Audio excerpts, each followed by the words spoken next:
संजीव जी भी आ गए।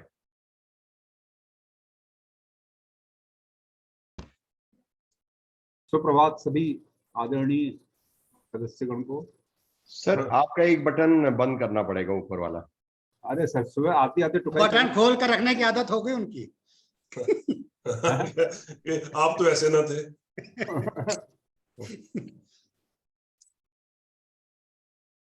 Actually button खोल के रखना इनकी आदत में शुमार नहीं था, इसलिए मुझे बोलना पड़ा।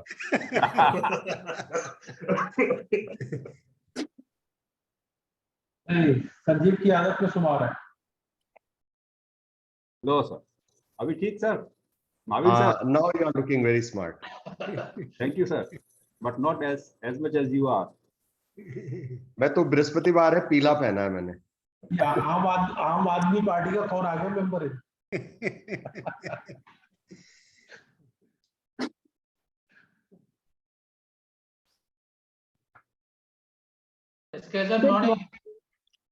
Good morning, everyone. I'm so sorry. हरे कृष्णा, कैसे हैं आप लोग? मुझे बिल्कुल अच्छा नहीं लग रहा था आपको डिस्टर्ब करना, बट थोड़ी देर आपको अभी बातें छोड़ के अपनी श्वास पर ध्यान देना है ना? तो आप सबने कल थोड़ी देर निकाली थी, 5 मिनट सिर्फ ब्रीदिंग के लिए। रेज योर हैंड्स, किस किसने प्रैक्टिस किया? वाओ, सुकुमार जी ने किया, राजेश जी ने किया, वेरी गुड। मतलब ये आप लोगों के लिए नहीं है, मेरे लिए एक जीत होती है कि ठीक है कोई तो है जो 5-10 मिनट अपनी श्वास के लिए निकाल रहा है, अदरवाइज 24 आवर आप काम करते हो कुछ ना कुछ, ठीक है? तो now okay everyone, I am so happy, at least 2-3 लोगों ने हैंड रेज किया, I am very happy. Make your back straight, sit in any comfortable posture, just make your spine neutral. Align your head, neck, and spine in a straight line. Shoulders roll back and relax. Elbows towards your body, palms up towards the ceiling. Make sure you are sitting on both your glutes equally. So don't shift your body weight on one side. Don't lean forward or don't lean back. Once you are comfortable with your physical body, gently close your eyes.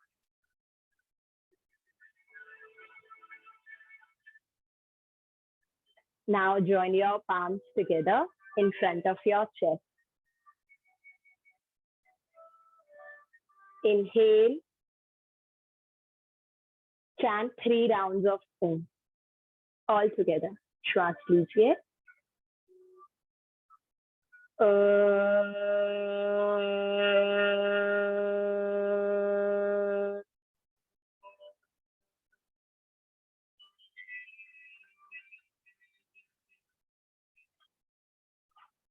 Inhale.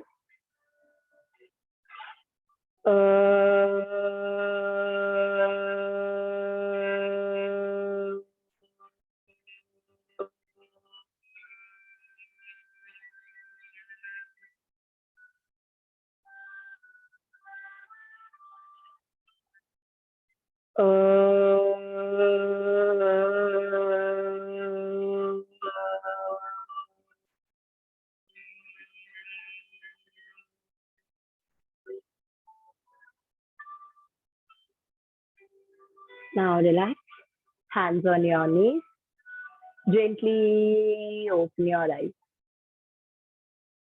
Okay, first, now start with left-sided nostril breathing. तो करना कैसे है सीखेंगे।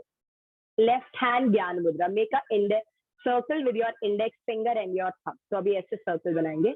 Rest 3 fingers open, but together. Now rest your left hand on your thigh. Chest up, right hand in a Vishnu mudra or Nasagra mudra. So first 2 fingers close, open your thumb, ring and your little finger this way. Head should be center. Close your right nostril with your thumb, but gently press. So don't press like, so don't shift your nostril towards the left side. Very gently Just press your right nostril with your thumb. Now start your inhalation from the left, exhalation from the left. सिर्फ आपको अभी left sided nostril breathing करना है. आप उल्टे से श्वास लेंगे, उल्टे से श्वास को जाने देंगे. Now with my count, everyone eyes closed. Start your deep yogic breathing from the left nostril. Concentrate on your belly. Concentrate on your chest. धीमा, गहरा और लंबा श्वास लेंगे. उतने ही धीमे, गहरे, लंबे श्वास को जाने देंगे. पूरा पेट फुलाइए. Do your abdominal breathing. Expand your rib cage. Do your thoracic or your clavicular breathing. And with each exhale, relax your rib cage. Draw your belly in towards the spine. इतना धीमा श्वास लीजिए, आपको भी आवाज नहीं आनी चाहिए. आप श्वास ले रहे हैं, छोड़ रहे हैं. Only and only concentrate on your breathe in and breathe out. With each inhalation, move your concentration from the beginning to the end of your exhalation. Only and only left-sided nostril breathing.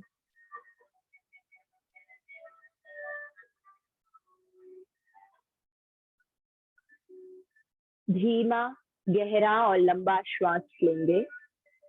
आंखें बंद, आंखें नहीं खोलना, no cheating. धीमा, गहरा और लंबा श्वास लेंगे. उतने ही धीमे, गहरे, लंबे श्वास को जाने देंगे. Few more rounds. Inhale, 1, 2, 3, 4, 5. Exhale, 5, 4, 3, 2, 1. Inhale, 1, 2, 3, 4, 5. Exhale, 5, 4, 3, 2, 1. Inhale, 1, 2, 3, 4, 5. Exhale, 5, 4, 3, 2, 1. Inhale, आंखें बंद. 1, 2, 3, 4, 5. Exhale, 5, 4, 3, 2, 1. Slowly exhale and relax. देखिए, आप सबने अभी बहुत अच्छा किया, पर कुछ मिस्टेक्स हैं वो देखेंगे, है ना. हमें हाथ ना ऐसे नहीं रखना है, ठीक है. जब हमने ऐसे किया है तो हमें राइट एल्बो को थकाना नहीं है. एल्बो रिलैक्स रखेंगे, शोल्डर भी रिलैक्स रखेंगे. हाथ ऐसे भी ऊपर नहीं जाना चाहिए, उंगलियां ऐसे बाहर नहीं जानी चाहिए. बिल्कुल सॉफ्टली. आपको जब आप फिजिकल बॉडी में इतने कंफर्टेबल हो जाएंगे तभी आप ब्रेथ पे कॉन्सेंट्रेट कर पाएंगे. जब हाथ यहाँ रहेगा तो थोड़ी देर में तो बाजू दुख जाएगी, ठीक है. तो वो नहीं करना है. अब आपको same right sided nostril breathing करनी है. तो हाथ बहुत ज्यादा ऊपर नहीं करना है, गर्दन टेढ़ी नहीं करनी है, थोड़ा थोड़ा आंखें खोल के देखना नहीं है. आप आंखें बंद करके देखो और उसके बाद आप एक्सपीरियंस कर पाएंगे कि एक्चुअली चेंजेस क्या हो रहे हैं, ठीक है. Actually your breath is your healing, first healing. So through your breath, you can heal everything. Close your left nostril with your ring finger this time. तो अभी हाथ ऊपर नहीं, नीचे नहीं, आंखें बंद रखना है, खोलना नहीं है. Close your left nostril with your ring finger. हम नीचे रखेंगे. Inhale from the right nostril. Exhale from the right. So inhale from the sun nostril. Exhale from the sun.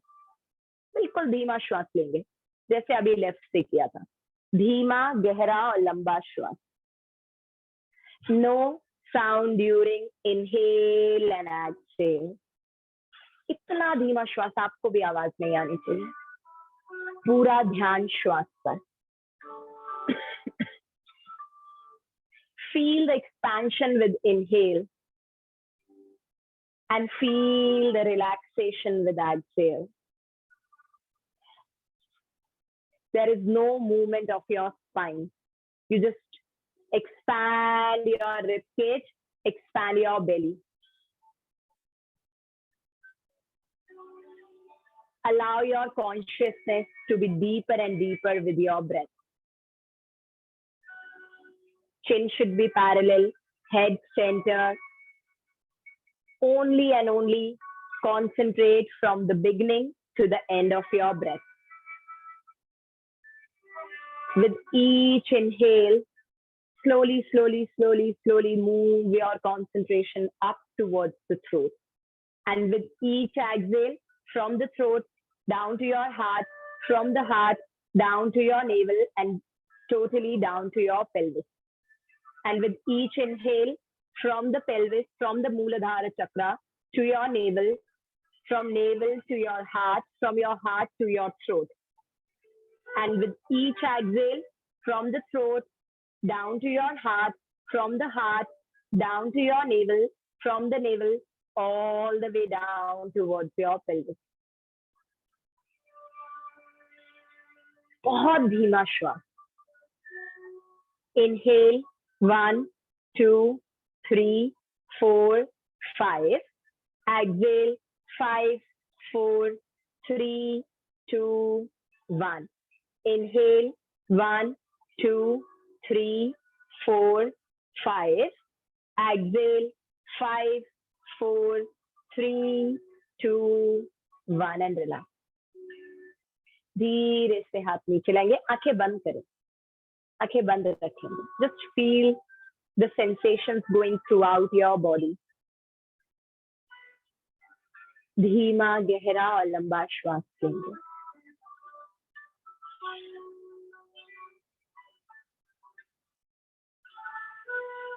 Feel the lightness.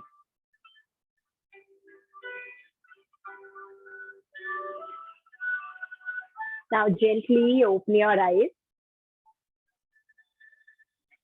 Now we'll start Nadi Shodhan. Sorry, alternate nostril breathing. So left hand same Jnana Mudra, right hand Vishnu Mudra same.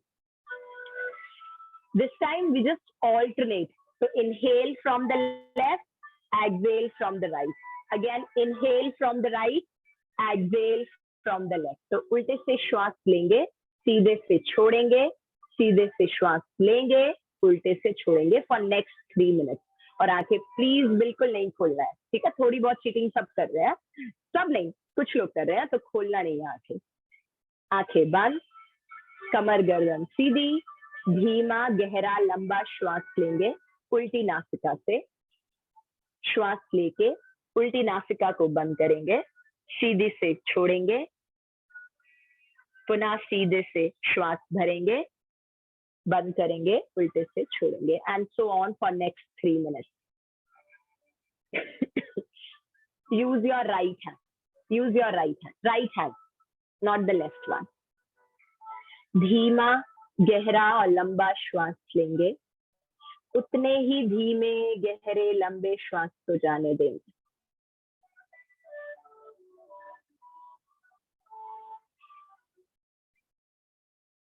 Inhale 1, 2, 3, 4, 5.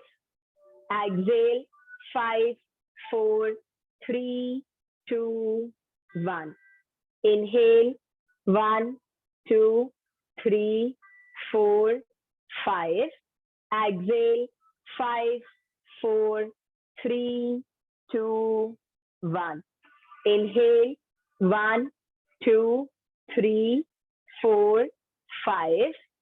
Exhale 5, 4, 3, 2, 1.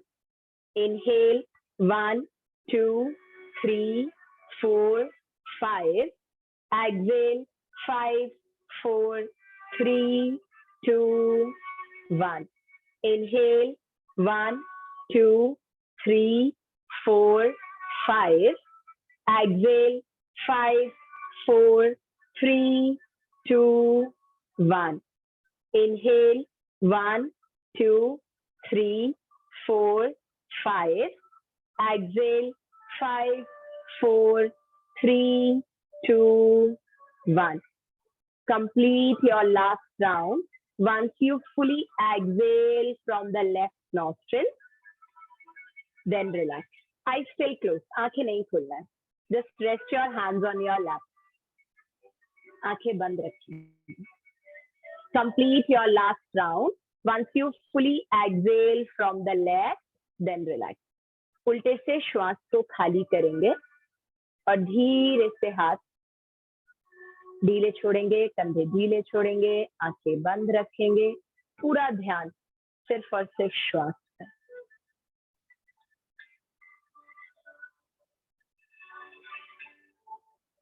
धीरे से पूरा ध्यान जैसे ही आप श्वास खत्म करते हैं लेने के बाद, concentrate at that point. You just immediately after your inhalation. So with slowly inhale, and just after your inhalation, maintain the slight pause. This is a natural pause. And then exhale.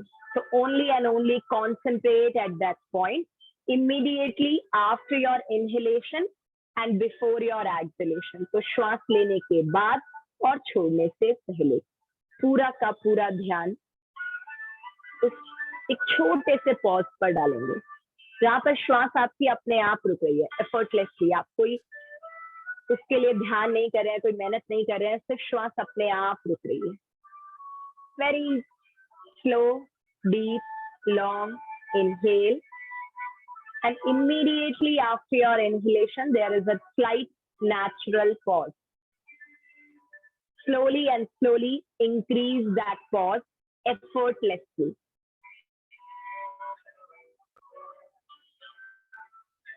And once you feel exhausted, you can slowly exhale.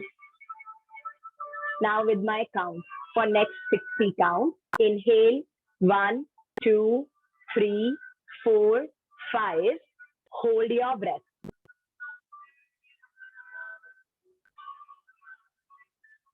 Exhale 5, 4, 3, 2, 1. Again inhale 1, 2, 3, 4, 5. Hold your breath. श्वास रोक लीजिए. Exhale 5, 4, 3, 2, 1. Inhale 1, 2, 3, 4, 5. Hold your breath. Exhale 5, 4, 3, 2, 1. Inhale 1, 2, 3, 4, 5. Hold your breath.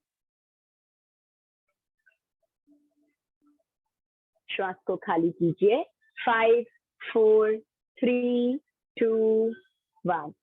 Last one. Inhale 1, 2, 3, 4, 5. This time hold your breath for 10 counts.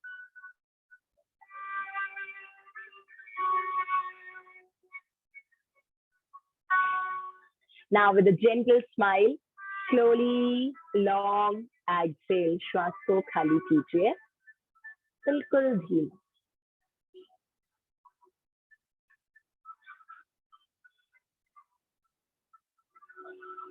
Bring your awareness back to your physical body. Now lift your hands up, rub your palms. Rub your palms. And once you feel the warmness, do cupping on your eyes. One more round. Rub your palms. Once you feel the warmness, do cupping on your eyes. Now make a leaf with your hands. You can chant with me or after me. Karage Vasate Lakshmi. Kar Madhya Saraswati. Kar Mule Tu Govinda. Prabhate Kar Darshanam. Gently open your eyes into your hand with a smile. Thank you. Thank you so much. अब आपको ये practice करना है, ठीक है? आज जब भी आपको टाइम मिलेगा, हर 2 घंटे बाद सिर्फ 2 मिनट के लिए ब्रीदिंग करना है। डीप इनहेल, डीप एक्सहेल, नाड़ी शोधन, जो आपको अच्छा लगे। और क्वेश्चन है सोने से मैडम, पहले 10 मिनट। जी जी जी जी, पूछिए। इससे फायदा जी क्या है? सर जी। हाँ देखिए, पहले हम इससे फायदा क्या है, ये ना आपने बहुत सारे, अब हम आजकल तो इतना इंटरनेट और सोशल है, सारे टाइम स्क्रॉल करते हैं, हमें ये बेनिफिट हो रहा है, हमें स्ट्रेस नहीं होगा, है ना? बहुत सारी चीजें हम बात करते हैं इस बारे में कि हम अपने सिंपैथेटिक और पैरासिम्पैथेटिक नर्वस सिस्टम को बैलेंस कर सकते हैं। हम अपनी जो हमारी 72,000 नाड़ियां हैं, जो एनर्जी चैनल्स हैं, उसमें हम आर्टरीज, वेन्स और नर्व्स की बात नहीं कर रहे हैं, उन सबको चैनलाइज कर सकते हैं, आप अपनी बॉडी को बैलेंस कर सकते हैं। पर कितने भी आप बेनिफिट्स पढ़ लें, ऐसे तो गूगल आप खोलो, नाड़ी शोधन के कितने बेनिफिट्स हैं, इससे हजारों चीजें मिलेंगी, पर आप पहले करें। 10 दिन, 20 दिन, 21 दिन, 21 दिन आप करो और फिर आप खुद से देखो कि हाँ, एंगर मेरा कम हो रहा है या मैं ज्यादा माइंडफुल हो रहा हूँ। तो आप ना पहले 21 डेज प्रैक्टिस करो, क्योंकि क्या चीज नहीं है, हमें सब पता है कि ये हो रहा है, ठीक है, हम स्ट्रेस नहीं होगा, हम बॉडी को बैलेंस कर पाएंगे, चैनलाइज कर पाएंगे, पर हम ना करते नहीं है, क्योंकि क्या लगता है इजी तो है, करेंगे, अच्छा कल करेंगे, शाम को करेंगे। तो आपको पहले ये करना है, फिर मैं आपको बताऊंगी लास्ट डे पे कि आपको क्या, इवन आप 5 डेज करके देखो, फिर आपको पता चलेगा कि आपको क्या क्या बेनिफिट्स हो रहे हैं। अच्छा मैडम, इसमें एक और सवाल था। आपने कहा जी कि जी। राइट हैंड का इस्तेमाल करना है। किसी हाँ का जी। मस्ट हैंड राइट भी हो सकता है, लेफ्ट भी हो सकता है, पर आपने स्पेसिफिकली राइट हैंड बोला है, वो हाँ सही लगा। राइट हैंड, हाँ वो सिर्फ राइट हैंड इसीलिए है कि हमारा राइट हैंड एक्टिव हैंड है, तो हम उसको यूज कर रहे हैं, ठीक है? और जब भी हम बात करते हैं तो हम राइट हैंड की से बात कर रहे हैं, और जिसका अगर लेफ्ट है तो और अच्छी बात है कि हम दोनों को चैनलाइज कर रहे हैं। अगर आपका लेफ्ट एक्टिव है तो अब भी आप राइट यूज करें, आपका राइट एक्टिव है तो आप राइट यूज कर रहे हैं, तो आपको राइट ही यूज करना है बट यहाँ वाई पे। राइट, मेरा सवाल था राइट क्यों? राइट ही क्यों यूज करना है? क्योंकि राइट हमारा एक्टिव हैंड है। किस सेंस में एक्टिव, वो नहीं कि आप उसको यूज कर रहे हैं, ठीक है? राइट हम इसलिए यूज कर रहे हैं क्योंकि जब भी हम बॉडी को फर्स्ट स्टेप कर रहे हैं तो हमारी बॉडी का राइट हमारा शक्ति है, मतलब शिव और शक्ति की बात कर रहे हैं, तो इसलिए हम उसको एक्टिव कर रहे हैं। सूर्य है हमारा, तो हमें उसको इंक्रीज करने के लिए राइट यूज करना है। Thank you. Thank you. Thank you, Dr. Thank you, Neha. Thank you. Thank you thank so you much for the देव, wonderful session. Thank you, thank Thank you, thank you, thank you so much. Hare Krishna. Okay. Hare Krishna. Or welcome back, everyone. Good morning, sirs. I see a lot of enthusiasm, relaxed minds, calmness. Morning का जो enthusiasm है, थोड़ा relaxed है आप लोग. So I don't want to lose this in the morning. You know, usually हम लोग क्या करते हैं कि we go over the sessions क्या थे पहले का, हम तो कल करे ही थे नर्चरिंग, अकाउंटेबिलिटी, डेलीगेशन और फीडबैक पर सेशंस, और आज जैसे हमने कल भी बताया था कि we have two guest sessions and we start off with interesting sessions on change and innovation and we finally end with an aspect that we keep discussing, collaborative leadership. But for the next 5 minutes मैं चाहूंगा कि आप लोग अपना time they, because I don't want to lose you guys to me, and we all give some time to each other, and I want to do a small personal reflection activity. Tanvi, if you may. तो इसमें what I want us to do is have some time to reflect. Why? Because yesterday when we were discussing, I think a lot of you, we discussed as a as a group the couple of things that you want to learn. I saw that we had certain ideas that you wanted to learn this and learn that. So it made me think that what is keeping us together here is also this learning journey, this experience. So as leaders, think of yourself, take yourself out of that your organization for a moment, and as individuals, I want you to have a fun self-reflection time. So these are the two questions I want you to think about. Take your time. I'll give you a minute, and in 2 minutes you can type out your answers on the chat, and then we'll discuss. I want to get to know you what you think about this. If I had the time, I would learn this because this. And if I could go back in time, I would relearn this because this. So I will give you an example of this very question that I had reflected upon. So if actually I had the time, I would learn a particular skill. I'm saying, like, for example, if I had the time, I would learn coding, because I feel it is very relevant in today's time, and it would allow me to upskill myself. And I see that there's a huge future with it as a skill set. And with my age, I think that would be great. And if I could go back in time and I would relearn how to converse better. because at times I feel regardless of whatever, I sometimes speak way too fast, which can be a bit, counterproductive कि लोग समझ नहीं पाते मैं क्या बोल रहा हूँ. So these are the two things. It could be a skill, it could be an aspect of yours. So I want you to take your time, take 1 minute, think about it carefully, and then you can share it on the chat. Do it, एक ही साथ आप लोग responses करो, both the questions, but take your time. As a leader, as just as an individual, what are these two things?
I'm already seeing some, don't want to disturb the silence and the reflection time, but I'm seeing some responses.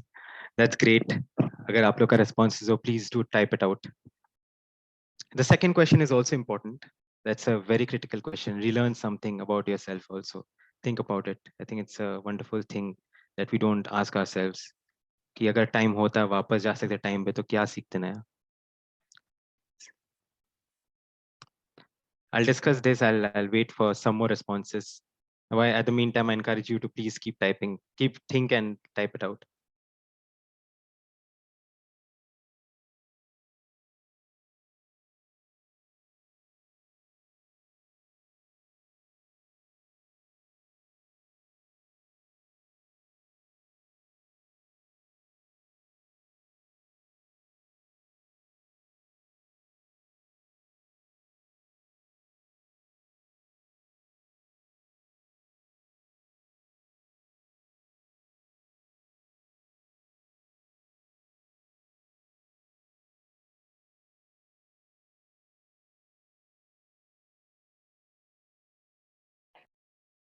I'll start with some of the responses I got. I think Sandeep sir first said that if I had time, I would learn yoga. Sandeep sir, you didn't mention why, but I'm guessing it helps you relax a bit. And if I could go back in time, I would relearn science. Sandeep sir, could you just elaborate a bit on this? Why would you want to relearn science? Actually, the desires of a person, they reflect, whatever deficiency is in that person particular. So I think, the life could have been much better if I could have given more emphasis to yoga and to science, which, regretfully, I had not done so far. So, but I want to recompensate. So I gave a lot of, attention to these two things in particular. These are very, straight away beneficial to anybody's life, I think. Right. Thank you so much, sir. Thank you for your personal insights. Thank you for sharing. I have more responses. There's so many responses. Wow, I'm loving this. Vikas sir had said, I would learn music. It would help me relax and focus. Yes, sir. I agree. That's something that, a lot of people have pointed out. Sanjay sir has also said, if I had time, I have music because I love it. If I could go back and learn special forces because I love ops. Sir, please, this is a very specific skill set, Sanjay sir. Special Forces. I would want you to just say one line on it. बस sir दिल की बात है हाँ जी जी. जो रह गई. Sure, I understand. So if you could, if that is one, so this is also very specific. अगर आप चाहो तो ये अगर मैं change कर सकता हूँ ये करते आप. Sure, जरूर. Mahabir sir had said I would learn many computer operating skills. It is true. I think everyone in today's age, you know, they are wanting to upskill themselves with computer. Vikas sir says math could help in getting better grades and jobs, sir. I think many would agree. I would definitely agree with you, definitely. Ashwini sir says time management.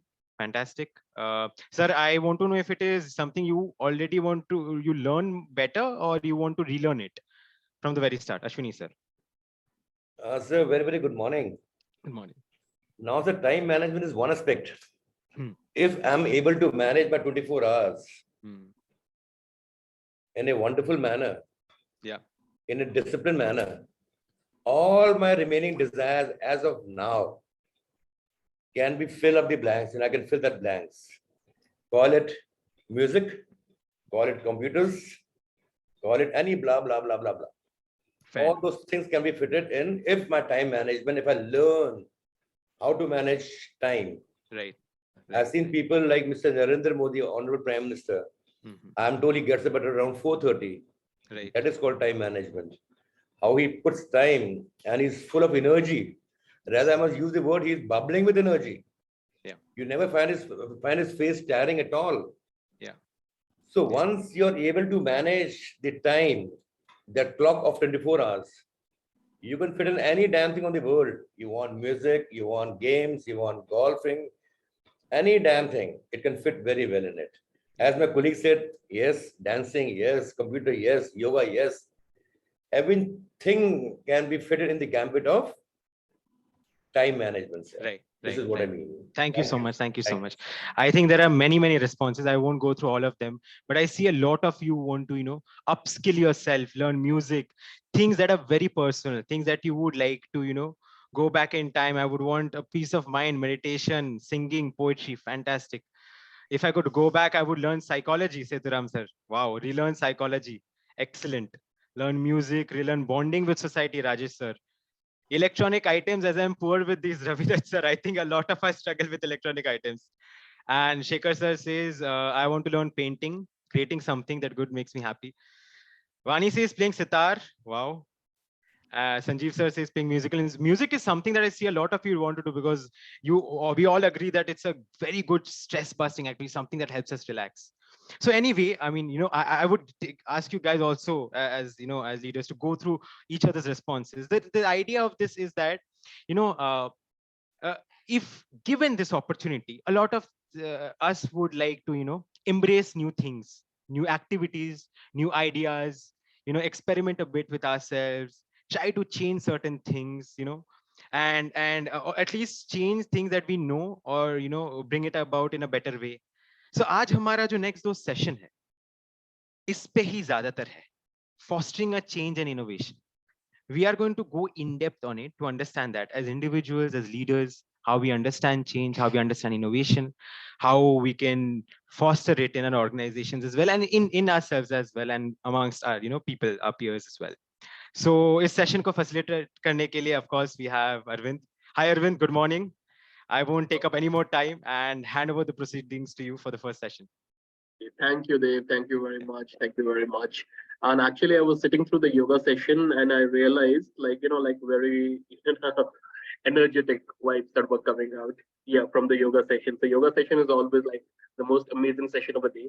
It gives you like the best kick start, and like everyone gets ready for an energetic day ahead. So yeah, so once again, like a very good morning and welcome all of you to another day of our training at Amity University. Okay, so today, as Dave said, we'll be talking about two very interesting subjects. We're going to be talking about change, like how we can bring about change in the organization and how we can overcome the resistance to change. That is one thing we're going to be talking about. The second thing that we're going to be talking about is innovation. So innovation is everywhere. Innovation is the focus of the country right now. Our honorable PM Modi ji is also has also been talking about innovation all the time. So innovation is there everywhere. So we're going to be talking about innovation, and usually whenever like we discuss innovation, there's so many there's so many interesting conversations that come out of it. So it is usually like the best part of the training when we talk about innovation. So we're going to be doing that later in the day today.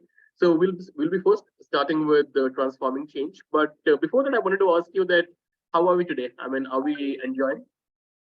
I mean, how is the weather at like wherever all of you are posted? आनंद साहब आज तो आप बहुत अच्छे लग रहे हैं एकदम गांधीवादी टोपी के साथ.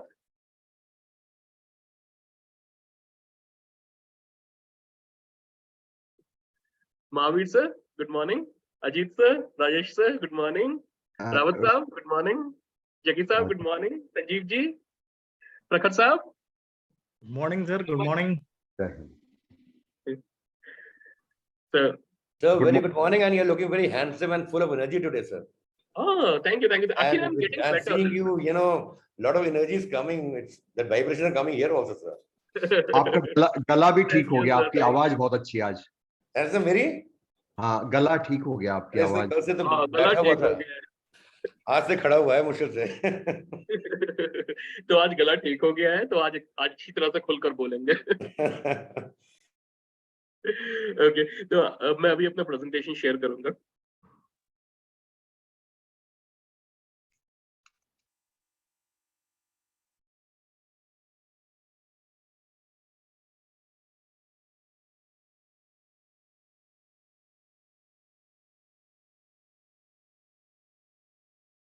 Great great great. तो हमारा मेरा स्क्रीन दिख रहा है? Yes, sir. Okay, perfect. Okay, so we'll start our discussion today by fostering transformation, change and innovation. कि हमें अपने organization में एक transformation लेकर आना है. We have to bring about a change in our organization, a transformation in our organization. We have to, you know, introduce like a new technology, or we have to introduce a new process. कभी कभी ऐसा हो जाता है कि हम लोग कोई नया तरीका लेकर आते हैं, we bring in new process, but we see कि there is a lot of resistance to change. आप लोगों ने कभी ऐसा देखा है organization में कभी कभी एक resistance to change होता है कि हम लोग एक परिवर्तन लाना चाह रहे हैं, लेकिन there is a resistance to change because people are not willing, like we are comfortable in a comfort zone.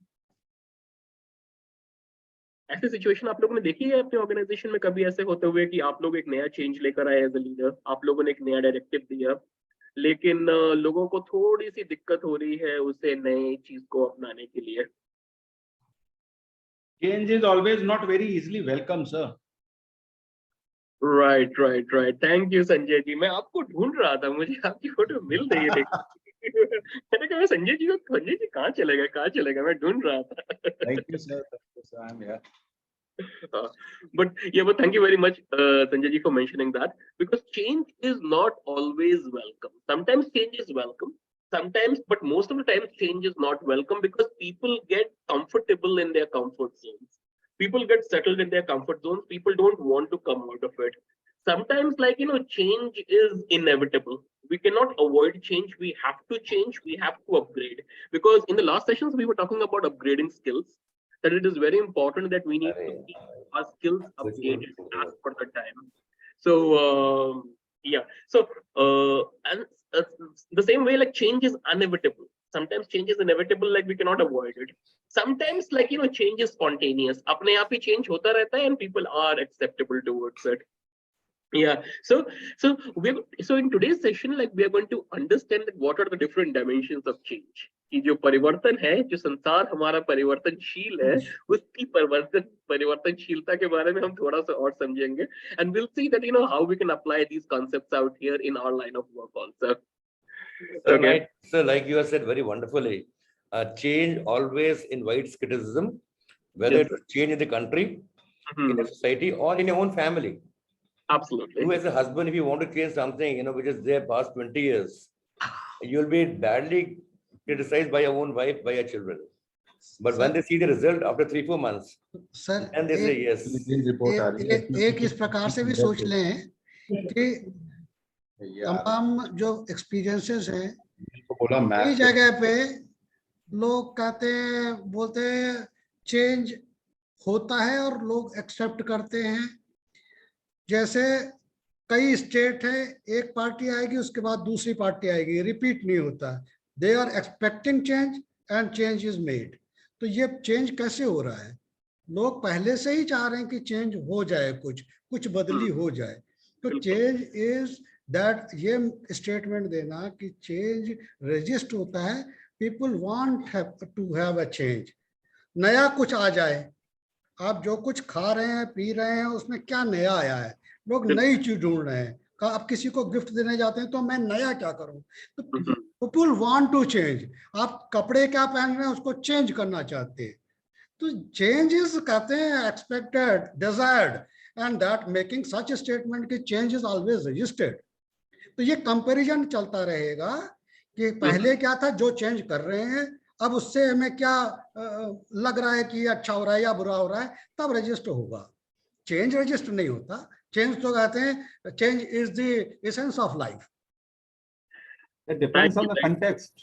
Change तब area. रेजिस्ट होता है जब मेहनत करनी पड़ती है, जब इजीली जस्ट आपने एक बोर्ड दिया चेंज कर दिया, लेकिन जहां पे खुद इन्वॉल्व होना पड़ता है इंडिविजुअल को चेंज करने के लिए, तो वो रटी रटाई पद्धति पे चलना चाहता है क्योंकि उसमें वो बहुत कंफर्टेबल होता है।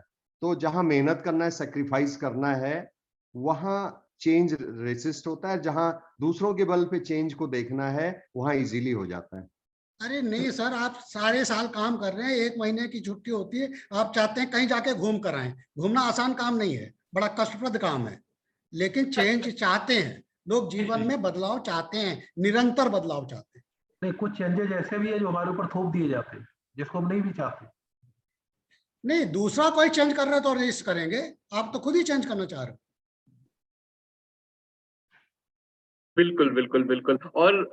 और दोनों साइड के व्यूज जो हैं वो बहुत ही आदरणीय है, बहुत ही मान्य है। तो अनंत जी ने सही कहा कि जैसे चेंज इज स्पॉन्टेनियस, जैसे हम लोग संसार परिवर्तनशील है, तो change is spontaneous. So we want to change, like हम लोग मुंह का स्वाद बदलना चाहते हैं, रोज एक ही टाइप की दाल नहीं खाना चाहते हैं, रोज एक ही टाइप की सब्जी नहीं खाना चाहते हैं, रोज एक ही जगह घूमने जाना नहीं चाहते हैं, अलग अलग जगह घूमने जाना चाहते हैं। तो ऑफ कोर्स ये जो चेंज है ये मतलब एक स्पॉन्टेनियस हिस्सा है हमारे जीवन का, which we completely agree.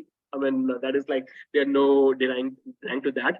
लेकिन जब एक ऑर्गेनाइजेशन लेवल पर एक चेंज आता है, फॉर इंस्टेंस जैसे हमारे देश में जब जीएसटी और इंट्रोड्यूस हुआ था, so we were saw and we are still seeing that there is in the businesses कि जीएसटी को अपनाने में उन लोगों को थोड़ा सा कष्ट हो गया कि ये जीएसटी की जो प्रणाली आई है, ये प्रणाली को हम लोग कैसे करेंगे, इससे तो हमारे सारे सिस्टम्स जो हैं वो हमारे ध्वस्त हो रहे हैं। जब डिजिटल चेंजेस आए कि मतलब है कि हमें अपने सिस्टम्स को एनालॉग सिस्टम से डिजिटल सिस्टम्स पे ट्रांसफर करना है, हम लोगों को कंप्यूटर पद्धति लेकर आनी है, we have to make everything digital, we have to make everything electronic. So there was again like a resistance to change because some people were not very comfortable with computers. Like some people from the generation, like they were not very comfortable with the computers. So it was a little difficult for them. It was a little difficult for them to adapt. Now when the things are being done in a different way, so sometimes, so the thing is that like, you know, we have to see the things from both the perspectives. And what Anandji has said is absolutely correct. I mean, we want to change as a person, as a human being, we want to change. As a citizen, like, you know, we want to see changes in a country, we want to change, we want to see more variety.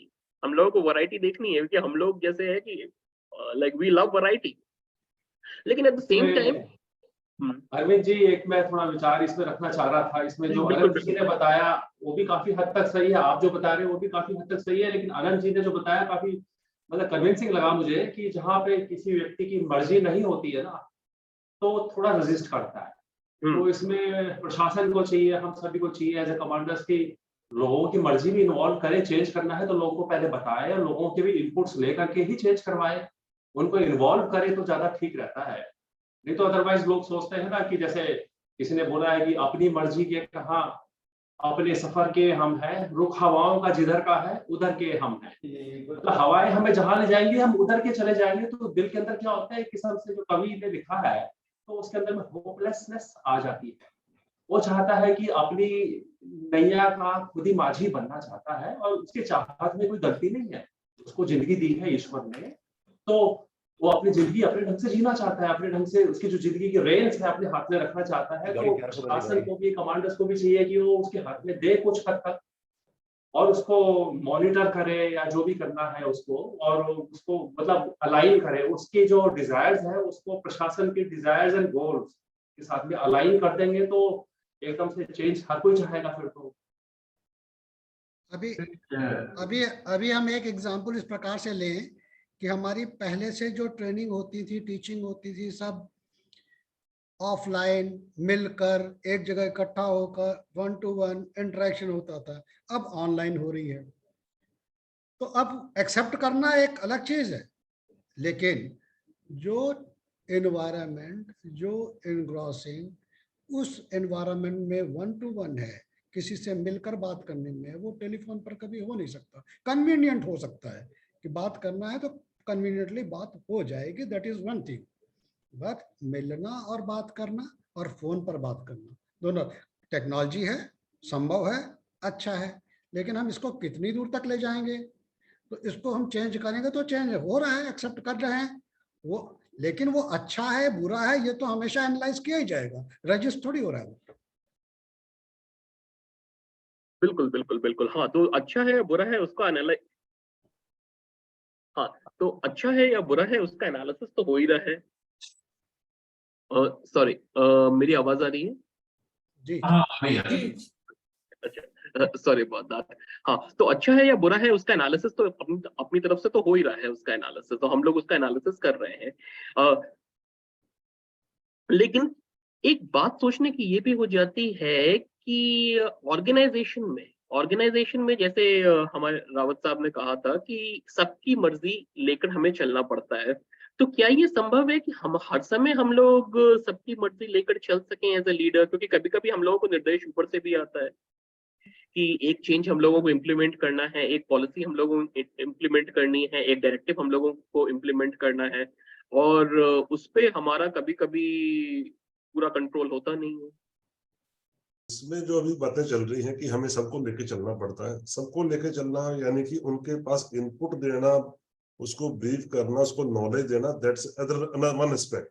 But दूसरी बात अगर ये कहें कि हम democracy के तौर पे चल लें, that may not be possible, because कि अगर आपको एक लीडरशिप रोल दे दिया गया है और आपको टास्क दे दिया गया है, आपको टास्क कंप्लाई करवाना है, उसमें जो down the line there may be a reluctance इसलिए क्योंकि कोई कंफर्ट जोन से बाहर नहीं आना चाहता, इनर्शिया से बाहर नहीं आना चाहता, तो वो कंफर्ट जोन से बाहर नहीं आने की कोशिश करेगा। वो चाहेगा कि जहां पे जितना काम उस पे आज कराया जा रहा है उतना ही काम उससे करवाया जाए।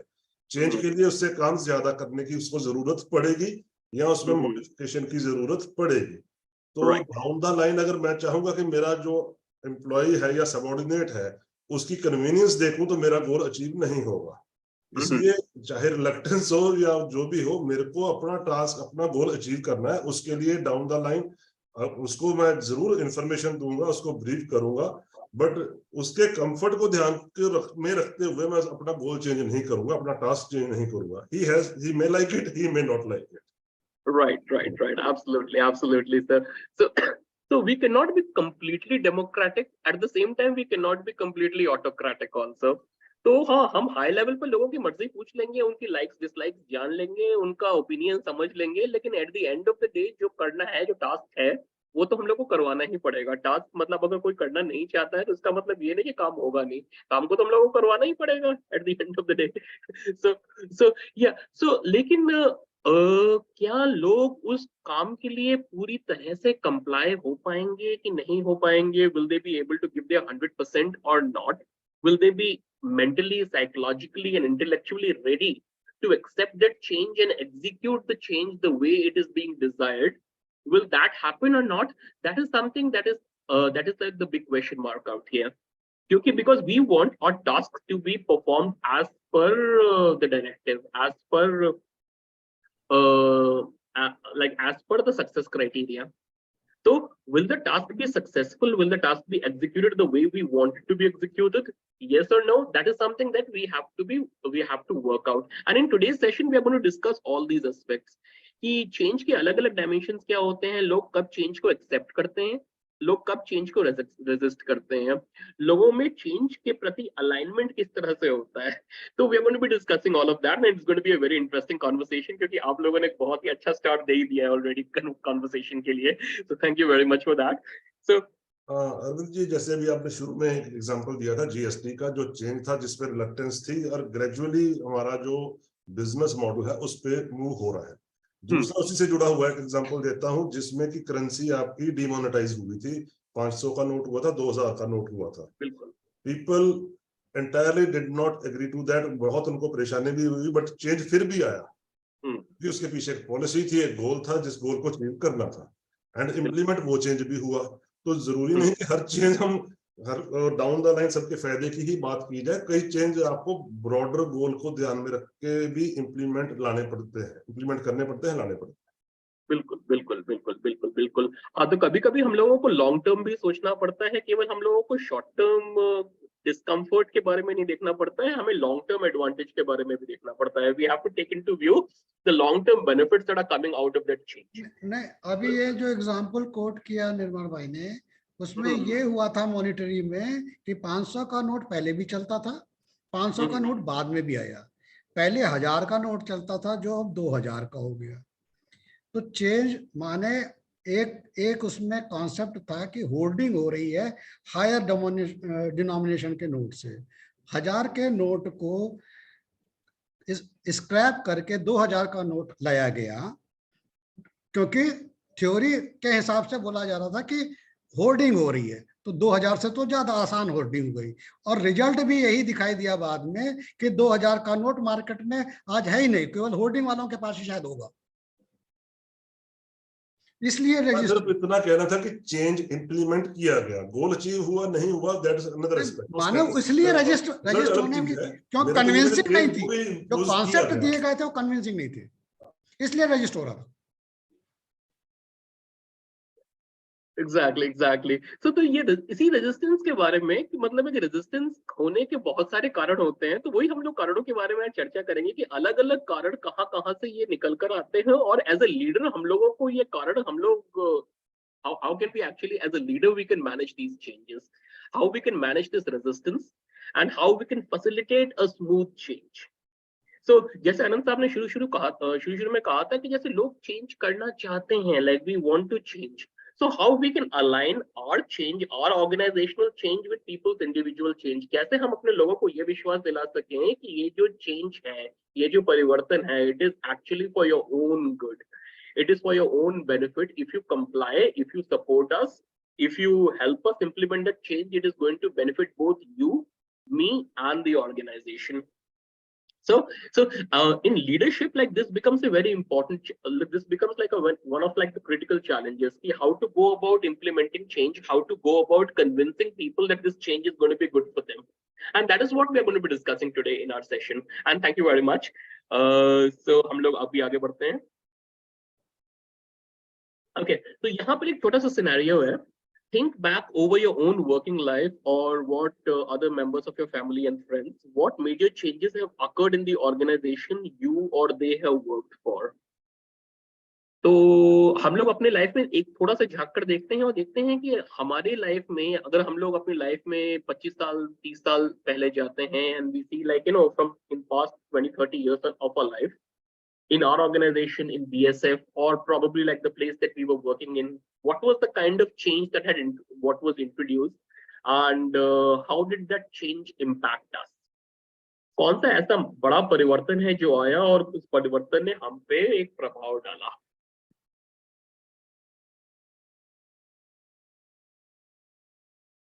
ऐसा कोई परिवर्तन है जो हम लोगों के ध्यान में इमीडिएटली आता है?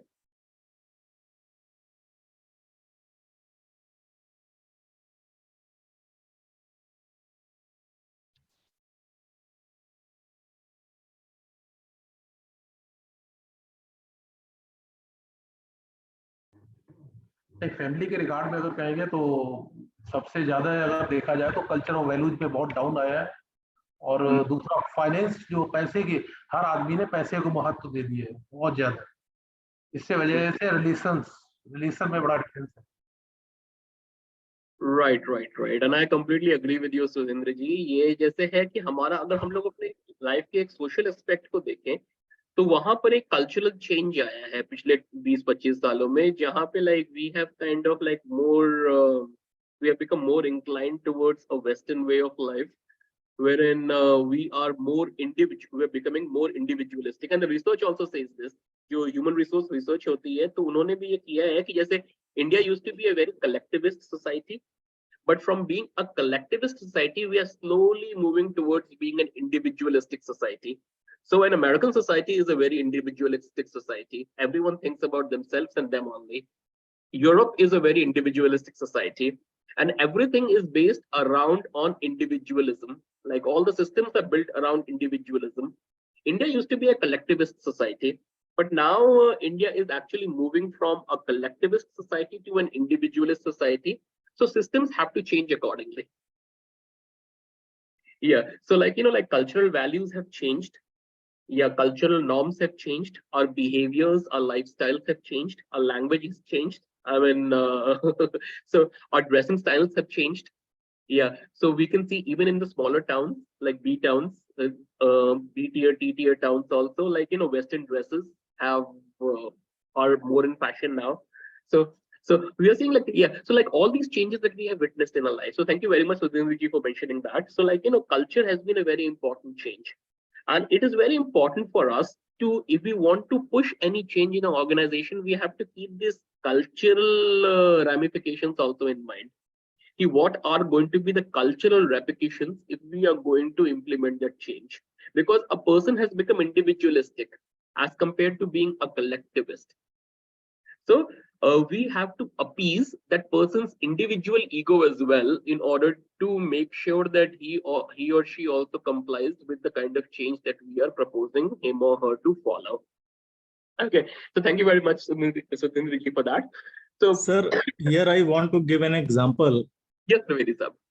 That the very drastic change occurred in the late 90s in the BSF, when the rank of Lance Naik and Naik were abolished, and from constable to head constable, that is a direct promotion, जो कि हम आज की तारीख में भी जो है उससे पार नहीं पा रहे हैं, स्टैग्नेशन है, और एक जो मोटिवेशन लेवल है नीचे लेवल पे, वो इसके कारण से काफी कम हुआ था। ये बड़ा मेजर चेंज आया था जो कि हमको आज भी अफेक्ट कर रहा है in the terms of our formation of sections and other thing also, in the various training and giving charge for the certain post, जो कि उस समय दिया जाता था उन लोगों को। जब कोई लांस नायक बनता था वो ये कहता था कि मैं अब सीनियर हो गया हूँ, मैं अब कांस्टेबल की ड्यूटी मुझे नहीं करनी पड़ेगी, now I have to supervise. अभी क्या है, कांस्टेबल जो है उसको बनने में, हेड कांस्टेबल बनने में मिनिमम 20 साल लग रहे हैं। ये मेजर चेंज आया था जो हमको आज भी इफेक्ट कर। राइट। और एक ऑर्गेनाइजेशनल लेवल पर ये एक बड़ा चेंज है, एक बहुत ही बड़ा चेंज है ऑर्गेनाइजेशनल लेवल पर, जब हम लोग एक पोस्ट को पूरी तरह से हटा देते हैं और उसकी जगह दूसरी पोस्ट को इंट्रोड्यूस। अरविंद जी, काफी चेंजेस आए हैं जब से बीएसएफ का इंसेप्शन हुआ है, और अभी कुछ बहुत इंपॉर्टेंट आए हैं चेंजेस। तो जैसे ड्यूटियां काफी चैलेंजिंग हो गई है पहले की मनस्पत। These days you know the threat is more, so that is why more emphasis is being given on operations। So and because of that there is lack of time even for catering for sleep also, and otherwise the लोगों की interaction में improvement हुआ है काफी ज्यादा, and लोग counseling होती है और the voice of everybody is given adequate attention, and comfort level has also increased, but there is still lack of time।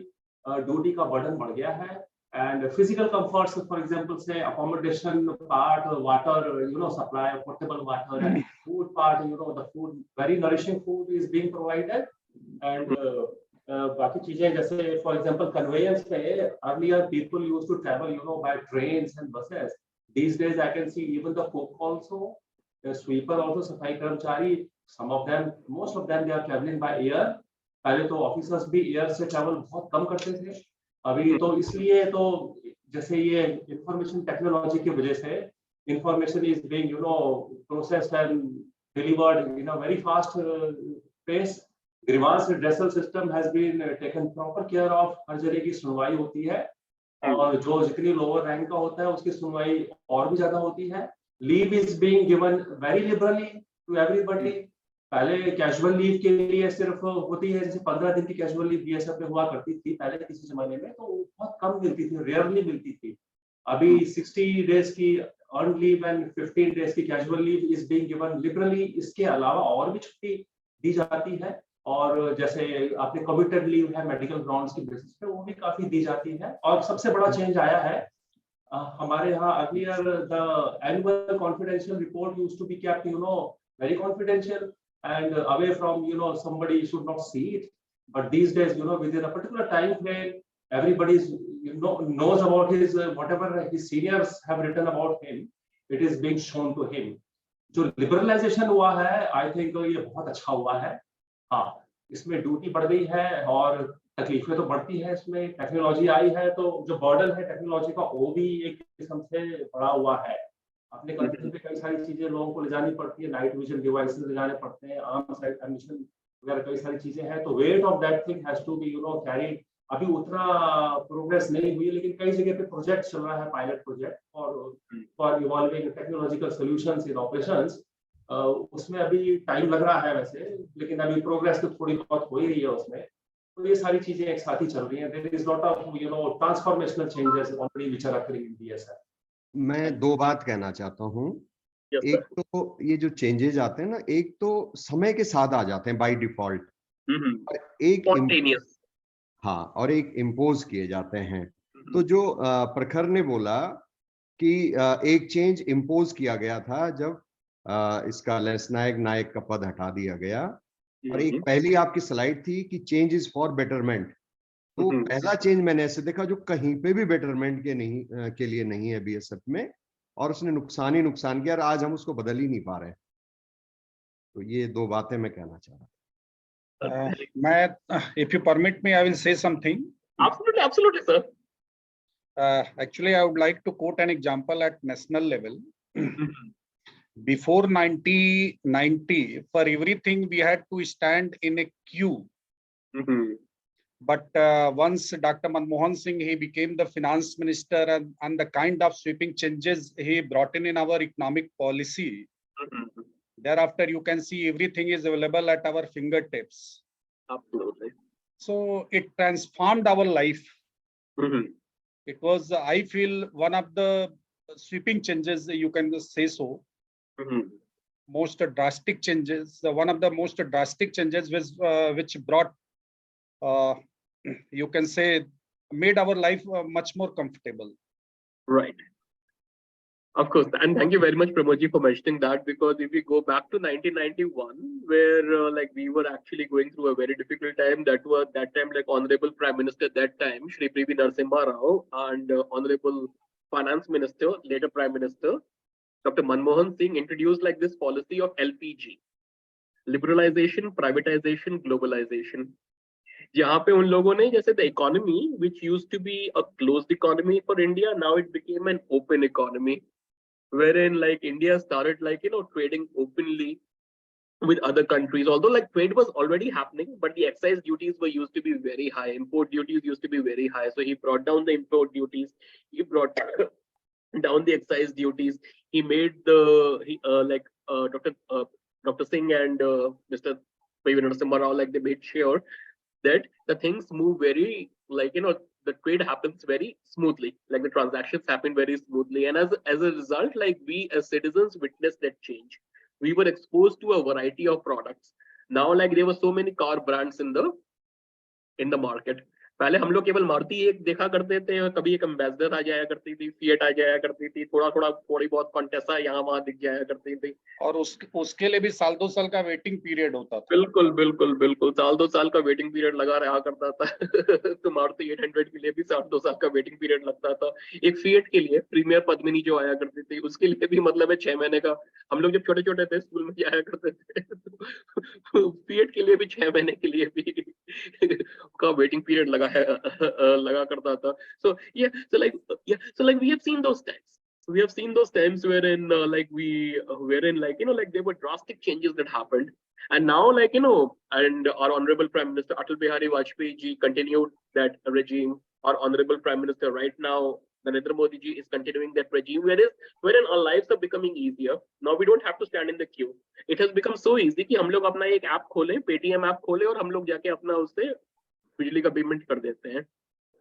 So things have definitely become easier, and thank you very much Pramod ji for mentioning that. लेकिन ये जो हमारी change की chronology होती है, वो ये जो हमारी सामने वाली स्लाइड है, ये 3 स्टेट्स के थ्रू जाती है. पहला हमारा एक करंट स्टेट होता है, जो हमारा एक familiar स्टेट होता है, जो हमारा एक कंफर्टेबल स्टेट होता है. This is a comfort zone. भाई हम तो इस कंफर्ट जोन में आ गए हैं कि we have a sense of control, we have understood our roles. और फिर उसके बाद जो थर्ड स्टेट होती है हमारी फ्यूचर स्टेट होती है.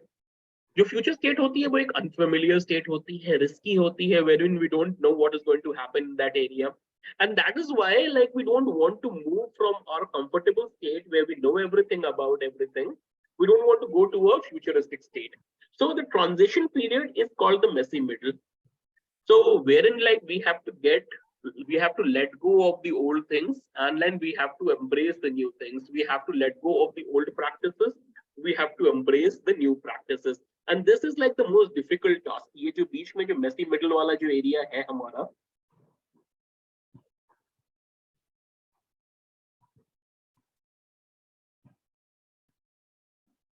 ये जो हमारा messy middle यहाँ पर है, that is the most difficult time that a leader or a manager face while during this transition of change. हमें अगर एक स्टेट से दूसरे स्टेट तक चेंज करना है, तो ये वाला जो बीच का पीरियड होता है, ये सबसे मुश्किल वाला पीरियड होता है, जो एक लीडर को बहुत सारी गालियां झेलनी पड़ती हैं. तो इसका प्राइम एग्जांपल हो सकता है OPS versus NPS, old pension scheme versus new pension scheme. Absolutely sir. इसके बारे में थोड़ा सा और बताएंगे sir? Old pension scheme, new pension scheme किस तरह से? अब हम लोग तो प्राइवेट सेक्टर में, तो हम लोग को तो प्राइवेट पेंशन का हिसाब किताब नहीं है.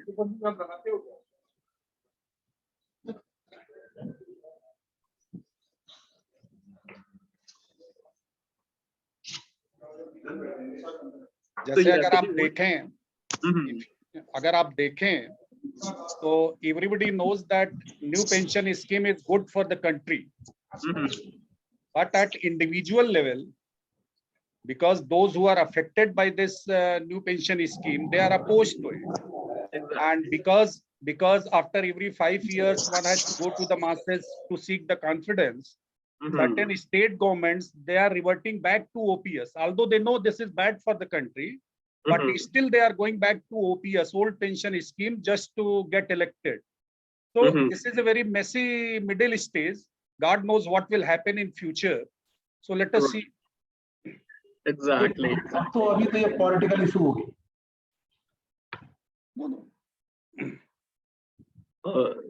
सुरेंद्र जी, अभी तो इसको political issue party wise political, जहाँ जिसकी गवर्नमेंट है, सेंट्रल गवर्नमेंट है, तो वो उसको नहीं अपोज कर रही है. स्टेट गवर्नमेंट में उसको वापस आने के लिए जितनी भी कांग्रेस गवर्नमेंट्स हैं उसको अप्लाई कर रही है. लेकिन अभी जो लेटेस्ट होना है, गवर्नमेंट अभी एक इसको गवर्नमेंट ने अभी डिसाइड कर लिया है कि इसको भी कर्टेल करने के लिए, उसको करने के लिए शायद एक कमेटी डेवलप की है.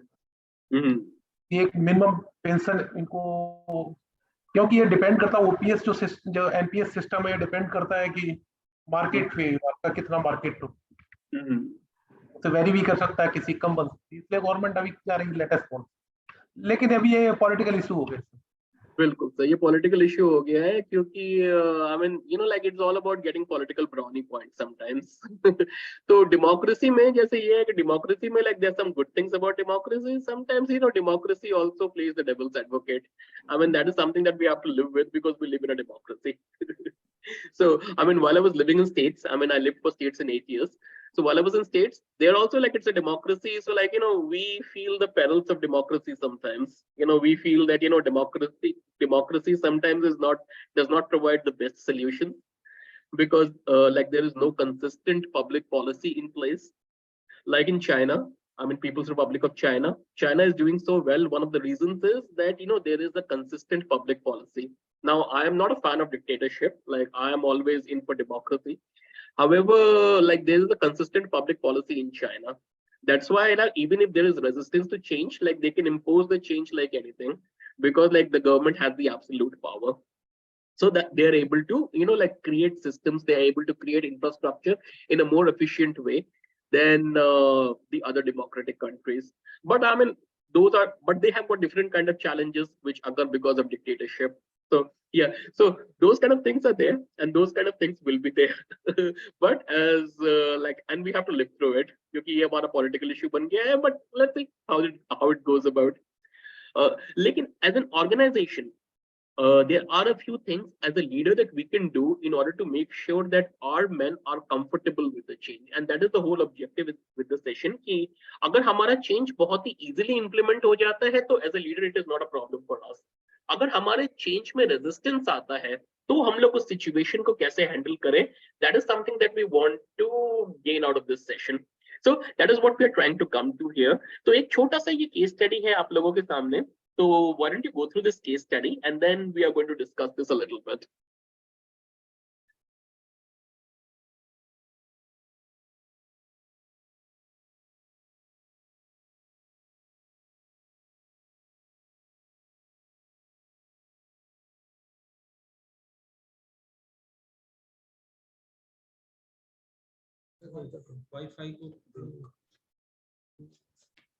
ये छोटा सा केस स्टडी है.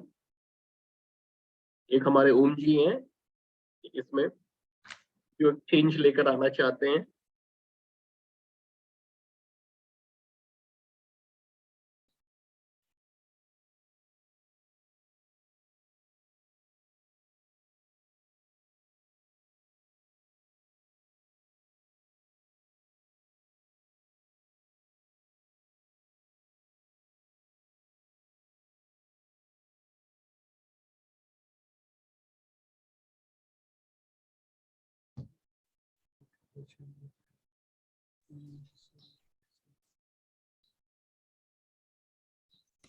Arvind ji, may I? Absolutely, Bhatti sir. इसमें why did they fail to change is, one is they felt comfortable in that environment, in the present system. कि वो हम बैठे हैं, ठीक ठाक चल रहा है सब, and we are comfortable. Number two, they had to work more, or they have to toil more to give results or implement the change. So maybe I would say these are the two things that they failed to change, or maybe they did not have enough motivation for that, for implementing the change, or for carrying out the directions or the changes that were required to be implemented. So I think that could have been the reason that they failed to change. Absolutely. Thank you, Bhatti sir, for mentioning that. And those were some of the exact reasons, I mean, why people are so reluctant to change, because like, I don't want to do it. अरे यार कोई और कर देगा. So there might Basically, be it's a comfort a zone. reason that in order to achieve the changes, they had to acquire some new skills, new training, which it may not be convenient for them. So they just want to follow the old system. That may be one of the reasons. Right. Absolutely, Gil sahab. Because like, you have to actually take a sincere effort. I mean, you have to actually put in a lot of additional effort in order to transition from an old system to a new system. People are not willing to do that, because why should I put in extra time when I am not being compensated for that? Because as like one of the changes, cultural changes that have happened is that we have become more money minded. जैसे सुधीर जी ने कहा था कि जैसे like cultural changes have been happening, like we have become more money minded. So now that we have become more money minded, if I'm not being compensated, I mean, why should I go about doing all of these additional things? जो हमारा काम है वही हम करके दे देते हैं. आप लोगों के साथ कभी ऐसा होता है कि आप लोगों ने कोई काम बताया और फिर उसके बाद द पीपल कम इन से, हाँ सर आपने बताया था, हाँ अभी करता हूँ. कहता ये तो हो जाना चाहिए था 2 दिन पहले. कहता हाँ सर वो हो नहीं पाया, लेकिन अभी करता हूँ. ऐसा आप लोगों के साथ सिचुएशन होती है? अभी करता हूँ सर. इसमें Arvind ji, the mistake which the OM has done, he has done few mistakes. Otherwise, the change would have occurred. First of all, it is mentioned in the first line itself, his proposed changes. So his proposed changes, others, viewpoints, they were not included. He did not, form up a meeting of stakeholders. The meeting should have been conducted. He would have, taken, the views of others also. And later on, administrative difficulties should have also been catered to. And he should have given a time frame for this thing, for changes, all these changes which were mutually agreed in the meeting, or which, the leader had decided after discussions. The leader should decide after discussions whatever changes should be done. So when the leader have already decided, he should have given certain time frame for it, and he should have asked his sub leaders for giving up, action taken reports and periodical, feedbacks. And he should have also given his plan that I'm going to visit such and such place to oversee the progress of the changes. And because of lack of all these things, the change has not occurred. Thank you, Starting Rahul. from the will of the people, about their interests and everything. Thank you. Absolutely, absolutely. Thank you, Rawat sir, for mentioning that. और आपने एक बहुत ही important point आपने बता दिया यहाँ पे, and that is changes are not happening not because people are not willing to change. Changes are also happening because there is something wrong with this guy out here, who is the manager. इसने क्या किया? He did not communicate effectively. So if you want to implement a change, if you want to push a change, if you want to introduce a new place, it is very important that you have to communicate it in the right way. And communication is not like a one-time sending a message. You have to create a whole infrastructure for communication. Like you have to create a whole structure for communication. You have to give the message. That is one thing. You have to give them action items. कि आपकी timelines ऐसी होनी चाहिए, आपका output ऐसा होना चाहिए, आपका जो action है वो इस तरह से होना चाहिए. So you have to give the timelines, and then you have to follow up. So if you don't follow up on the actions that are being taken, if you don't monitor what is being going on, then obviously the change is not going to happen.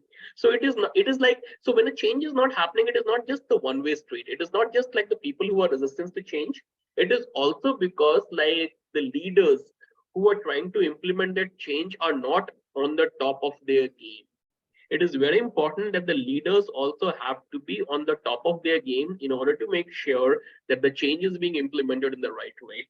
So thank you very much, Rawat Chapa, for mentioning that. Communication is a very important aspect, and that is something that we cannot ignore. Okay, so I'll quickly take a look at the chat window. Okay, any change that which requires coming out of comfort zone is resisted. Thank you, Vikas, for mentioning that. Because human tendency is to resist change which is not comfortable to them. Moreover, changes brought by others are rarely welcomed. Mahabir sir, absolutely, absolutely agreed. It is very common that there is an inertia for change. To bring about the change, constant monitoring and motivation is required. Change cannot be forced. Absolutely, Agrawal sir, but change cannot be forced.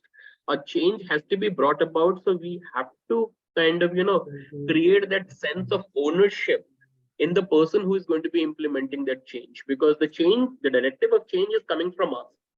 It is not like his spontaneity that wants to implement that change. He is not the one who wants to, try out something else.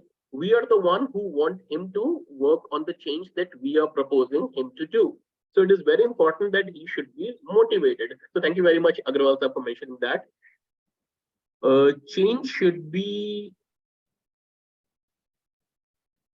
always be in small quantity, incremental rather than big changes. It is very difficult for big changes to happen entirely. Thank you very much. This is a very important point. Pramod sir, thank you very much for mentioning that. Changes have to be incremental. इसके बारे में थोड़ा सा आप और elaborate कर लेंगे Pramod sir? Changes have to be incremental. This is a beautiful point.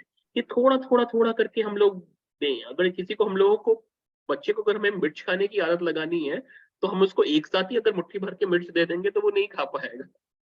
तो उसको हमें थोड़ा मिर्च देनी पड़ती है. एक साथ ही अगर हम लोग उसको ओलंपिक चैंपियन बनाना चाहते हैं तो वो नहीं बन पाएगा, धीरे धीरे ट्रेनिंग बढ़ानी पड़ती है. So change has to be incremental. It is very important. Okay. So timelines and guidelines may be given for maybe first for on experimental for few departmental stores. Of course, thank you, Prakash sir, for mentioning that. We are slave of our own habits, so the changes require motivation, etc. Change with convincing logic is welcomed, of course, because change with convincing logic is definitely welcome. So change has to be accompanied by logic. I mean, change cannot be just blind. I mean, it's very important that we have to explain the rationale behind that change. And once we are able to explain the rationale behind the change, once people understand that why this change is being implemented, the resistance is going to be comparatively a lot lesser. So thank you very much for mentioning that. And this was a wonderful discussion. Let us move ahead. And we will complete this session in another 5-10 minutes. And then we'll take a small break. And then we'll come back again and we'll start innovation.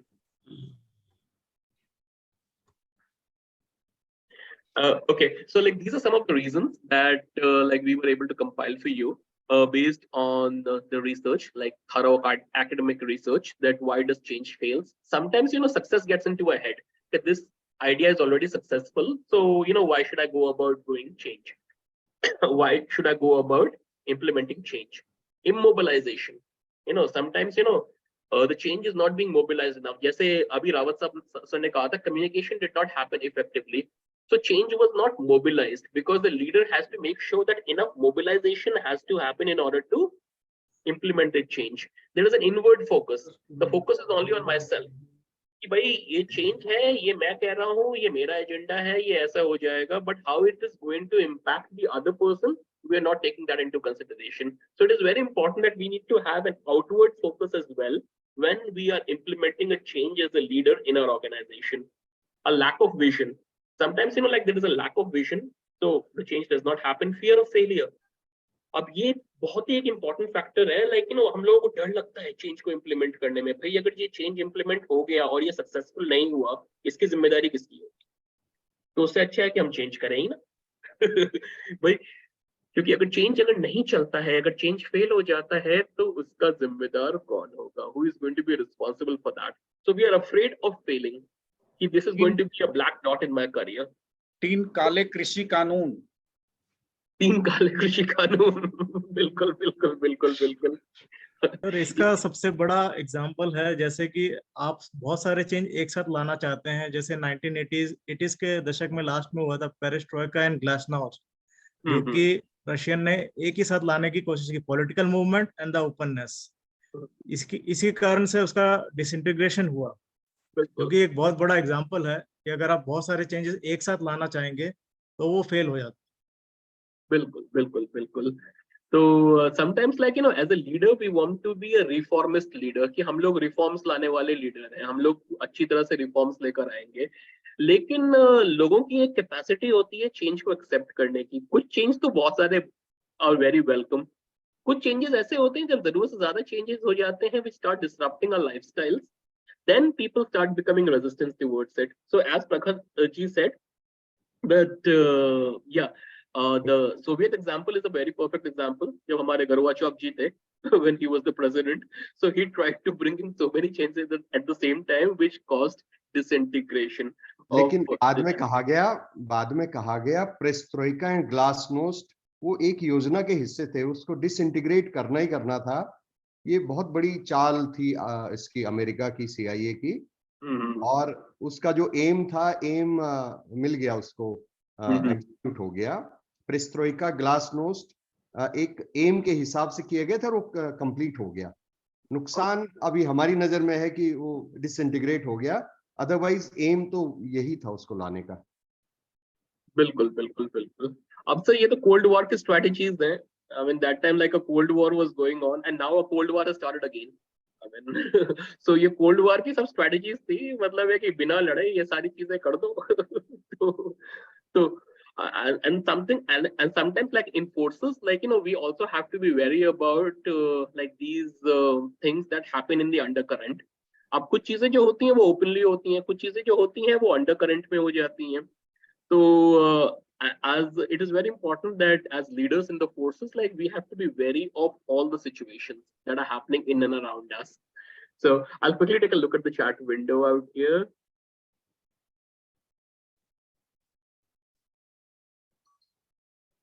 Okay, anything which requires to be improved, the journey is from subconscious mind to a conscious mind, and then conscious mind to a subconscious mind to be improved. Of course, Kulwant sir, that is like a very important factor, that, you know, like the person like who is going to be implementing the change is at a subconscious state of mind. So like we have to go inside a state of mind, and then, like, you know, we have to work accordingly. And changes brought before analyzing pros and cons of the new system and old system. Right. It is where analysis and assessment also becomes very important. Thank you, Gupta sir, for mentioning that. Okay. So with that, कई बार ये जो इसमें बहुत important point है जो काफी prominent हो जाता है, most of the time it is lack of vision. We have seen many times, you know, there are so many leaders, they think that they are visionaries, लेकिन उनके विजन तुगलक के आगे नहीं जाते, दिल्ली से दौलताबाद करवा देते हैं, उनका विजन कहीं का नहीं होता. तो basically this thing is very important. Lack of vision should be, you know, properly taken care of with a pinch of salt. इसको it should be properly assessed. जो whims and fancies है, these things are not the vision. Vision के लिए there should be a team. Consulting team होनी चाहिए, advisers की team होनी चाहिए, वो विजन को इवैल्यूएट करें, देखें, उसको समझें, तब जाकर के उसको इंप्लीमेंट करें. Most of the setbacks of for changes are because of lack of vision. Exactly. And thank you very much, Rawat sir, for mentioning that. Lack of vision is like a very important factor. It is something that we cannot deny. I mean, people, we and whims and fancies, like as we said, like, you know, like we want to implement something because like we want to be there in the spotlight. Like I am the reformist leader, like I have created those change. If there is नोटबंदी Hey, ये जो examples दे रहे हैं, ये तो आप political और ये फिर तो ये डिबेटेबल हो गए, ये इस पर डिबेट हो सकती है. ये अभी जो ये सभी जो एग्जाम्पल्स दे रहे हैं तो गवर्नमेंट से, ये तो डिबेटेबल हो जाएगा. ये इस तरह आप नहीं कह सकती फार्म लॉ और ये लॉ डिमोटाइजेशन, ये तो पॉलिटिकल इशू हो गया, पॉलिटिकल रिलेटेड आप बात करो. हाँ नहीं सर, ये डिपोर्टेबल तो हो जाएंगे, तो इसलिए थोड़ा सा हम लोग इसके बारे में, इसलिए मैं थोड़ा सा यहाँ पर डीप में नहीं जा रहा हूँ क्योंकि ये तो मतलब है कि थोड़ा डिबेटेबल हो जाता है लेकिन मतलब इनसे हमें क्यूज मिलते हैं, कुछ हमें मतलब आइडिया मिल जाता है कि बेसिकली हम we as a leader, because political leaders are there like in their own space and we are also leaders in our own space. So अपने space में like how we can learn from those things that are happening around here. तो जैसे ये है कि थोड़ा सा एक हम लोगों को आइडिया मिल जाता है कि the things that we should not be doing and the things that we should be doing as a leader to make sure that the changes happen smoothly and changes have this long lasting effect. जैसे हमारे निर्माण sir ने कहा था कि it is very important the changes have to have a long term effect as well. अगर long term effect नहीं होता है तो गड़बड़ हो जाती है बात. So with that being said, we'll take a 5-minute break and we'll close the session here and we'll come back and we will start our session on innovation. And innovation is going to be very interesting. So I'm just waiting to start innovation and then we'll start talking about innovation. Because innovation is something that excites everybody. Okay, so thank you very much. We'll take a 5-minute break and we'll come back and start the new topic, that is innovation.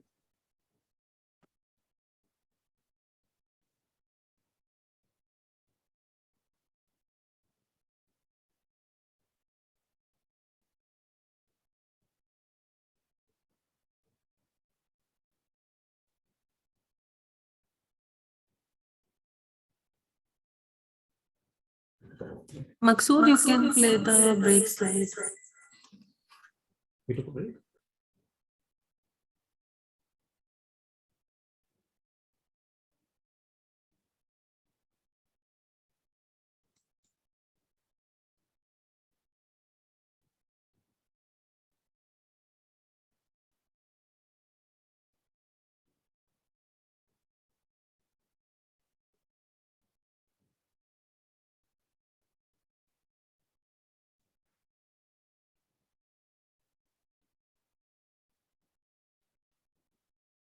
Dhiren भाई, ये कल वाले incident में क्या कुछ पता चला? कुछ क्या रीजन थे, किस वजह से हुआ है इतने दिनों बाद ऐसा बड़ा इंसिडेंट?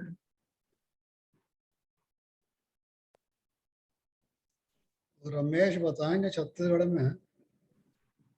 आनंद भाई बताएंगे, उनके पास खबर है, तो मेरे पास जो खबर है वो तो ऐसा है, आईडी है, it can happen with anybody, not much can be predicted और सेड।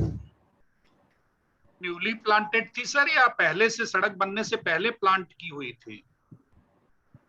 सड़क तो आप देखिए ना, वो तो ब्लैक टॉप सड़क है, बिल्कुल पिच। उसी वक्त का उन्होंने रखा होगा, पहले का गाड़ के रखा होगा, केवल तार आके जोड़ा होगा इन्होंने। It is a black top road, और अगर कलवर्ट के नीचे हुआ होता तो भी समझ में आता, there was no culvert. Newspaper कहते हैं कि वो रोड चल फिर भी रहे थे, लोग चल फिर रहे थे, बिल्कुल नॉर्मल रूटीन टाइप उसमें चल रहा था। अरे भाई ये वो बड़ा बिजी रोड है, अरनपुर रोड है, it is a just sort of state highway.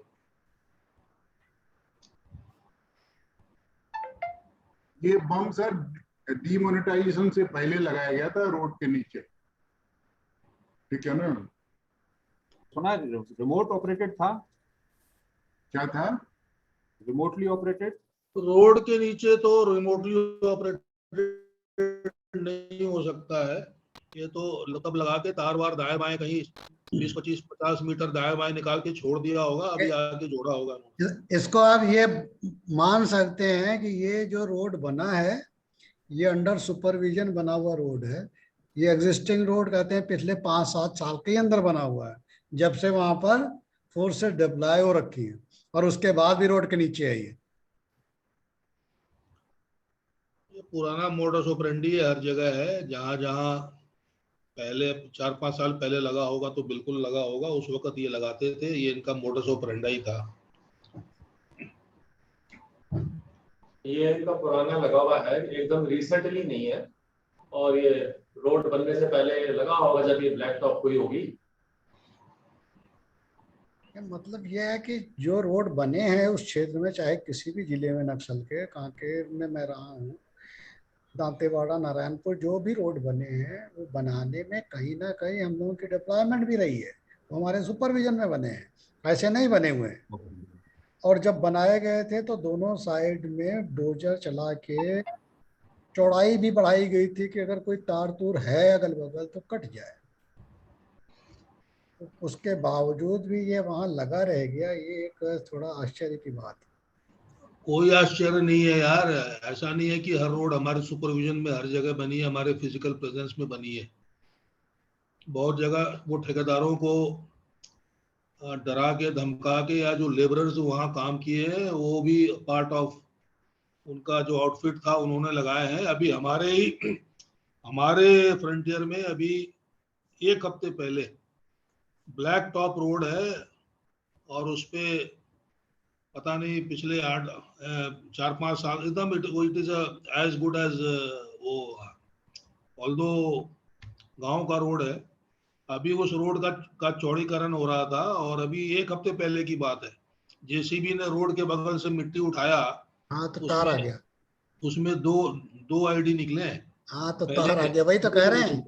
जो रोड बने हैं खासतौर पे स्टेट हाईवे जहाँ पर कंस्ट्रक्शन हुई है, उसमें सीएपीएफ जो भी रेलिवेंट थी वहां पर लगाई गई थी, वैसे बनने नहीं दे रहे थे, सुपरविजन में बने, खड़े हो के बनाए गए, और मोस्टली रोडों को चौड़ा भी किया गया, जो सिंगल लेन थे डबल लेन किए गए, तो अगल बगल से भी मिट्टी खुदाई हुई, तो अगर पुराना कोई था वो तो कट गया, लेकिन उसके बाद भी ये बचा हुआ, ये थोड़ा आश्चर्य है।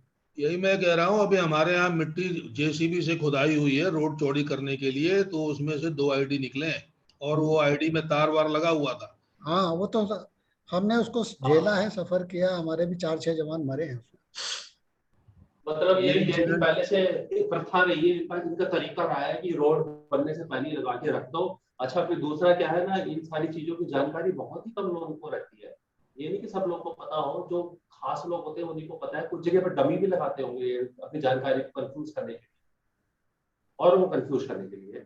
अरे भाई, बनी हुई सड़क में भी साइड से करके वो खुदाई करके नीचे लगा देते हैं। अभी हम अंतागढ़ में ही थे, वहां पे कन्वर्ट के साइड से उन्होंने कन्वर्ट से थोड़ा हटके ऐसे खोदा हुआ था, बहुत छोटा सा होल था और अंदर बहुत गहरा किया हुआ था, जिसमें कि पूरा बोरा भर के एक्सप्लोजिव डाल सकते थे उसे बंद करके। ऐसे भी एक्सपर्ट हैं जो साइड से खुदाई करते हैं, अगर सड़क ज्यादा नहीं चलती या कहीं ऐसी जगह है, क्योंकि हम जो थे, हमारा भी वो स्टेट हाईवे था जो आनंद सर जानते हैं, जिस पे चलते थे, वहां हमने डिटेक्ट किया था। नदी के किनारे वाली जगह की बात कर रहे हैं। तो इसलिए बनी हुई में भी साइड से खोद नहीं, के अब टेक्नोलॉजी भी आ गई है कि अगर हम गैस पाइपलाइन और वाटर पाइपलाइन डाल रहे हैं तो ड्रिल करके नीचे नीचे ही पार कर दे रहे हैं। तो अब वो ये जगह कहाँ है दांतेवाड़ा में और कैसे हुआ है, काम कोई चल रहा था या नहीं चल रहा था, ये तो उसको जानने के बाद ही, देखने के बाद ही पता चलेगा। क्योंकि अब पहले तो अगर कुछ रोड के नीचे से पार करना है तो रोड तोड़ना पड़ता था, अब तोड़ना भी नहीं पड़ता, सही सीधे। बात है। अभी जमीन को खोद के जब मेट्रो बन सकती है तो नहीं नहीं, ये जो आप गैस पाइपलाइन डाल रहे हैं, रोड क्रॉस कर रहे आराम हैं, से कोई दिक्कत ही नहीं। अभी तो अंडरग्राउंड चल रहा है सारे काम, बहुत सारे काम। हाँ, तो उस तरह से कहते हैं कैविटी बना करके नीचे से ड्रिलिंग करके। और तो ये कहाँ पर हुआ, कैसे हुआ, ये तो दांतेवाड़ा में। लेकिन ये चलती फिरती रोड पर, अदरवाइज जो रोड बनी है वो बीएसएफ या सीआरपीएफ आईटीबीपी जहाँ भी रहो उनके सुपरविजन में बनी है, स्टेट हाईवे खास तौर पर।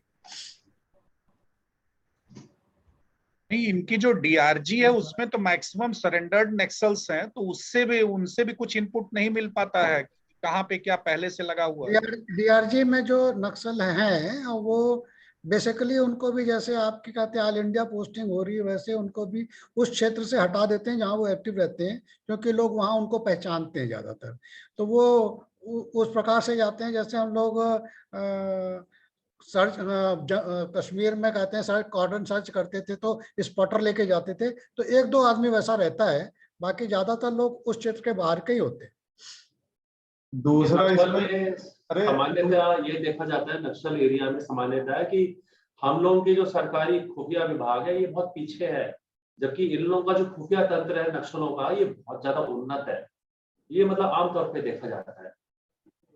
दूसरा क्या होता है, कई बार इनका नुकसान भी होता है, जो जहां इनके जानकार वाले एरिया में ले जा रहे होते हैं, तो कई बार ये नोइंगली अननोइंगली अपने जो बंदे होते हैं या रिलेटिव्स होते हैं उनको फोन कर देते हैं कि हमारे यहाँ, या उनको हटाना होता है, तो उसके चक्कर में भी ऑपरेशन पहले ही आउट होता है। हमारे यहाँ वो जिसमें एक एसएचओ की डेथ हुई थी और वो एम्बुश ऐसे ही था, पहले से ही पता था वहां पे कि पार्टी आएगी, तो इसलिए कई बार इस वजह से भी नुकसान भी हो जाता है इनका। कई बार अच्छा होता है कि इनको पता भी चल जाता है उस एरिया के बारे में, लेकिन कई बार नुकसान भी हो जाता है। और डीआरजी के लोगों का है वो सरेंडर्ड है, लेकिन है मतलब उनका इंक्लिनेशन था, अब है थाने में, लेकिन बाजार लगे कि वहां जाएंगे, मुर्गे के टांग में चाकू बांधना का एक्सपर्ट है, उधर ही मार देगा। असल में क्या होता है, ये जो भी इन लोगों का जो गद्दार होता है ना, जो इनकी इंफॉर्मेशन को साझा कर देता है, जो भी नक्सल, उसकी तुरंत अदालत बैठती है और उसी समय उसको गर्दन क्या बोलते हैं, अलग कर देते हैं काट करके। बहुत सारी जगह पे सोर्सेस होते हैं हम लोग के ना, उनका बड़ा ये परिणाम निकल जाता है आगे जाकर के तुरंत। काट के नहीं करते, हमने पकड़े तो बताता है साला, बैम्बू रखते हैं और दोनों तरफ चढ़ जाते हैं उसकी, साला बड़ा मुश्किल से मारते हैं, काटते नहीं है, बैम्बू रख के गर्दन पे चढ़ जाते हैं, दबा देते हैं। लोकल रिसोर्सेज का पूरा लेडीज वो पकड़ी थी, वो बता रही सरेंडर किया था कि जी ऐसे मारा था। ऐसा यार कि ये ऑल सेड एंड डन, ये टीसीओसी चल रहा है इनका, they are bound to indulge into such activities. आज की डेट में जून फर्स्ट वीक तक कहते हैं अवॉइड कर लिए, बाकी आगे कुछ नहीं होने वाला। बाकी ये आज की डेट में एक इनके पास अब वो लड़ने की और भिड़ने की क्षमता भी नहीं है, ताकत भी नहीं है, मैन पावर भी नहीं है, हथियार भी नहीं है, गोला बारूद भी नहीं है। ID is the best low cost option available. अभी जब तक धान कर रोपनी नहीं शुरू होती है तब तक ये खाली ये सब करते रहेंगे। और आईडी में यार इट्स वेरी सैड कि ये डीआरजी फंस गए हैं। It can happen with anybody. Okay, so I'm sorry to break the conversation. This is a very interesting conversation that was going on. कि और धान की बुआई, एकदम सही बात है आनंद जी, जब तक धान की बुआई होती है सब लोग एकदम ठीक रहते हैं, धान की बुआई जैसे खत्म होती है, उनकी इनकम जैसे खत्म होती है, सब बंदूक उठा लेते हैं। हमने भी गडचिरोली जो है महाराष्ट्र में, वहां पे प्रोजेक्ट्स लगाए हैं। इसमें अरविंद जी एक और एंगल है, इसमें एक और एंगल ये है ना कि जब बारिशें होती है तो इन लोगों के जितने भी इम्प्रोवाइज्ड एक्सप्लोसिव डिवाइसेस लगे रहते हैं, इनमें से ज्यादातर होते हैं बिजली, अपना बिजली के तार वाले। तो बारिशों के सीजन में बिजली का तार जो है ना शॉर्ट सर्किट हो जाता है, तो ये उसको यूज करते नहीं है, तो बारिश के समय काफी थोड़ा बहुत सेफ रहता है मूवमेंट। बाकी से जो ड्राई सीजन में it's very dangerous. I know, sir. Yeah, because like like I have worked in like far left Naxal areas कि यहाँ पे गडचिरोली वगैरह जगह पे, अब वहां पे है कि अब इन लोगों की इनकमिंग बहुत कम होती है कि जैसे इनको जब धान की कटाई होती है, तो धान की कटाई जहाँ पे ना होम टाउन है आसाम में, it's also a border town called Karimganj, वहां पे धान की कटाई के आपको एक दिन के 1000 मिल जाएंगे। यहाँ पे धान की कटाई के केवल 100 रुपए मिलते हैं। अब जब तक इन लोगों को पैसे मिलते रहते हैं तब तक तो ये लोग ठीक रहते हैं, और फिर जैसे ही धान की कटाई हो जाती है, मतलब है डाउन सीजन शुरू हो जाता है, तो फिर मतलब है सब लोगों ने बंदूकें उठा ली। हम लोगों ने फिर वहां जाके जैसे ये कि इनके लिए छोटे छोटे जो एंटरप्राइजेस हैं वो लगा रहे हैं, ताकि इनकी जो इनकम है वो मतलब है 7 से 8 हजार रुपए महीने की हो जाए, तो ये लोग बंदूक नहीं उठाएंगे। तो those are the kind of problems, बाप रे। but anyways, coming back to it, कि ये बहुत ही बड़ा, ये जो बहुत ही बड़ी समस्या है देश की, बहुत ही जो नक्सल्स की जो समस्या है, वो बहुत ही बड़ी समस्या है।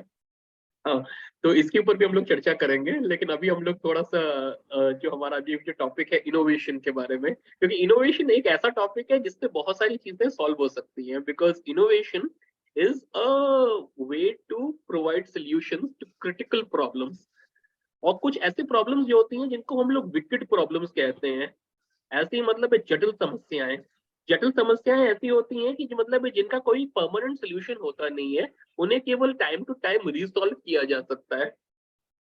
तो जैसे है कि हमारी जो गरीबी है वो एक जटिल समस्या है, गरीबी का कोई परमानेंट सोल्यूशन नहीं है, हर सरकार आती है कहती है गरीबी हटाओ, लेकिन गरीबी हटती नहीं है, तो गरीबी एक जटिल समस्या है। उसी प्रकार से मतलब है ये जो आतंकवाद और ये नक्सलवाद वगैरह है, ये सब जटिल समस्याएं हैं, इनका कोई परमानेंट सोल्यूशन मिल पाना बहुत मुश्किल हो जाता है।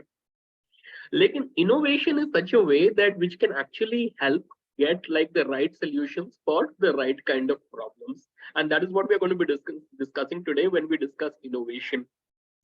So welcome back to a very interesting session, and thank you for like the previous session on transformation and change was very interesting. आप लोगों ने बहुत अच्छी अच्छी insights the, and now we'll come back to resuming today's session, that is innovation. तो और हम लोग देखेंगे कि जैसे इनोवेशन के माध्यम से हम किस तरह से जो हमारी जटिल समस्याएं हैं, जो हम लोग बॉर्डर पे फेस करते हैं, जो हम लोग रेगुलर एक्टिविटीज में फेस करते हैं, उनको सॉल्व कर सकते हैं। बीएसएफ में इनोवेशन बहुत अच्छी तरह से होता है। मैंने 8 सेशन अब तक ले लिए हैं, 8 बैचेस अब तक ले लिए हैं इनोवेशन के, और बहुत ही अच्छी इंसाइट्स मिली है कि बीएसएफ में किस तरह से इनोवेशन करके बड़ी बड़ी समस्याओं के छोटे छोटे हल निकल आते हैं, जो बहुत ही इफेक्टिव होते हैं। तो हम लोग इस चर्चा को शुरू करने से पहले एक बार ये समझ लें कि इनोवेशन होता क्या है। तो आप लोगों के हिसाब से what you think is innovation? We hear about this word all the time, innovation.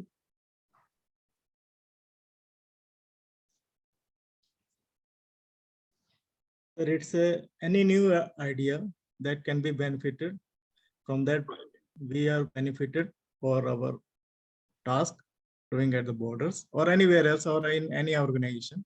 Right. So it's a new idea. तो यानी कि एक हम लोग जैसे इनोवेशन को हम लोग जैसे हिंदी में नवाचार कहते हैं, नवाचार। तो जब भी हम लोग नवाचार के बारे में सोचते हैं, like whenever like we are thinking about innovation, we come up with something new. So newness is a very fresh element. So thank you very much, Trivedi sir, for mentioning that. Newness is a very fresh element out here. So what else could be innovation? Immediate problem solving.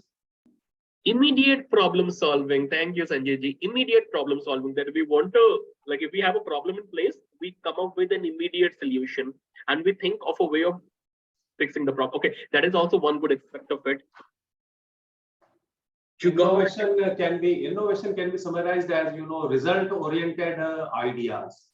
Result oriented ideas. Thank you, Rawat sahab. आपने एकदम जैसे you hit the nail. Result oriented ideas. So if innovation, if an idea is an idea, it is just sitting in a head, then that idea, is it any good? It is not any good. I mean, if it is only sitting in a head, the idea has to come out, the idea has to be implemented, and idea has to produce actionable results.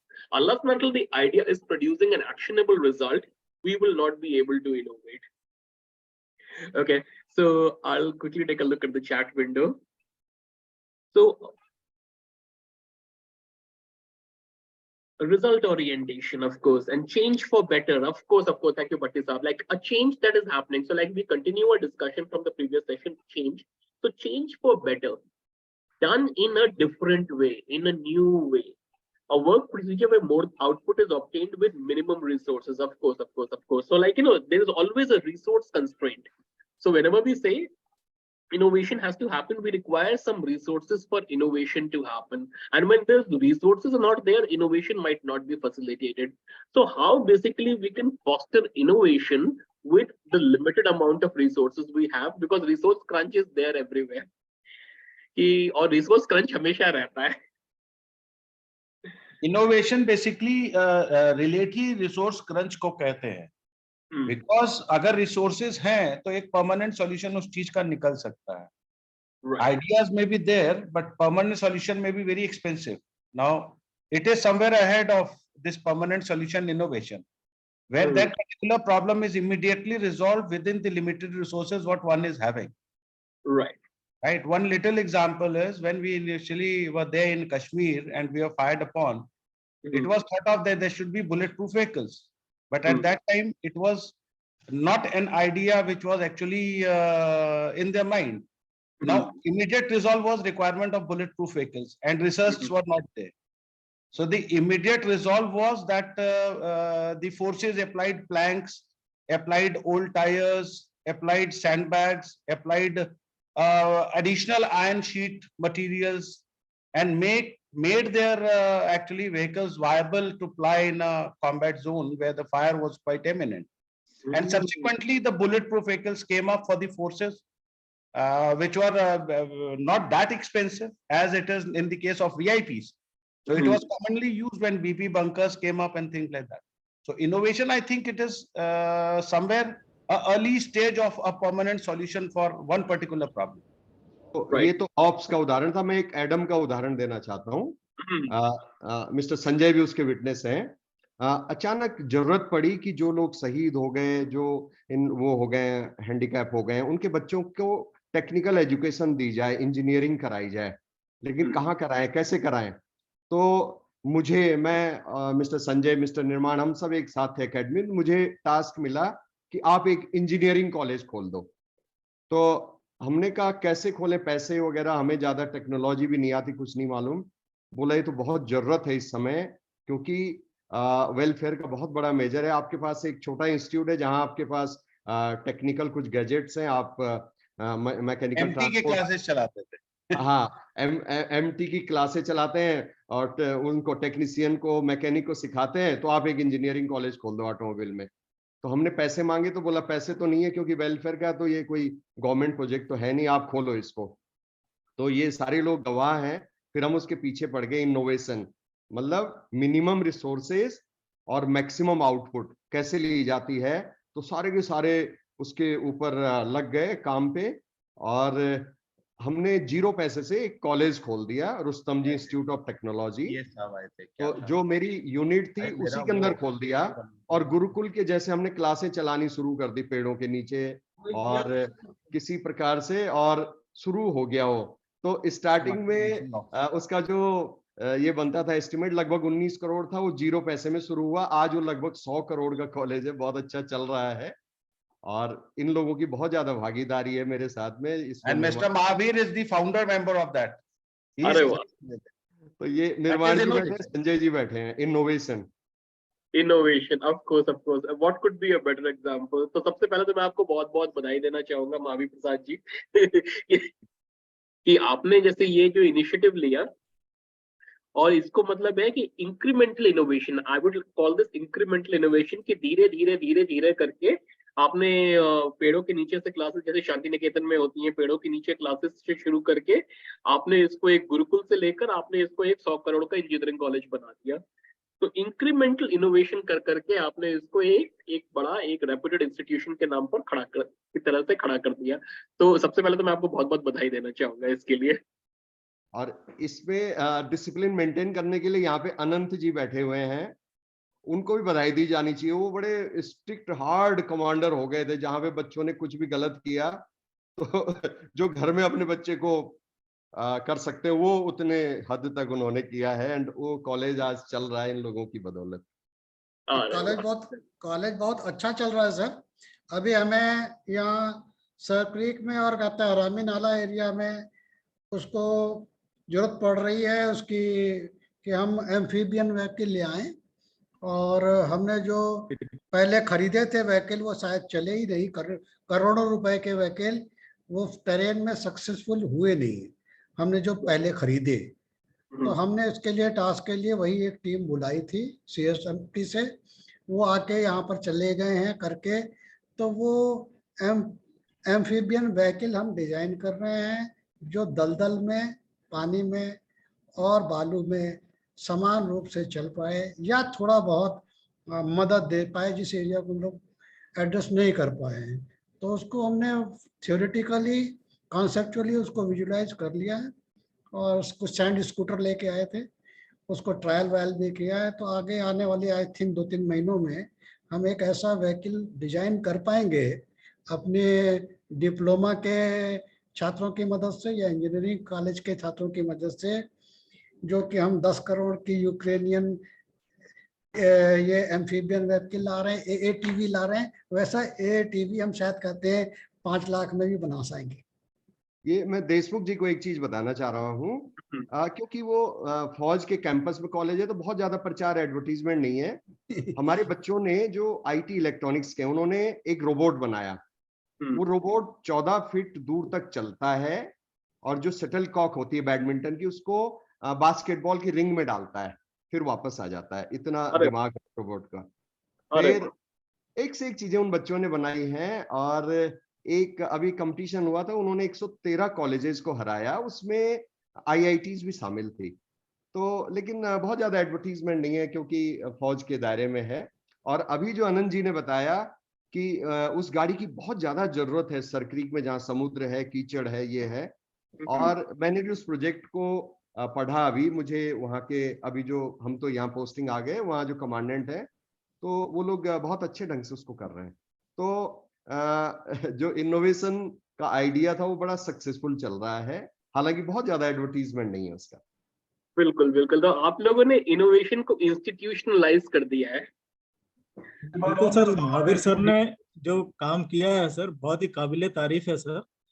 और इसमें कोई दो राय नहीं कि मतलब उन्होंने किस तरीके से शुरुआत की है और उसको फिर कहाँ तक ले गए हैं।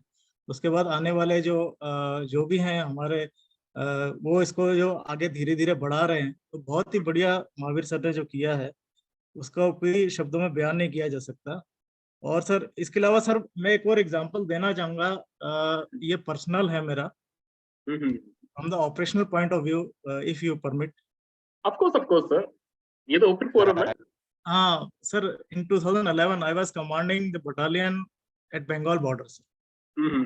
वो एरिया सर बहुत ही नोटोरियस है और बहुत ही ज्यादा परेशानी वाला था। डेली फेंस कटिंग होती थी, डेली स्पॉट वेरिफिकेशन के लिए बीइंग ए कमांडेंट, इवन अगर 3-4 जगह है तो मेरे स्टाफ अफसर को भी जाना पड़ता था। तो उससे हम लोग बहुत दुखी हो गए क्योंकि वी वर वेरी स्ट्रिक्ट।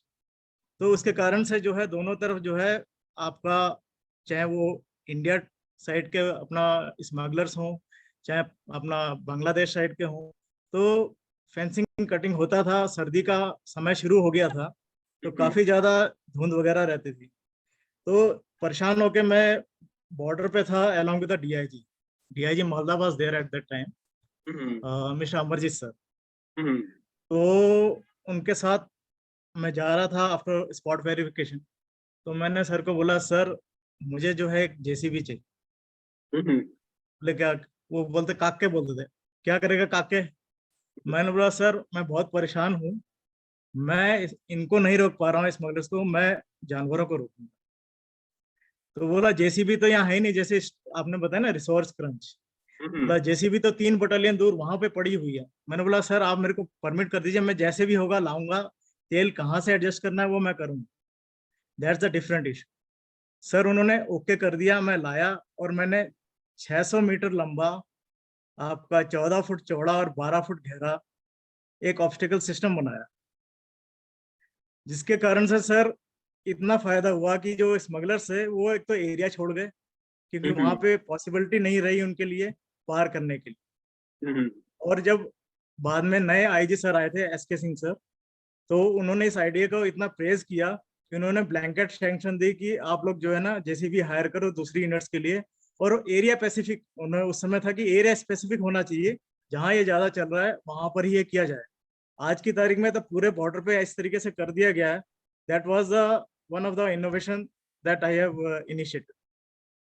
देखो यदि हम बीएसएफ की बात करते हैं तो कहते हैं ना कि इस ऑर्गेनाइजेशन का कल्चर क्या है, तो कल्चर में सबसे पहला एक यही शब्द आता है इनोवेटिव। तो बहुत सारे इनोवेशन के काम हुए हैं। एक छोटी सी और बता रहा हूँ, मैं ऑप्स की बता रहा हूँ, कूच बिहार की बात है।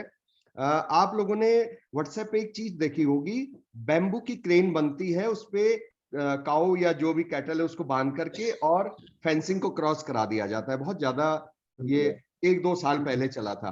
तो सबसे पहले मैंने एज कमांडेंट रात को ओपी के ऊपर लेट करके अपने हैंडीकैम से उसको HSTI की मदद से उसको बनाया था, जो बाद में शायद पता नहीं कहां से वायरल हुआ। मैंने तो अपने हेडक्वार्टर्स के लिए बनाया था वो। ये परिस्थितियां हैं और ऐसे ऐसे इसको क्या करें, तो मैंने कुछ उसका सॉल्यूशन निकाला। फेंसिंग जितनी ऊंची है ये क्रेन काम न करे, हमने 27 किलोमीटर में बैम्बू की फेंसिंग हाइट देखी उसको 20 फीट ऊंची। तो वो क्रेन सिस्टम बंद हो गया। तो अभी यहाँ पे योगेंद्र देव वशिष्ठ साहब होंगे तो वो उस क्षेत्र को कमांड कर रहे हैं। हो सकता है वो फेंसिंग आज भी 20 फीट ऊंची हो।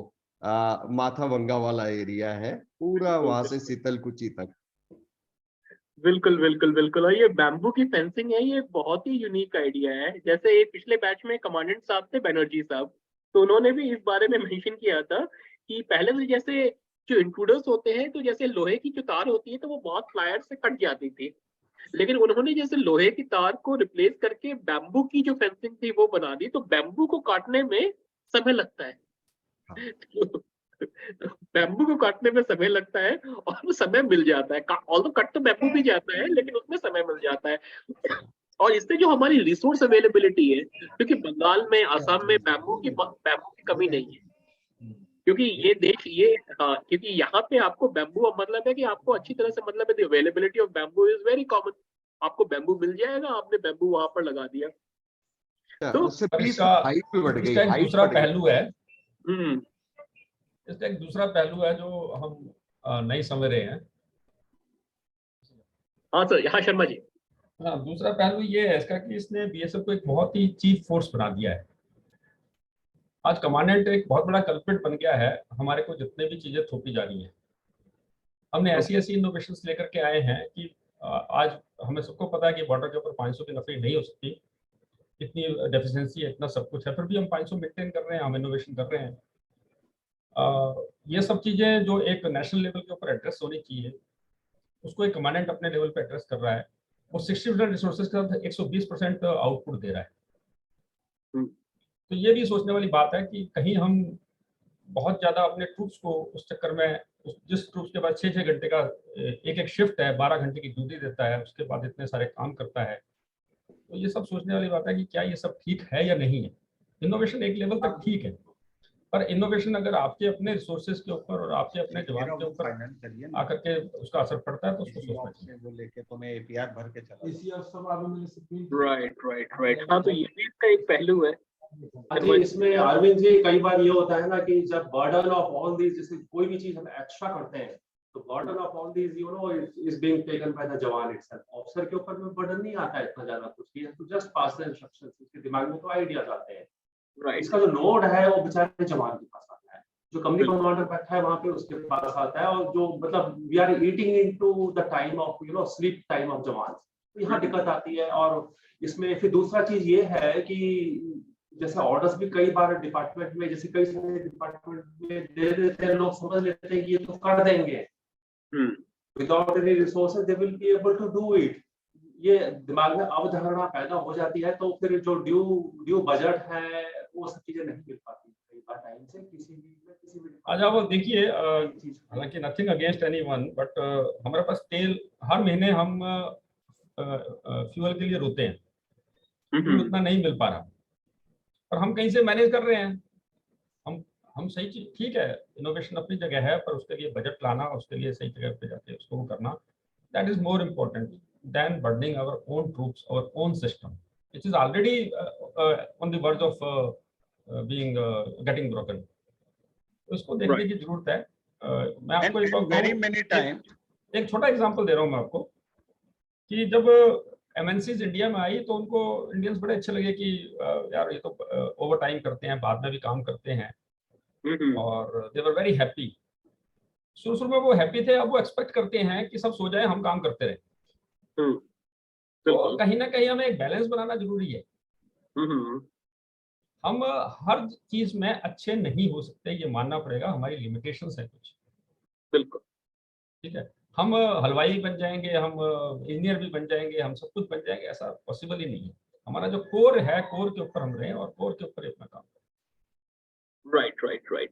तो आपने बहुत ही एक अच्छी बात उठाई है शर्मा जी की कोर कॉम्पिटेंसी, कि कोर कॉम्पिटेंसी हमारी क्या है। तो जैसे हमारी कोर कॉम्पिटेंसी इनोवेशन है, या हमारी कोर कॉम्पिटेंसी हमारा वेलर है, हमारा करेज है, हमारी ड्यूटी है कि हम बॉर्डर्स को प्रोटेक्ट करें। तो अब जैसे अब जैसे एक perspective, like one of the perspectives that comes out is that the core competency of innovation is there in DRDO, is there in ISRO, is there in these scientific organizations who are creating these things for us. And like BSF, like the core competency of BSF is something else. The core competency is guarding the borders. तो ये हमारी core competency यहाँ पर आ जाती है। लेकिन जब innovation की हम लोग बात करते हैं शर्मा जी, तो हम लोग जैसे we go a step further than core competency. जब कोर कॉम्पिटेंसी हमारी तो है, जो हमारी कोर कॉम्पिटेंसी है, लेकिन जब हम लोग इनोवेशन की बात करते हैं तो like we actually talk about innovation as a culture in the organisation. जैसे हमारे महावीर प्रसाद जी ने कहा था कि बीएसएफ में अगर हम लोग ये कल्चरल एट्रीब्यूट की बात करें तो वहां पे इनोवेशन आता है। और जैसे अब मैं मुखर्जी दा को ढूंढ रहा हूँ, मुखर्जी दा मुझे मिल नहीं रहे हैं आज, बहुत ही शांत है। अरविंद जी, आपको थोड़ा इंटरप्ट करूंगा यहाँ पे। अब जब तक मुखर्जी साहब भी मिल जाएंगे तो मैंने कहा चलो मैं ही थोड़ी देर बोल लेता हूँ। हम बात करते हैं कोर कॉम्पिटेंसी की और इनोवेशन की। बिल्कुल। हम कोई भी देखेंगे कि जो कोर कॉम्पिटेंसी आपने कहा बॉर्डर गार्डिंग है, तो बॉर्डर गार्डिंग अगर हम कर रहे हैं उसी में हमें शॉर्टकमिंग्स या हमें जो बीच में ड्रॉबैक्स या पिटफॉल्स हमारे को नजर आएंगे, तभी हमारे पास आइडियाज आएंगे। तो जो एंड यूजर है या जो हमारी कोर कॉम्पिटेंसी है, उसके अंदर जब हम उसको फील करते हैं, एक्सपीरियंस करते हैं, तभी हमारे पास उसमें नए आइडियाज आते हैं कि जो पिटफॉल्स है उनको कैसे ब्रिज करना है। मैं एक उदाहरण दूंगा, फिर महावीर साहब का नाम आएगा। इनका एक बहुत पहले एक आइडिया था कि जो हमारे पास बॉर्डर पे एक बेल्ट होती है, हमारे पास 100 से 150 फीट की लैंड हमारे पास होती है, तो उसके अंदर एक पिट भी बना दी जाए, उसमें बंद भी बना दिया जाए। उस पे लोगों से बहुत सारे व्यूज भी लिए गए थे, लोगों के अलग अलग टाइप के व्यूज भी थे, जिसमें सीनियर हायरार्की भी इन्वॉल्व थी और जूनियर हायरार्की भी इन्वॉल्व थी। ये कैसे हो सकता है, मतलब रिलक्टेंस जो जिसकी हम बात करते हैं, रेजिस्टेंस वाला इशू था। एंड आज की डेट में वो प्रोजेक्ट जम्मू में बन गया है और बाकी जगह पे भी कॉपी हो रहा है, क्योंकि वो आइडिया आया। आइडिया कहाँ आया? ग्राउंड से कहाँ से? कोर कॉम्पिटेंसी और मेन टास्क से। तो मिस्टर महावीर ने जो ग्राउंड में फील किया कि हाँ भी ये हमारे को प्रॉब्लम आ रही है और इसको ओवरकम करने का ये एक आइडिया है, ये सोल्यूशन है, उन्होंने दिया, उसके ऊपर डिस्कशन हुआ और वो आइडिया इम्प्लीमेंट पिछले 5 साल से बीएसएफ में हो रहा है। तो वो चीज है। तो जब तक कॉम्पिटेंसी जिससे हमारी बॉर्डर गार्डिंग कोर कॉम्पिटेंसी है, उसमें से आइडिया जनरेट होगा। अदरवाइज तो डीआरडीओ हमारे को क्या दे देगा? वो ऐसा इक्विपमेंट हमें डीआरडीओ दे देगा जो हमारे काम नहीं आएगा। जैसे अभी मिस्टर अनंत ने एटीवी की बात की थी, गुजरात में जो इक्विपमेंट यूक्रेन के लिए या ठंडे टेम्परेचर के लिए बना हुआ है, वो हमारे गर्म टेम्परेचर में कैसे चलेगा? हमें अपने हिसाब से उसको मॉडिफाई करना होगा। इनोवेशन, आई थिंक इनोवेशन और आइडिया जनरेशन दो डिफरेंट चीजें हैं। नहीं सर, मैं इस पर डिफर करूंगा, आइडिया से ही इनोवेशन होता है। Idea generation is okay, but then when you are generating an idea, get the resources required for that. I am not saying कि you start innovating from the zero and उसके बाद उसको पूरा innovate ही करते रहो। आप बंद भी आप अपने रिसोर्सेज से लगा लोगे, गाड़ियां अपनी खड़ी कर दोगे और उसके बाद उसका तेल वहां इस्तेमाल करोगे, that innovation is not required. नहीं, अपने लेवल पे नहीं, innovation is बाहर certainly वाला प्रोजेक्ट required, है, but वो प्रोजेक्ट innovation जो है and बड़े idea, लेवल पे बन रहा है। innovation and idea has to be discussed with the higher ups, brought into their knowledge, and then get the required resources from there. That's what I am saying. Commandant अपने level के ऊपर जो initiatives ले रहा है और उसमें जो ट्रूप्स की बगड़ी हो रही है कहना चाहिए, या अपने रिसोर्सेज को काट करके उसको फीड कर रहा है, मैं उसकी बात कर रहा हूँ। आई am not against innovation, I am not against the idea generation.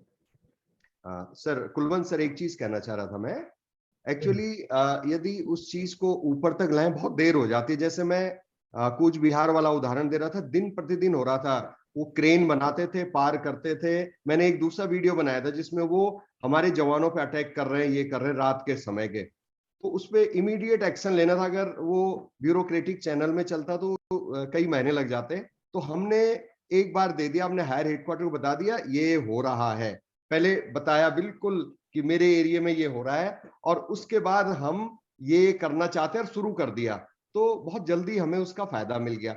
अभी जो निर्माण सर ने बताया, वो जो बहुत पहले मैंने एक प्रोजेक्ट बनाया था, हम दोनों एक कोर्स में थे, अब मैं उसका फायदा ले रहा हूँ यहाँ पे, ऐसे बॉर्डर पे मैं बैठा हूँ कि भारत सरकार ने उसको लागू भी कर दिया। तो मेरे हिसाब से काम तो शुरू कर देना चाहिए, और अपनी बात को जो कुलवंत सर कह रहे हैं कि आगे भी बढ़ाना चाहिए, तो आगे भी बढ़ाया जाना चाहिए।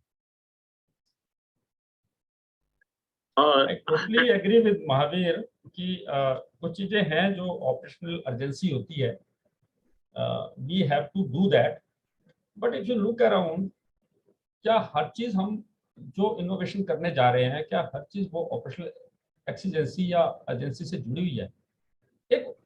एक अलग तरह के माहौल में हम चले गए हैं। जो तुमने कहा बिल्कुल ठीक है, कुछ ऑपरेशनल एक्सीजेंसीज हो सकती हैं, एजेंसीज हो सकती हैं, हमें एकदम करना पड़ता है। पर इनोवेशन उस लेवल तक ले जाना कि जिस लेवल तक मैंने आपको एक सिंपल एग्जांपल दिया कि आज 500 की स्ट्रेंथ किसी बटालियन में पूरी नहीं हो सकती इन द गिवन सर्कमस्टांसेस, किसी भी, क्योंकि बीएसएफ का बटालियन हेडक्वार्टर में एक इनहेरेंट स्ट्रेंथ है जिसकी रिक्वायरमेंट है, पर हम पूरी बटालियन हेडक्वार्टर की स्ट्रेंथ को बॉर्डर पे बैठा करके बैठे हुए हैं, और हमारे लड़के जो हैं आज उनका रेस्ट एंड रिलीफ नहीं है, उसका कुछ नहीं है, वहां दिक्कत आई। अगर मैं आज इलेक्शन, मैं आपको बताऊं, 1-2 तारीख को हमारे यहाँ ऑफ अलर्ट हुआ कि भैया ऑफ अलर्ट होगा 20 दिन का, 500 की नफरी या जितने भी हेडक्वार्टर के लोग हैं उनको बॉर्डर भेज दीजिए, और उस बीच में 2-2 कंपनियां आउट हो गई एक बटालियन से, तब वो ऑपरेशनल अर्जेंसी कहाँ गई? हाँ सर, इसमें मैं एक चीज और कहना चाह रहा हूँ, कहीं हम पूर्वाग्रह ग्रसित तो नहीं है कि हर चीज प्रॉब्लम ही लगने लगे। जैसे ड्यूटियां हैं, एक्स्ट्रा काम करने वाला, मैं एक जो पहले पढ़ाया गया फीडबैक सिस्टम, उस समय तो हम सारे लोग डिप्टी कमांडेंट थे, बहुत यंग थे, जब एक कॉलेज बना है तो कॉलेज में मेरे पास तो 100 की नफरी थी कुल, लेकिन उन 100 लोगों ने मेरे हिसाब से किसी ने भी 14 घंटे 15 घंटे से कम काम नहीं किया, जब 0 पैसे से 19 करोड़ का कॉलेज खड़ा करना था। और डेली हम बातचीत करते थे, फीडबैक लेते थे, भाई कोई प्रॉब्लम? अरे नहीं सर, आप इतना बड़ा मिशन लेके चल रहे हैं तो विल डू इट। अच्छा, उसके साथ साथ हमने फिर बाहर का ऑरा भी बढ़ाया, फीडबैक सिर्फ वहीं तक नहीं रखा, या सपोर्टिंग सिस्टम में जैसे हम 8 बैचमेट थे, मुझे आज भी याद है कि कई बैचमेट की वाइफ्स ने फ्री ऑफ कॉस्ट पढ़ाया उस गुरुकुल में। अभी निर्माण सर और मिसेज निर्माण दोनों ने पढ़ाया हुआ है, और मिसेज राणा ने, ये सारे लोग पढ़ाते थे lady wifes free of cost, और एडम में भी हेल्प करते थे। तो एक मिशन सा हो गया, कहीं किसी को बर्डन ही नहीं लगा कि काम में बर्डन है। इसी प्रकार जो 20 फीट ऊंची जो फेंसिंग बढ़ाई गई 27 किलोमीटर में, वो पहले सबको विश्वास में लिया गया ट्रूप्स को कि यार देखो हमारी बहुत बेइज्जती हो रही है, ऐसे ऐसे हो रहा है, क्यों ना हम ऐसे करें। तो सारे फिर एक ही लाइन पे हो गए। तो लीडर को पहले सबको एक लाइन पे लाना पड़ेगा, उन्हीं की लैंग्वेज में बात करना पड़ेगा। गांधी जी इतने बहुत बड़े रईस आदमी थे, ये थे, लेकिन वो सिर्फ लुंगी पहनते थे छोटी सी, क्योंकि उस आम जनता के स्तर पे वो आकर के काम करना चाहते थे और बहुत अच्छे लीडर साबित हुए। तो इनके साथ बैठना पड़ता है। जैसे रात को इन्हीं के साथ बैठ के मैं वीडियो बनाता था अपने हैंडीकैम से, तो लोग फिर जुड़ गए वर्क से। और फिर मैंने वो भी नहीं, चैनल भी नहीं तोड़ा, मैंने हर चीज को ऊपर बताया कि ऐसे हो रहा है, ऐसे करना है, इसको मैं स्टार्ट कर रहा हूँ, और वो शायद फायदेमंद भी हुआ है। मुझे लगता है मैं तुम्हारी बात पे बस यहाँ तक सहमत हूँ। एक बड़ी अच्छी बात बोलता हूँ आपको, जब हम कश्मीर में थे तो हम एक के बाद एक ऑपरेशन करते थे, हम रात में देखते थे, दिन में देखते थे, एक लीड मिलती दूसरे चले जाते थे, but we were on a mission mode and mission has a particular time schedule. यार ये 2 साल चलेगा, 2 साल हमने बिल्कुल जब करके करना है। Then you need time to recharge your batteries. 2 साल बाद आप कश्मीर से निकले, आपने कश्मीर से बाहर आए, अपने आप को रिचार्ज किया, दोबारा गए। But force is lacking.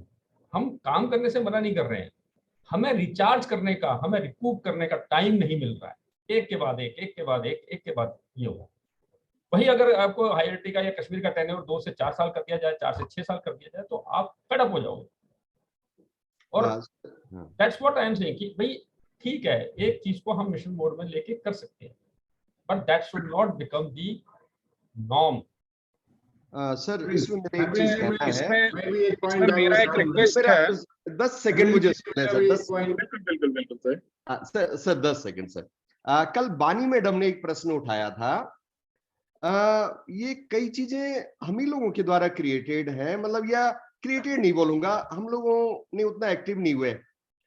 इसके लिए जिम्मेदार कौन है? फोर्स हेडक्वार्टर में भी हमारे लेवल के अधिकारी बैठे हैं, फील्ड में भी बैठे हैं, जगह जगह बैठे हैं, तो कहीं ना कहीं थोड़ी बहुत हमारे ऊपर भी वो आती है कि हम क्यों नहीं कर पा रहे हैं सब कुछ।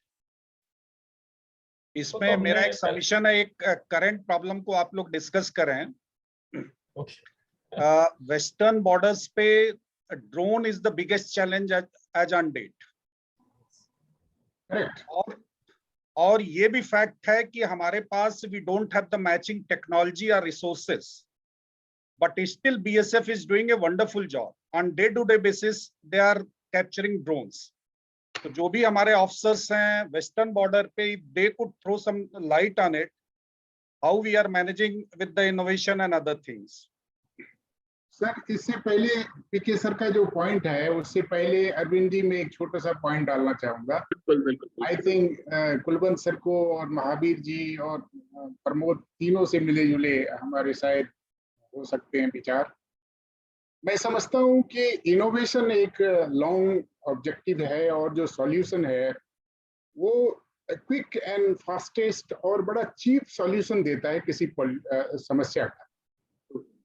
उसमें बहुत कॉस्ट इफेक्टिवनेस, ज्यादा मैन पावर, ये सब की जरूरत भी नहीं होती।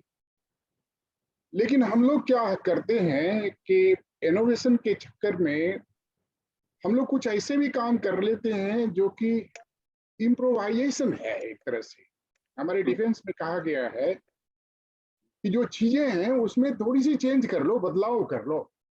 जैसे फेंस है, फेंस को थोड़ा ऊंचा कर दें, बदलाव हो गई।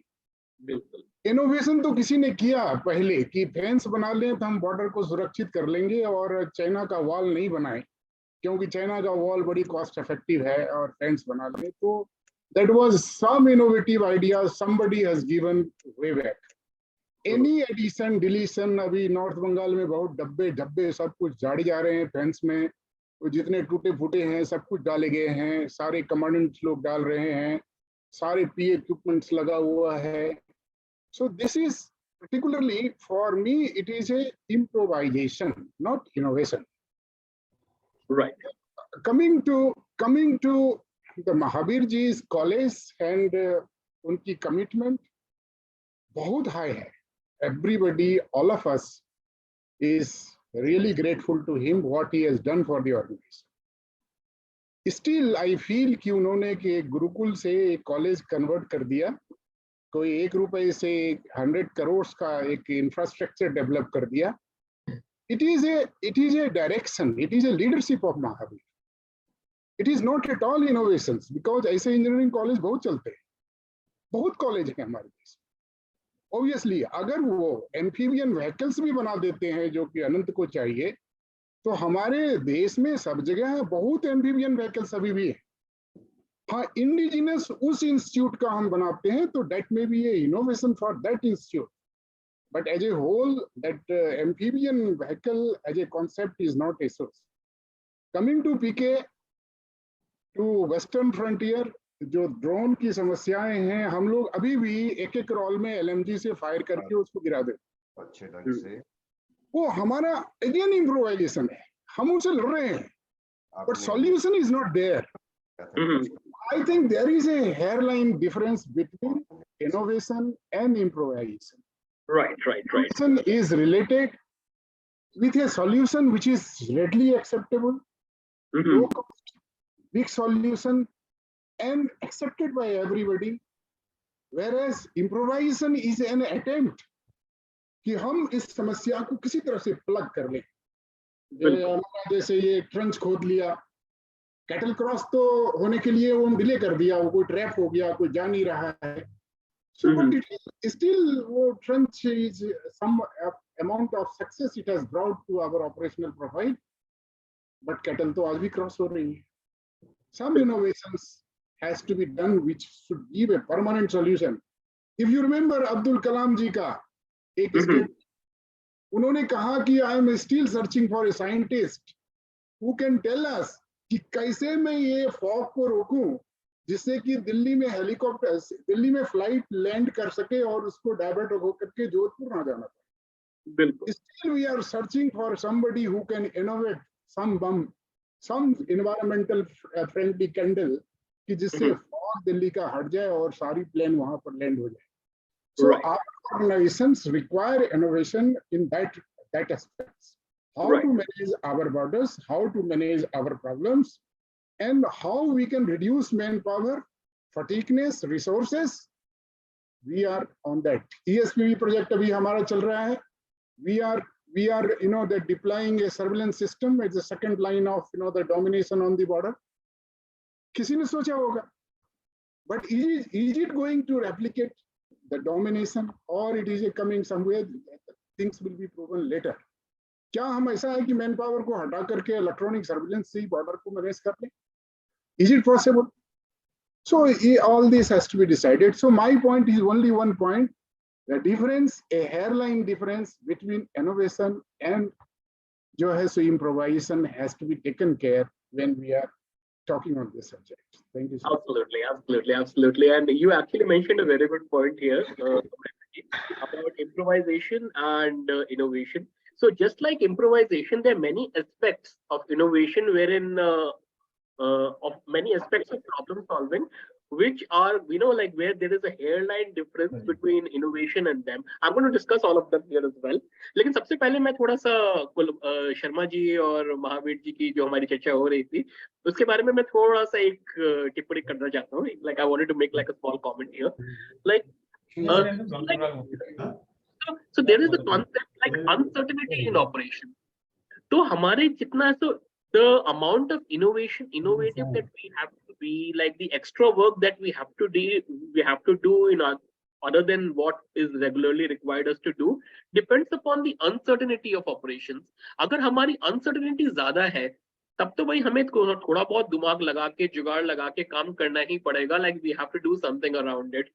अगर uncertainty हमारी कम है, तो हम लोगों को जो innovativeness वगैरह जो है, everything falls into the place, everything falls into the system. अब हम लोग जब borders की रक्षा करते हैं, then there is like a level of uncertainty that we have. कि हम लोगों को पता नहीं होता है कि दुश्मन exactly क्या करने वाला है. We have to be ready. कभी-कभी दुश्मन की तरह से भी सोचना पड़ता है कि दुश्मन क्या करेगा हमारे साथ. तो इसीलिए मतलब है कि innovation मतलब है कि to always keep an innovative temperament sometimes helps. Although I completely agree with Sharma ji that this is like an additional burden on the Jawan. The Jawan, like it takes away the sleep time of the Jawan, it takes away the rest and the recuperation time of the Jawan, which is completely like all of those are very, very valid points. I mean, that is something that the system should take care of. I mean, innovation has to be built into the system in such a way that everything falls into the place, everything becomes seamless. But if everything is seamless, everything falls into the place, there is no uncertainty, that means like we would be living in Ramarajya. लेकिन अभी situation वैसी नहीं है that we are not living in Rama Rajya. So we are not living in an ideal world. We are like living in a transitory world where uncertainty is very high. Especially like, you know, we have got some very violent neighbors, especially like one violent neighbors on our western borders. So because we have that violent neighbor, it is very important for us to be aware all the time and creative all the time. And that is why like this additional burden falls on a Jawan. So in order to reduce that burden, the thing is that how we can build an innovative culture in an organization to such an extent that our systems are synchronized to provide solutions. और दूसरी बात जो आई थी हमारी permanent solutions की बात आई थी. अब परमानेंट सॉल्यूशंस भी हम लोग जब कहते हैं कि we are bringing in a permanent solution, लेकिन एक क्वेश्चन हम लोग पॉन्डर नहीं करते हैं कि परमानेंट सॉल्यूशन की एज क्या होगी. What is the age of a permanent solution? Like permanent solution does it mean 100 years, 200 years, like an eternity, कि कोई सॉल्यूशन हम लोग लेकर आए वो इटर्निटी तक चलता रहेगा, या फिर परमानेंट सॉल्यूशन की एज होती है 2 साल, 3 साल, 4 साल, 5 साल, 10 साल, 12 साल, 15 साल. So जब भी हम लोग परमानेंट सॉल्यूशन की बात करते हैं, it is very important for us to critically think that what is going to be the age of that permanent solution. So that is one thing. Apart from that, अभी जैसे Amarinder sir ने कहा था improvisation के बारे में, तो I am going to discuss some of the other aspects of innovation really quickly. तो उससे थोड़ा सा एक हम लोगों को आइडिया मिल जाएगा. तो पहली होती है हमारी डिस्कवरी, फिर आए हमारा invention, improvisation,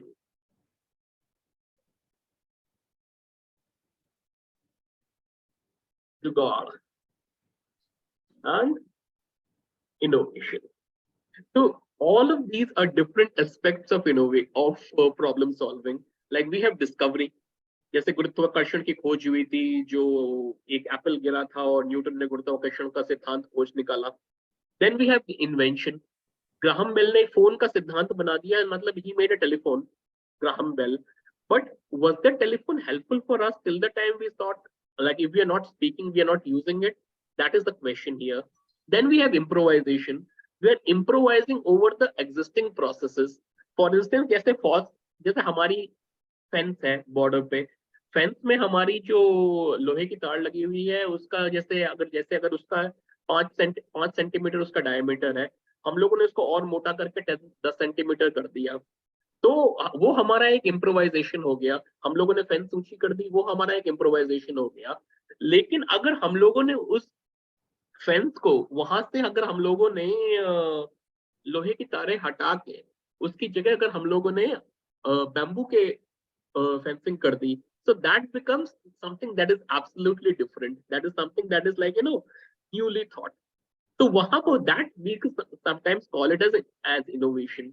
Then like we have जुगाड़. जो हम लोग जुगाड़ की बात करते हैं कि जुगाड़ is also innovation. So जुगाड़ is like low end technology disruptive innovation. तो जुगाड़ is more of a break fix, कि हम लोग जैसे कोई प्रॉब्लम के लिए हम लोग एक छोटा सा टेम्परेरी सोल्यूशन लेकर आ गए हैं, that is जुगाड़. But is जुगाड़ actually innovation? That is something that we have to discuss about.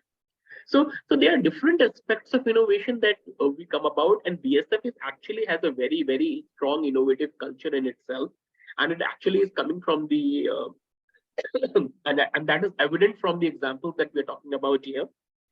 So the thing is here is that innovation के components यहाँ पर हम लोग क्या-क्या मानेंगे, क्योंकि innovation के बहुत सारे aspects होते हैं. So if we move on, I'll just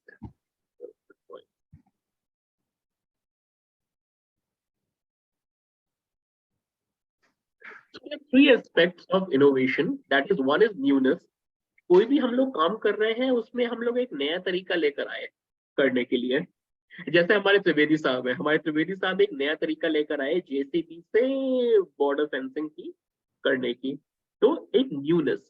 फिर उसके बाद उस नए तरीके से क्या वैल्यू प्रदान होती है, what is the value that is coming out of it. So that is something that we discuss. And finally, like we discuss adoption, like how quickly can we adopt the new idea, उसकी acceptance. जैसे हम लोगों ने change के बारे में बात की थी पिछले सेशन में, यहाँ पे हम लोग उसी change को आगे बढ़ा रहे हैं कि how quickly can we adopt that idea. So newness, value and idea, इन तीनों को मिला के हम लोगों का एक इनोवेशन होता है, क्योंकि इनोवेशन जो है that is a very tricky term. And this is something like every time like I interact with BSF personnel, like I get like, you know, like new and interesting ideas about innovation. So that's why, like, you know, I talk about different aspects of innovation, whether it is discovery or it is invention or it is improvisation or it is jugaad or it is actually innovation. So innovation can also be a process, innovation can also be a tool, innovation can also be a methodology, and innovation can also be a culture. अब as a leader आपको innovation किस तरह से use करना है, that depends upon us. Okay, so that was like a short summary of the discussion that we had out here. So thank you very much for making that valuable contribution. I'll quickly take a look at the chat window.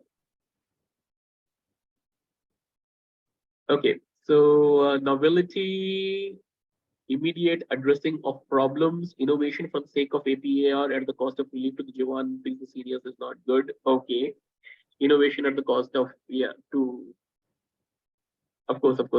So that is a very important factor. Changes brought in a process to change efficiency. New idea or a method, jugaad. So all of those are very interesting suggestions. So thank you very much for making those suggestions. So let us move on. Okay, so like we have already done that.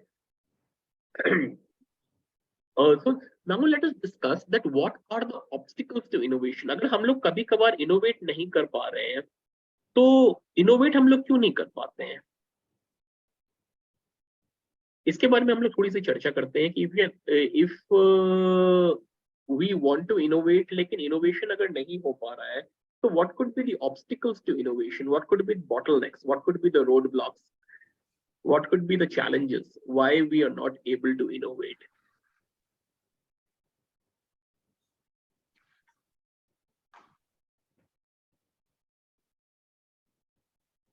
थोड़ा सोचते हैं इसके बारे में हम लोग.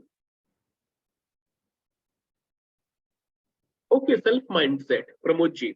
So Pramod ji, can you explain this a little more? Can you elaborate this on a little more, self mindset? Pramod ji, थोड़ा सा इसके बारे में आप elaborate कर दीजिए कि self mindset, how is it a barrier to innovation?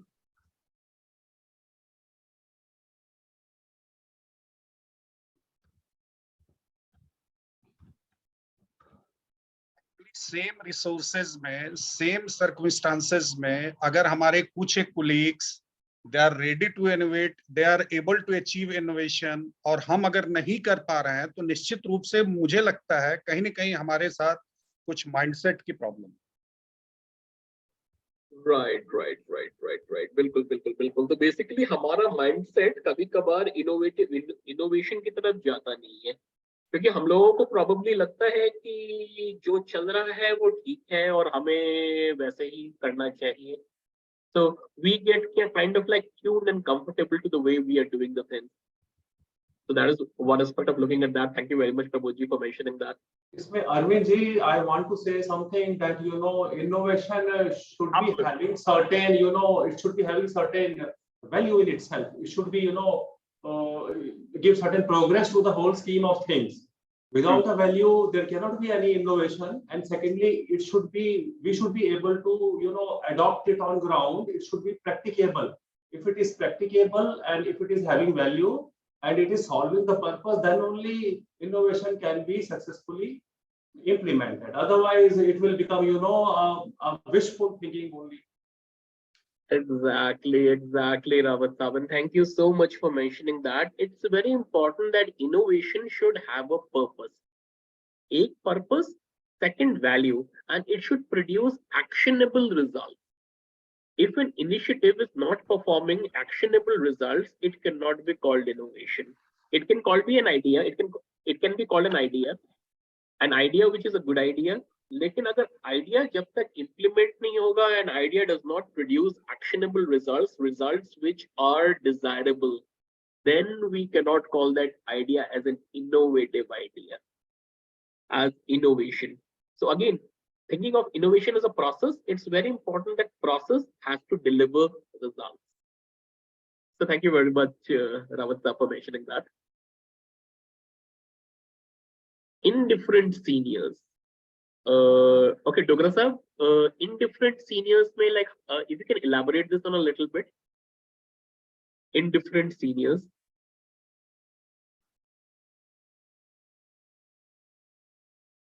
Dogra sir, if you're there.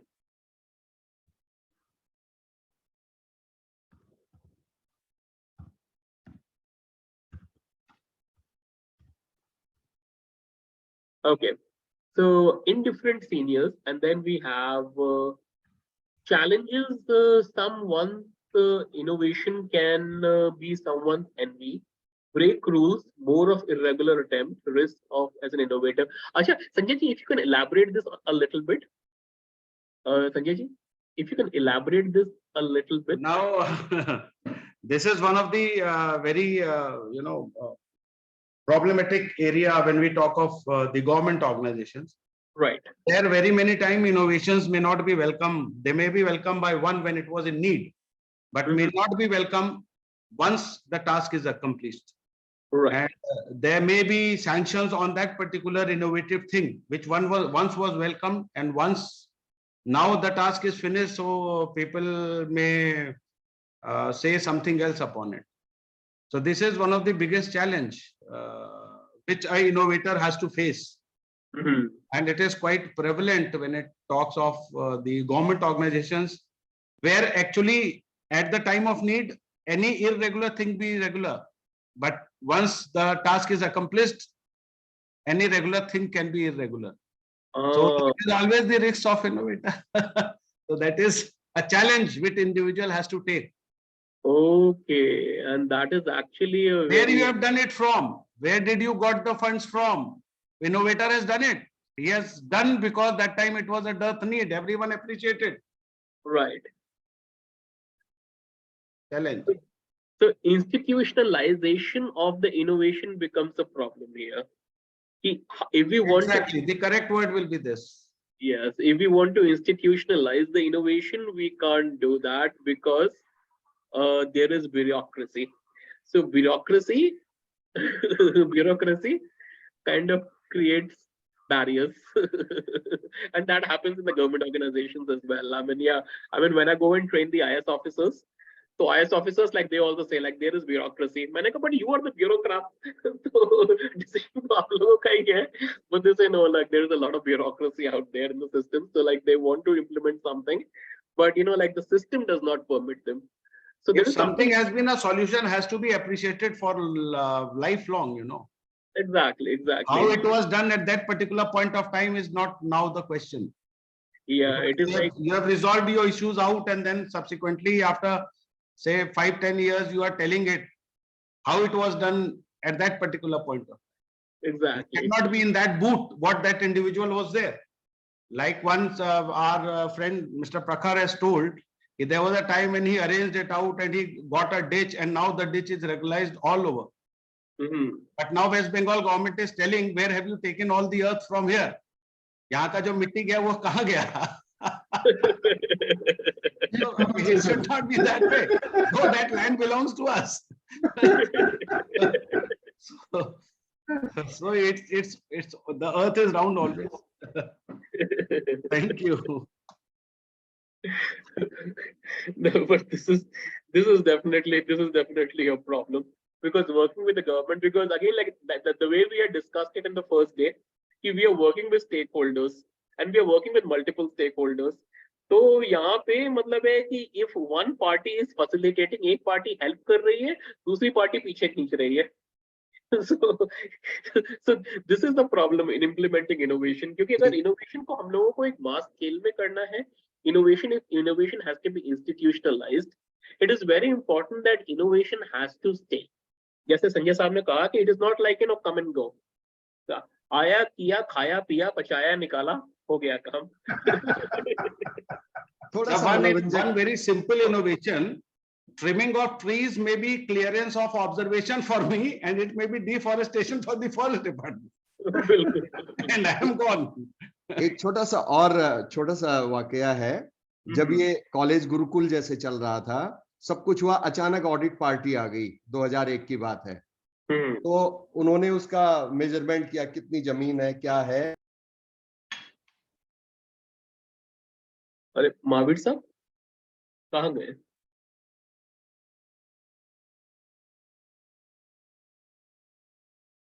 I think it's a net issue. जब ये लीडरशिप में पढ़ाया जाता है mister Deshmukh, I'll request it should be institutionalized on the very effective part that leader अगर innovate करता है तो he should not be victimized with that. That is true. That is true. Right from day one to the day last, even if the innovation fails after some time, so what? Exactly. It is especially for the forces. There are a lot of there are very less chances of going into a lot of scientific researches and all. It is always hit and trial method which goes on. Absolutely. इसीलिए यहाँ पे ना Sanjay sir एक factor आ जाता है uncertainty का, जैसे हम लोग बात कर रहे थे कि अगर एनवायरनमेंट में अगर अनसर्टेनिटी ज्यादा है तो मतलब ये सारी चीजें अपने आप आती रहती हैं। इसलिए इट इज वेरी इंपॉर्टेंट, जैसे हम लोग साइंस में इसको एंट्रोपी भी कहते हैं, द डिग्री ऑफ रैंडमनेस। अगर डिग्री ऑफ रैंडमनेस हमारे एनवायरनमेंट में बहुत ज्यादा है तो मतलब एक कोई स्टेबिलिटी क्रिएट कर पाना बहुत मुश्किल हो जाता है। अब डेमोक्रेसी का ये चैलेंज होता है सर कि मतलब एक पार्टी आती है, दूसरी पार्टी चली जाती है, दूसरी पार्टी आती है, वो अपना एक नया सिस्टम, नए रेगुलेशंस लेकर आएगी, it is going to affect everybody. तो जो एक अच्छा इनोवेशन हुआ था, एक अच्छा प्रोसेस बना था, एक अच्छा सिस्टम चल रहा था, something that is working, something that is successful, if it is not conducive to the political interests of the other group, then they create like a strong resistance to it. अब ये uncertainty जो है हमारे system में, हमारे environment में, ये किस तरह से मैनेज होगी, this is something like basically जो हमारे टॉप लीडर्स जो बैठे हुए हैं हमारे लोग, उनको ये थोड़ा सा देखना है कि हम लोग सिस्टम्स में किस तरह से एक हार्मनी क्रिएट करें। अब अनसर्टेनिटी जब कम होती है तो एक हार्मनी होती है, जब हार्मनी होती है तब इनोवेशन हमारे स्टेबल रहते हैं, इंस्टीट्यूशनलाइज हो पाते हैं। जब हार्मनी नहीं रहती है तो जो हमारे इनोवेशंस हैं वो वही है, कम एंड गो, चले गए आए चले गए, वैसा हिसाब हो जाता है, आराम गए आराम वाला हिसाब किताब हमारा हिसाब हो जाता है। सो लेकिन as a leader, as a leader and as a senior leader in the organization, हम लोग कुछ हद तक इस uncertainty को अपने लेवल पर रिड्यूस कर सकते हैं। तो इस बात पे आप लोग मुझसे स्वीकारेंगे कि मतलब would you agree with me on this कि अपने लेवल पे कुछ हद तक हम लोग इस अनसर्टेनिटी को रिड्यूस कर सकते हैं ताकि हम एक इनोवेशन का एनवायरनमेंट फॉस्टर कर सकें?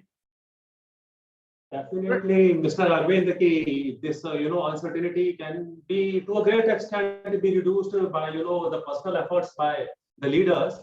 लेकिन जहाँ तक innovation की बात है, for example, if you look into our department, border security force, which is spread over a vast terrain of the entire lot of areas are into it, and very diverse frontiers are also there. So innovation should be given to all the commanders, but the domain should be set, and that because if all of us, if everybody is implementing his own innovative ideas, there will be a kind of a disharmony in the department. There will not be any uniformity. So domain should be set wherever the leaders, the sub leaders or junior leaders or middle level leaders are able to exercise their innovation very freely. A particular domain should be kept, and for if a person goes out of domain, his innovative idea should be vetted from his next superior authority, from the force commander itself, so that he is able to properly check it out at his own end, in order to maintain the uniformity. That's all which I want to say. Right. And thank you very much, Rawat sir, for mentioning that. So it is very important that within our domains, within there should be like a platform. We should be provided a platform for innovation, and that platform should exist. It should not cease to exist. I mean, it should be around.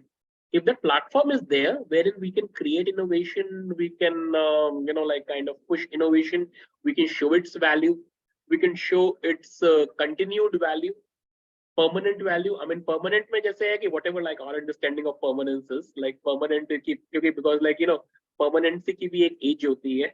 कि permanent है तो मतलब है कब तक permanent है, 60 साल पे हम लोग रिटायर हो जाएंगे तो परमानेंट मतलब है 60 साल तक ही परमानेंट रहेंगे. So like like whatever is like our definition of permanency, उसके हिसाब से the things have to be moved forward.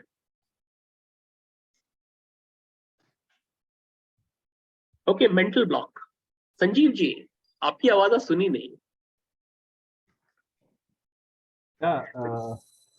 So Deshmukh, mental block generally we all face as such. हम किसी प्रॉब्लम को देख रहे होते हैं और प्रॉब्लम लगता है विचित्र है, अजीब है, लेकिन जब सॉल्यूशन की तरफ हम देखते हैं तो कोई सॉल्यूशन समझ में नहीं आता. और एक बड़ा नया सा बंदा who is not concerned with what problem is, वो आता है, कोई बहुत छोटी सी चीज बता के चला जाता है. राइट. वो चीज हम लोग नहीं सोच पा रहे थे, we were deeply into that, लेकिन but we are not able to comprehend that solution as such. Exactly. Innovation मेरे ख्याल से कॉर्पोरेट्स में इनोवेशन बहुत सारे हुए हैं, होते रहे हैं. एक हम लोगों ने बड़ा जो इंसिडेंट पढ़ा था कि सेल्स बढ़ाने के लिए किसी कंपनी में जो ट्यूब बनती थी उसका डायमीटर थोड़ा सा बड़ा कर दिया. पब्लिक को पता नहीं चला, लेकिन वो डायमीटर 1.1 mm था तो उसको 1.2 mm कर दिया. उससे कंजप्शन बढ़ गया, अल्टीमेटली सेल्स बढ़ गए. राइट. लेकिन वो पब्लिक को मालूम नहीं पड़ा, जिस बंदे ने किया वो उसका अपना आइडिया था सेल्स बढ़ाने का. बिल्कुल बिल्कुल बिल्कुल बिल्कुल बिल्कुल. I can't agree more Sanjeev ji कि इसमें मेंटल ब्लॉक हमारा आ जाता है when we are trying to innovate individually. हम लोग केवल अकेले ही सोल्यूशन लेकर आ रहे हैं तो कभी कभी हमारा दिमाग अटक जाता है किसी चीज पर. And this happens, and this is something that happens with all of us at some point of time कि सोल्यूशन हमारे सामने रखा हुआ होता है लेकिन हम लोगों को कभी कभी वो दिखाई नहीं देता है. So we need external help. So sometimes like team work helps us innovate better. So जैसे है कि like if we have a team, the team brainstorms and comes up with a solution, then it sometimes helps because we are able to see multiple perspectives. Yeah, of course. Deshmukh ji sorry, थोड़ा power failure हो गया था. हाँ जी. मैं वो बता रहा था, वो जो गुरुकुल में चला ना, तो अचानक एक दिन ऑडिटर्स आए और उन्होंने नापना शुरू कर दिया. तो उन्होंने मेरे ऊपर 9-10 लाख रुपए की रिकवरी लगा दी कि आपने ये प्राइवेट चीज शुरू कर दी यहाँ और ये तो गवर्नमेंट लैंड है. वो तो सौभाग्य से क्या था कि 2 ऑडिटर्स के बेटे भी वहां पढ़ रहे थे. तो फिर वो बच्चों के उनको देखना पड़ा कि भाई बच्चों का भी भविष्य, नहीं तो कॉलेज तो वही बंद करा देते 4 ही लोग मिलके. अरे अरे अरे हाँ नहीं, ये है कि ये this is definitely a challenge, क्योंकि जैसे है कि हमारे जैसे ना कि इंटरनल एनवायरनमेंट फैक्टर्स हैं और एक्सटर्नल एनवायरमेंटल फैक्टर्स होते हैं. तो इंटरनल एनवायरमेंटल फैक्टर्स तो इस मामले में हमारे ठीक थे कि मतलब है कि everyone internally was in agreement कि हमारे पास एक कॉलेज होना चाहिए, हमारे पास ऐसे बच्चे जो हैं जिनका थोड़ा सा सहारा थोड़ा कम है, like they should be given this education. तो ये गुरुकुल है जो हमारा ये चलना चाहिए. लेकिन जो एक्सटर्नल साइड है, जो इस बात को अच्छी तरह से समझते नहीं है, उनके लिए तो मतलब है केवल ये रूल बुक के हिसाब से 4 चीजें होती हैं. So it is very important to innovate. For innovation to succeed, it is very important that every stakeholder has to be brought on board. So just if we have like one stakeholder and an important stakeholder missing, then they create a problem. So thank you very much, Mahavir ji, for mentioning that. Okay.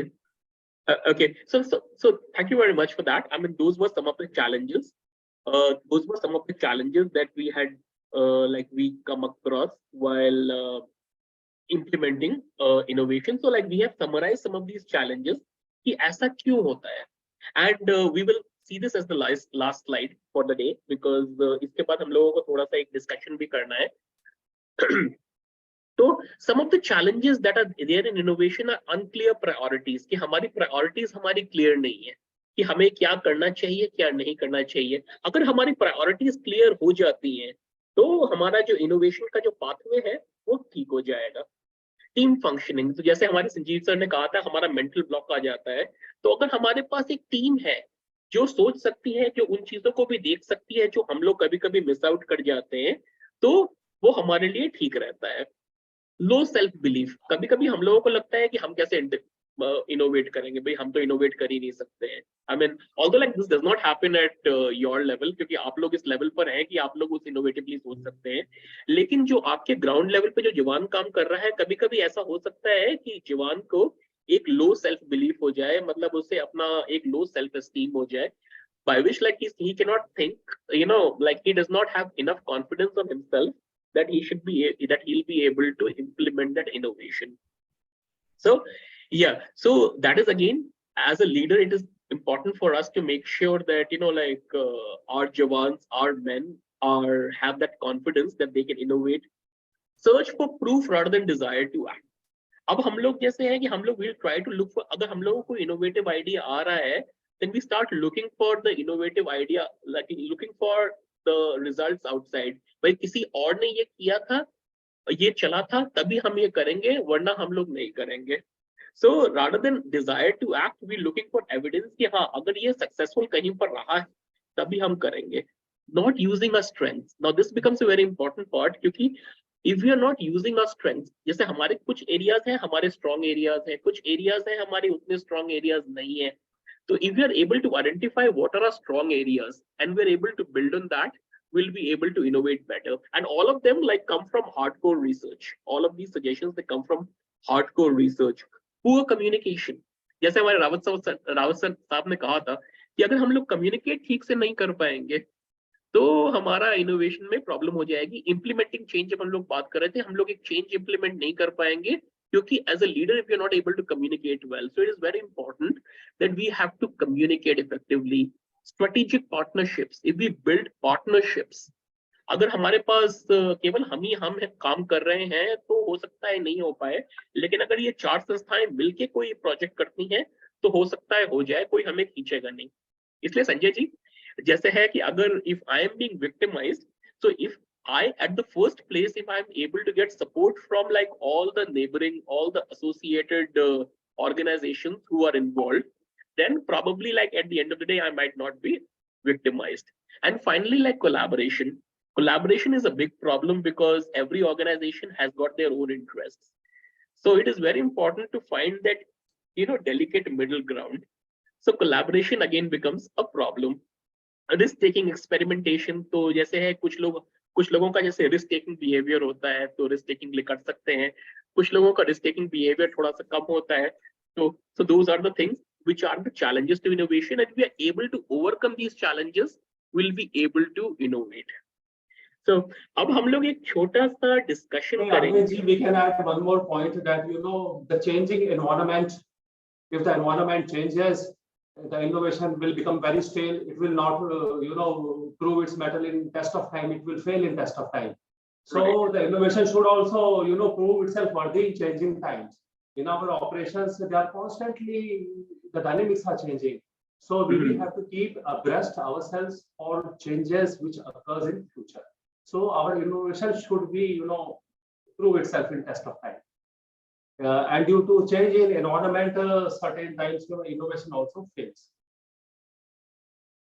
बिल्कुल completely agreed Rawat sahab ki innovation should stand the test of time. If they are not standing the test of time, if they are like, you know, मतलब एक फुलझड़ी की तरह अगर innovation हुआ कि मतलब है कि they get burnt out very quickly, they only create the sparkle for a moment, then those innovations cannot be actually termed as long lasting innovations. So innovation has to be long lasting. It should have an effect over a period of time. I completely agree. Okay, so now what we're going to do is we're going to do a little activity. क्योंकि अब बहुत देर से मैं ही बोले जा रहा हूँ, तो we are going to do a little activity. तो हम लोग क्या करेंगे कि we will divide ourselves in groups. तो जैसे Zoom के rooms हम लोग बना लेंगे, breakout rooms में हम लोग चले जाएंगे. So in every room, like we will have like 4 or 5 people, and then like we'll have a question that we are going to discuss upon. कि अगर हम लोगों को एक change करना है, like if we want to bring one innovative idea in our unit, so what is that idea going to be? तो हम लोग जैसे है कि like we are going to split ourselves in like 4 or 5 people are going to be in a room. So all of us can tell the others कि if there is one idea that they want to implement them in their unit. तो इस तरह से हम लोग एक दूसरे के आइडियाज सुनेंगे और देखेंगे कि उस आइडिया को हम लोग अपने यूनिट में भी implement कर सकते हैं कि नहीं कर सकते हैं. So we are going to do that. So all of us are going to be talking. All of us will be in a room. like 4 or 5 people. तो सब लोग हम लोग बताएंगे कि what is one innovative thing that we want to apply in our post, in our office, in our facility. Okay. So what we'll do is that now that we are going to create this breakout, we are going to remain in this breakout room for approximately 10 minutes, and then we are going to convene back, and we are going to have like a short discussion, and then we are going to break. Okay. So Dave, are you there? Yeah, Arvind, hi, I'm there. The breakout rooms have been created. Yeah. Okay. Okay. Thank you, Divya. So yeah, so like if you can put everybody in the breakout room, please.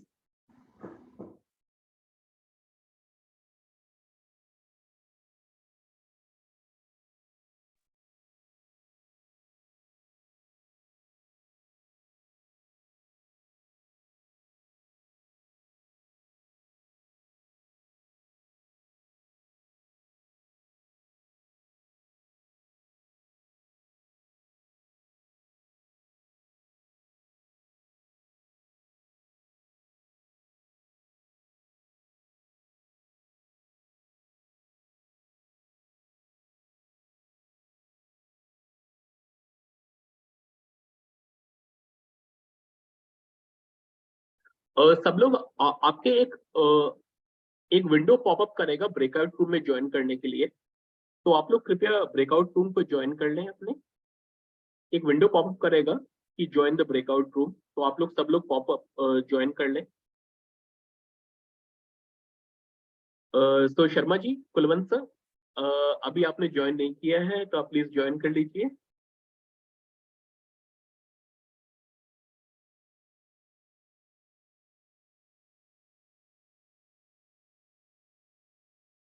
जगी साहब, अभी आपने join नहीं किया है तो please आप join कर लीजिए ब्रेकआउट रूम में। So you are a part of room 4।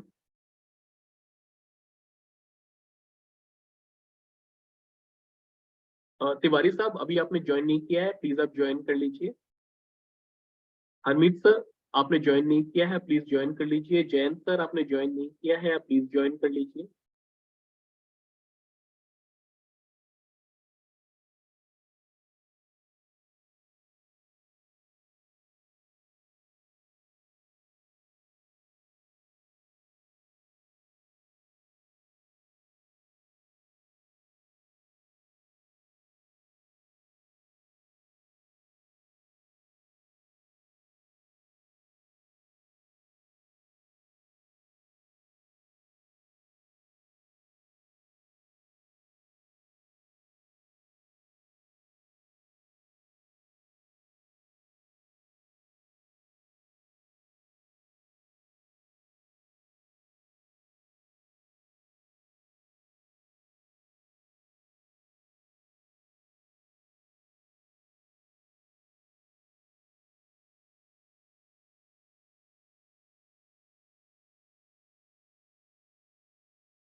Maksud, please do make me the co-host.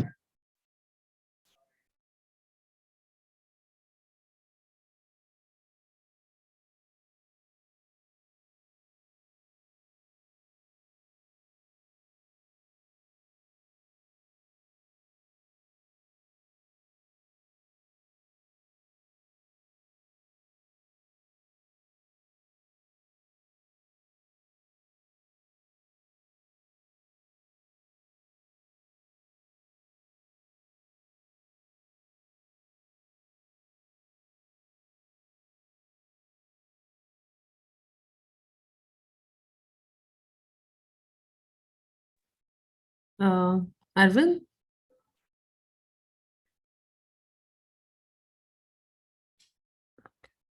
Tanvi? Tanvi? Yeah. The breakout rooms have ended a little bit early. Yeah, I think 2-3 minute पहले end हो गया. इसको बढ़ा सकते हैं क्या कि? No. कोई बात नहीं, we can do the discussion in the plenary. Okay, so welcome back. तो आप लोगों को चर्चा हुई?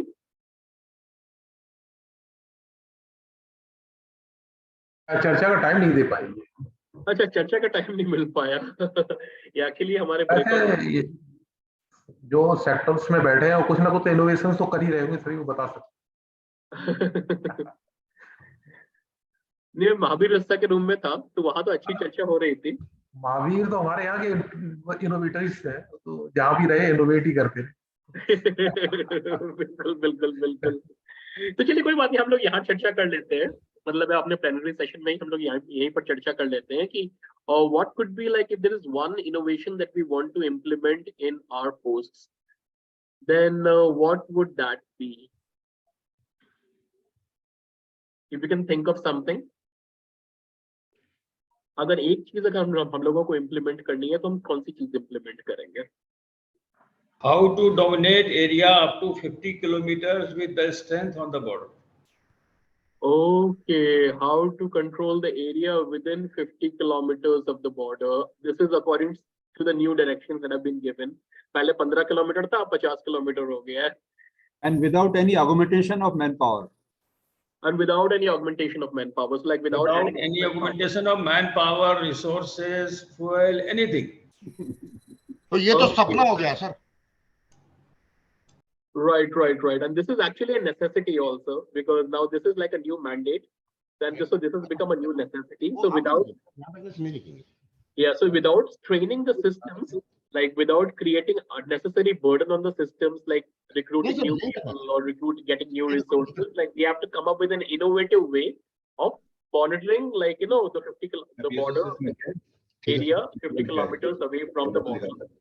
Yeah, so that is one initiative. Thank you very much for mentioning that. Apart from that, like what is one thing that we are going to do?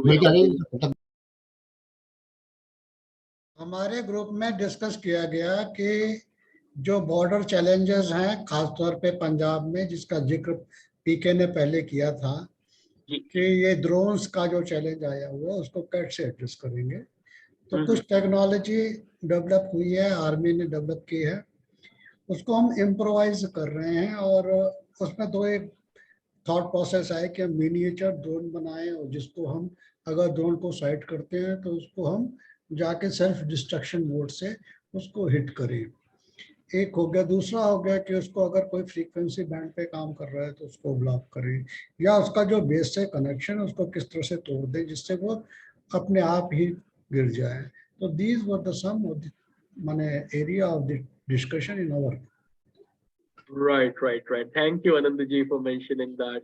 Drones ki samasya is a very challenging samasya because as we talked about the external environment, the external environment is not in our control.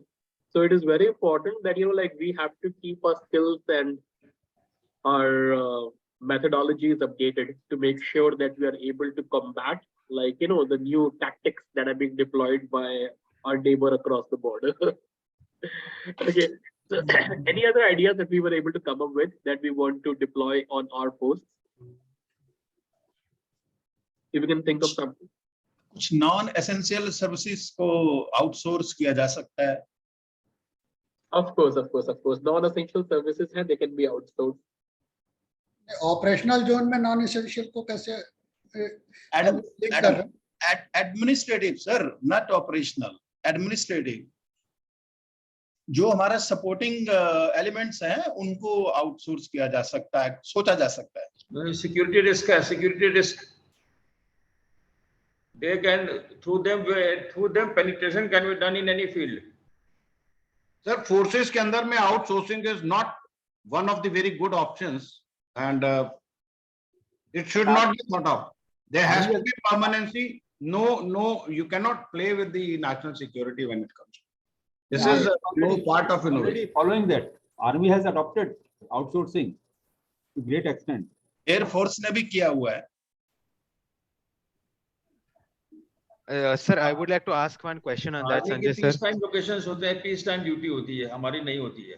That was I was trying to come. Army, the locations what they are having, those that is different aspect. Our people are all time with the operations. नहीं भैया, आप LC का scenario में चले जाओ, सारे Potter pony तो आपकी सिविलियन है, आप उनको लेके अपना एफडीएल में तो रह सकते हो, उनसे सारे सामान मंगा सकते हो, उसमें आपको आपत्ति नहीं है। इधर दो कुक बदल के आउटसोर्सिंग हो गया तो बड़े आपत्ति हो गया। सबसे बड़ी बात है कि सीआईएसएफ ने एयरपोर्ट, जो कि बहुत ही सेंसिटिव ड्यूटी है, उसको आउटसोर्स कर दिया है। तो आउटसोर्सिंग से हमें इतना घबराना नहीं चाहिए। Outsourcing is one of the good option. I want to ask a question, Arvind, if you like, is it possible to, like, the ones who are not very open to outsource idea, do you think it is possible that we build such a security system that outsourcing is very much, there is no security risk posed with that outsourcing? So हम भी ऐसा mechanism build करें या ऐसे हम changes करें कि हमारा जो fool proof system है, क्योंकि security leaks हो ही नहीं इस outsourcing में, whether it is through technology, whether it is अरे हमने आउटसोर्सिंग बहुत कर दिया है, ट्रेनिंग हैज बीन आउटसोर्स्ड। कल मैंने एक इशू उठाया था, वो इशू था our forces has become bulky.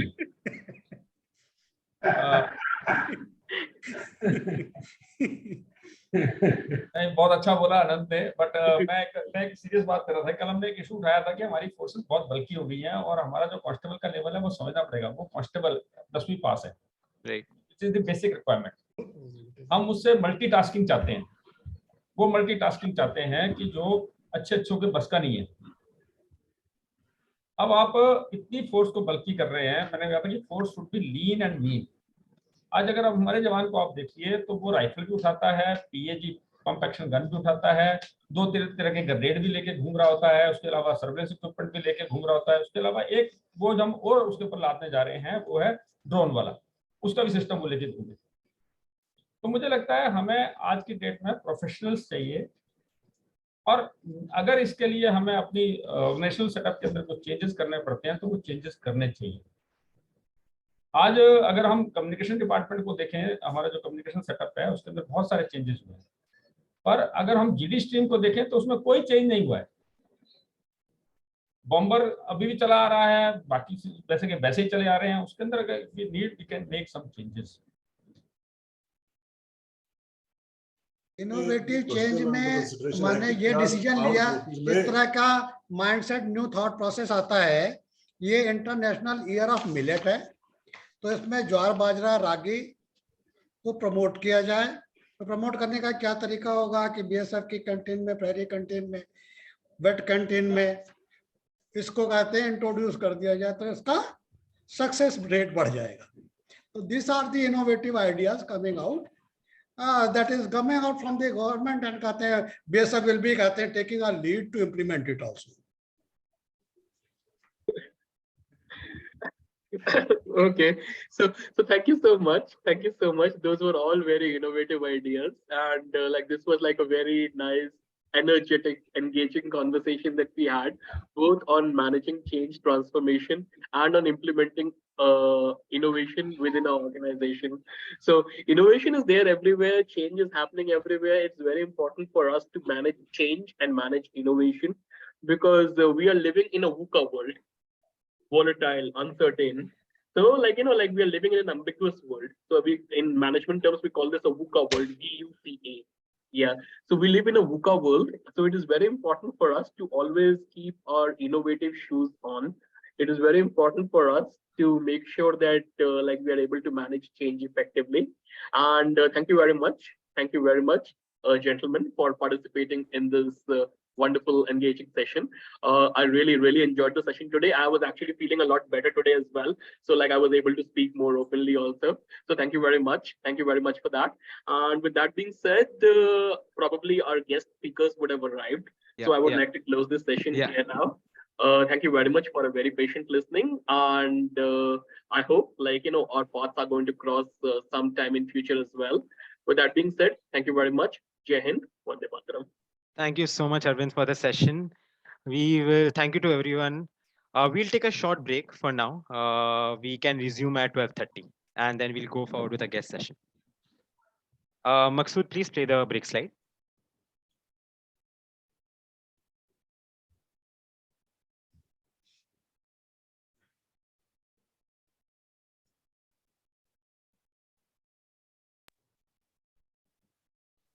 Amarinder sir हैं क्या? अनंत भाई का सिक्सर बहुत बढ़िया था। जी sir Sanjeev sir. Suddenly, everyone's gone back to their work. We are waiting the arrival of our guest speaker. She's going to be here any moment. Just updating you. How are you liking so far the sessions and all? आज कैसा रहा है session? I have a lot of engaging talks. Sandeep, Quite interactive. very interactive, and you guys had so many amazing stories and things to say. We were all hooked onto our laptops. I was just hearing out so many narratives and so many things you guys to share. Like end नहीं होता एक session में. Like I think we should give you a small booklet and you guys should write out all your narratives and send back to us. Because I've got varied story at every level and every individual may be having one. Right. Very different one. yeah. Very nuanced and and everyone coming from different experience. हर कोई different sector में आप लोग हो, different background से भी हो रहे हो, आप लोग के challenges सब अलग-अलग है. It was very insightful hearing all of you out.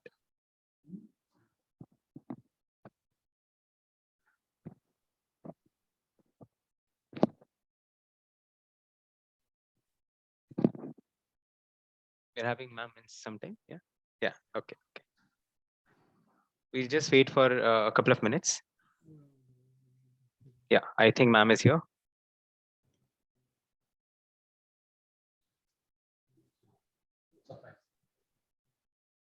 I think Dr. Ritu is here. So I'll just start with the introduction.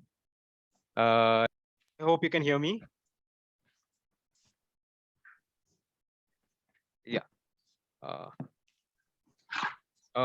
Professor Ritu, I hope you can hear me. I think you're on mute, ma'am. Yeah. Am I audible and visible both to you? Yes, you are. Thank you so much. I'll just start off with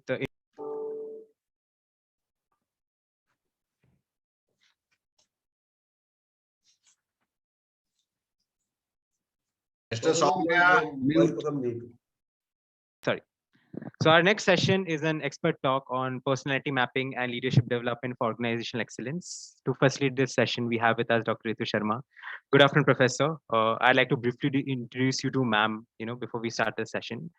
Dr. Sharma is currently engaged as the Dean Faculty of Liberal Studies, SLS Pandit Deen Dayal Education Energy University, Gujarat, and is an Associate Professor for Psychology. She is a PhD and gold medalist in her domain and is involved with management and psychology subjects across all levels, PhD and undergrads.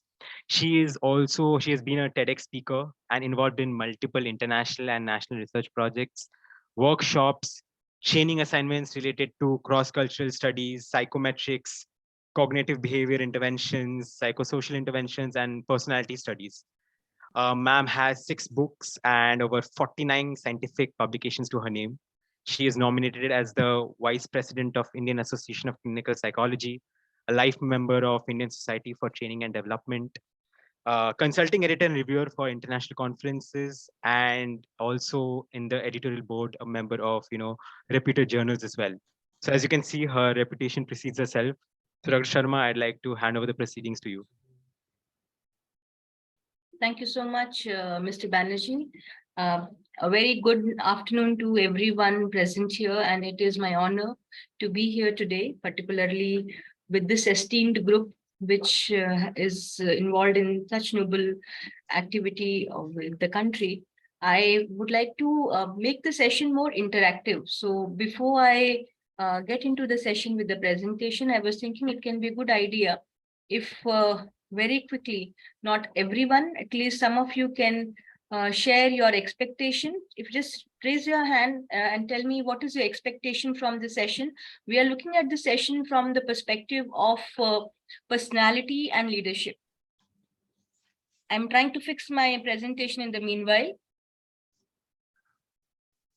Had it been a session face-to-face, it becomes very interesting because, you can straight away reach out to the participant, ask them what particularly is their expectation. But if I can just have one or two people, can I call the name, or will you be comfortable raising your hand?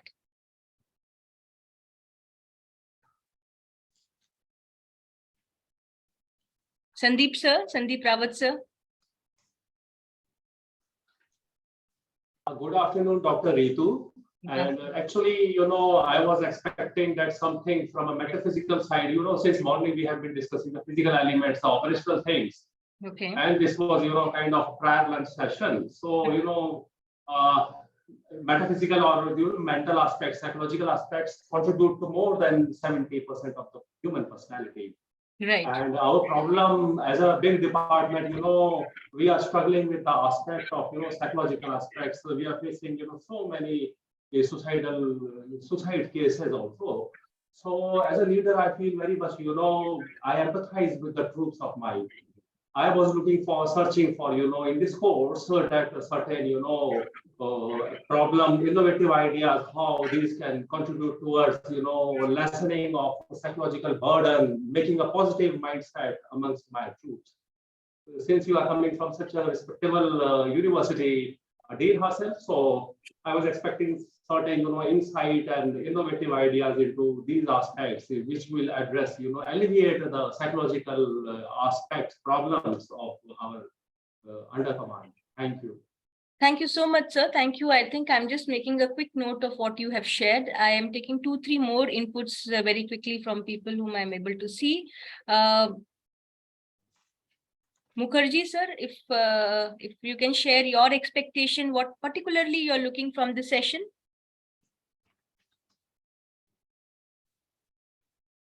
Actually, I am expecting nothing from the session. However, that makes my job more difficult. If there are no expectation, then the job becomes more difficult. It may be difficult for you, but from my side, I'm actually expecting nothing.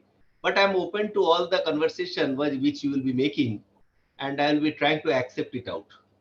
Thank you so much. Thank you, sir. Thank you very much. I'll take just one more and then we'll start with my session. Kulwant Rai Sharma, sir, if I can seek your input. Sharma, sir, if you are able to hear the audio. Anand Singh, sir, if you're connected, if you can kindly share what particularly you're expecting from this lecture. From my side, I think that personality mapping, the subject itself, leadership development, organizational excellence. So in this session, as such, Kata, what we are expected to do in our role, what we have been doing or what we will be doing. I don't think that it has got so much of relevance in the personality mapping. We are already doing it, that correct meant for correct job, but jobs are assigned to the ranks, and ranks, if ranks are assigned, the particular person reaches to that rank, he has to be assigned that rank only. You cannot put on, there are certain broadband where section commander के लिए अगर आपको लगाना तो ASI को लगाना है, तो एक्सरसाइज के लिए जो रोल्स स्पेसिफाई है उसमें आप कहीं लगा सकते हैं हियर एंड देयर, तो उसको डेवलप करना है। We are developing everybody for the combat zone in general, और उसके ही फील्ड में वो आगे जाता है, तो उसको किसी एक फील्ड से डेवलप करके ट्रेंड करके दूसरी फील्ड में डालना, ये हमारा सेटअप का पार्ट है नहीं कि हम उसको डेवलप करेंगे और दूसरे किसी रोल में लगा देंगे। उसको लगना उसी रोल में है। अपग्रेडेशन होगा, कांस्टेबल से हेड कांस्टेबल बनेगा, तो उसके जॉब की रिस्पॉन्सिबिलिटी या ड्यूटी वो चार्टर ऑफ ड्यूटी चेंज हो जाएंगे, लेकिन role by and large is well defined, he will progress in that zone only.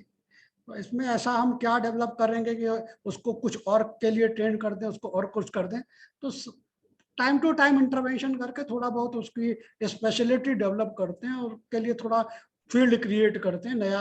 ऐसा कुछ हम करते नहीं, तो आवर एक्सपेक्टेशन लेवल कि हम इस पे इस लेक्चर से क्या ड्रॉ करेंगे, will see by the end of the lecture.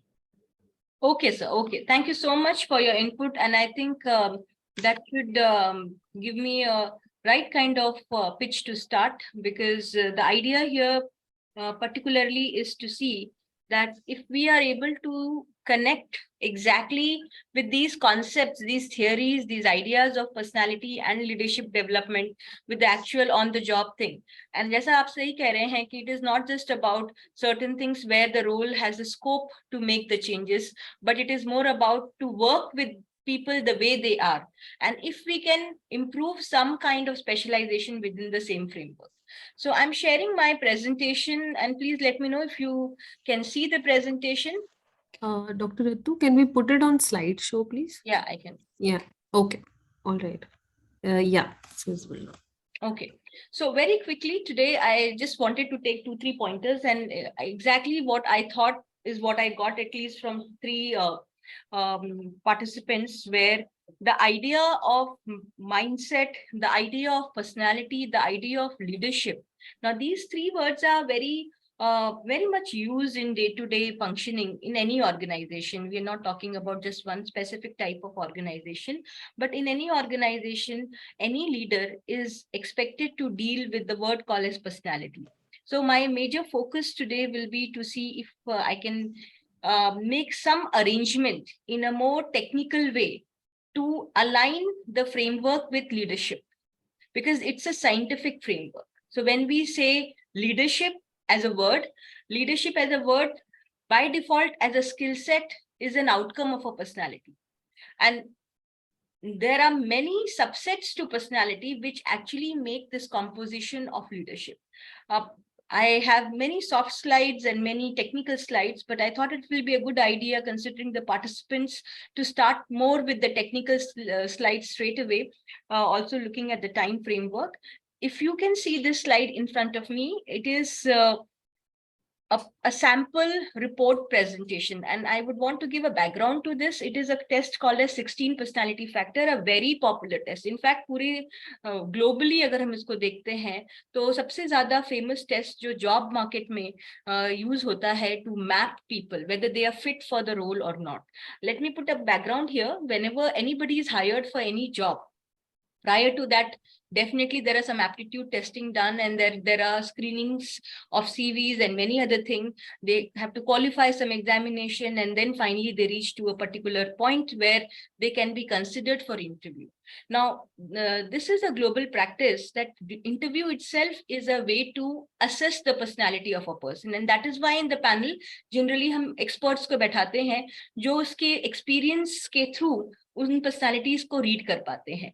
But there is a goodness associated in psychological testing. These tests don't appear like equipments always. They are paper pencil tests, they are projective testing, and I'm sure आप लोगों ने कई ऐसे test शायद experience किए होंगे. मैं उन्हीं में से एक टेस्ट का एक सैंपल रिपोर्ट का केवल एक सेक्शन आपको दिखा रही हूँ. एक्चुअली उसमें 16 अलग अलग पैरामीटर्स हैं, बट मैं यहाँ पे केवल एक पैरामीटर जो हमारा रेलेवेंट पैरामीटर है अगले 45 मिनट्स की डिस्कशन के लिए, मैं उस पैरामीटर के ऊपर I am trying to put the highlight. And if you see on the factors, I would want you to pay attention only on the factor. When I say this personality is expected to have leadership quality, then what is leadership quality? People say, okay, leader has to be team player, leader has to be, working with the group, leader should be able to look at things in right and wrong way, has to be a good decision maker. Absolutely correct. All those definitions are right. But आपके लिए एक जिसे कहते हैं ना, एक मापदंड, एक पैरामीटर कि हाँ, आपने अगर कुछ 5-6 चीजें ऐसी देख ली कि हाँ, अगर मैं इनको देख लूं किसी इंडिविजुअल में, तो मुझे पता चलेगा कि वो लीडरशिप के किस तरफ फ्रेम में है। तो आप अगर ये शीट मेरी देखेंगे तो आप इसको जरा होलिस्टिकली देखने की कोशिश करिए। आपके पास फैक्टर्स जो लिखे हुए हैं वो है मेन पैरामीटर। लेफ्ट साइड में अच्छा, इससे पहले मैं एक बात कहना चाहूंगी कि पर्सनालिटी कभी भी गुड या बैड नहीं होती, लीडर कभी भी गुड या बैड नहीं होता है, वो टाइप्स होते हैं। So when we talk about leadership or when we talk about personality, we never say it is a good or bad thing, we say it is more about the type, the category. So one can be very autocratic leader, but that autocratic leader in a work where one has to work in social work setting will be a wrong fit. So वहां पे वो bad बन जाएगा, but autocratic leader अपने आप में bad नहीं है। अगर वही लीडर को फायर फाइटिंग सिचुएशन में रखना है, वहां पे autocratic leadership itself is the best leadership style. Likewise when we talk about personality, तो कि कोई अगर इंट्रोवर्ट है तो हम साइकोलॉजिस्ट उसको बैड नहीं बोलते हैं, because introvert is required for certain roles like may be role of scientist where you need to be more with yourself and understand the research more in depth. But हाँ, अगर हम ये देखते हैं कि कोई फिल्म स्टार को आप इंट्रोवर्ट बना दो तो शायद वो रोल गलत हो जाएगा। So it's always about the match. More than anything, it is all about the match, and that match is where I'm straight away attacking on the first slide itself to make you think, reflect, and identify that these are the factors. Now, there may be some case in point situation with you that all the factors in the same intensity may not be applicable in your area. Some may be more, some may be less, but scientifically, this is the most tested model. Factors are those parameters. When you see description on the left side, for example, reasoning. So on the left side, you can see concrete is written, and on the right side, you can see abstract is written. So basically, these are the extremes of the parameter. So if a person is scoring low, you say that the person is actually more concrete reasoning person or thinking person. If a person is scoring high, you say the person is more abstract thinker. For example, a concrete thinker is one who is very specific. एक ही चीज के बारे में वो बहुत layer by layer सोचता है। ये अच्छी बात है या बुरी बात है, ये उस एनवायरनमेंट पे डिपेंड करती है जहां पे उस सोच को अप्लाई करना है। Abstract thinker is more like a management thinker, जहां पे वो 10 चीजों के बारे में बहुत सुपरफिशियल तरीके से शायद सोचता है। अगर हम इसको एक एनालॉजी के रूप में देखें, एक एग्जाम्पल के रूप में, तो if you see somebody who is a shallow swimmer, swimming across, that is more like an abstract kind of a thinker. And somebody who's a diver, somebody who's diving deep, only one point but going to the base, that is more a concrete thinker.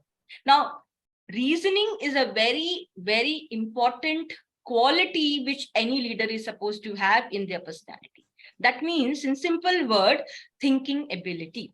How one is thinking. Because everything, I think sir ने अभी सही बहुत अच्छी बात बोली कि हर चीज mindset से शुरू होती है। तो माइंडसेट कहाँ से शुरू होता है? Mindset actually starts from thinking, right? And ये थिंकिंग हम क्या मेजर कर सकते हैं? Is it possible to measure कि हाँ, जैसा वो बोल रहे थे कि कोई सोसाइटल टेंडेंसीज हो सकती हैं या किसी तरीके की बहुत नेगेटिव फ्रेम ऑफ थिंकिंग हो सकती है, या whether that person, the baseline work given to that person, whether the person is able to cope up with the stress level or not. How do we see it at the face value? Can I see by looking at the person itself?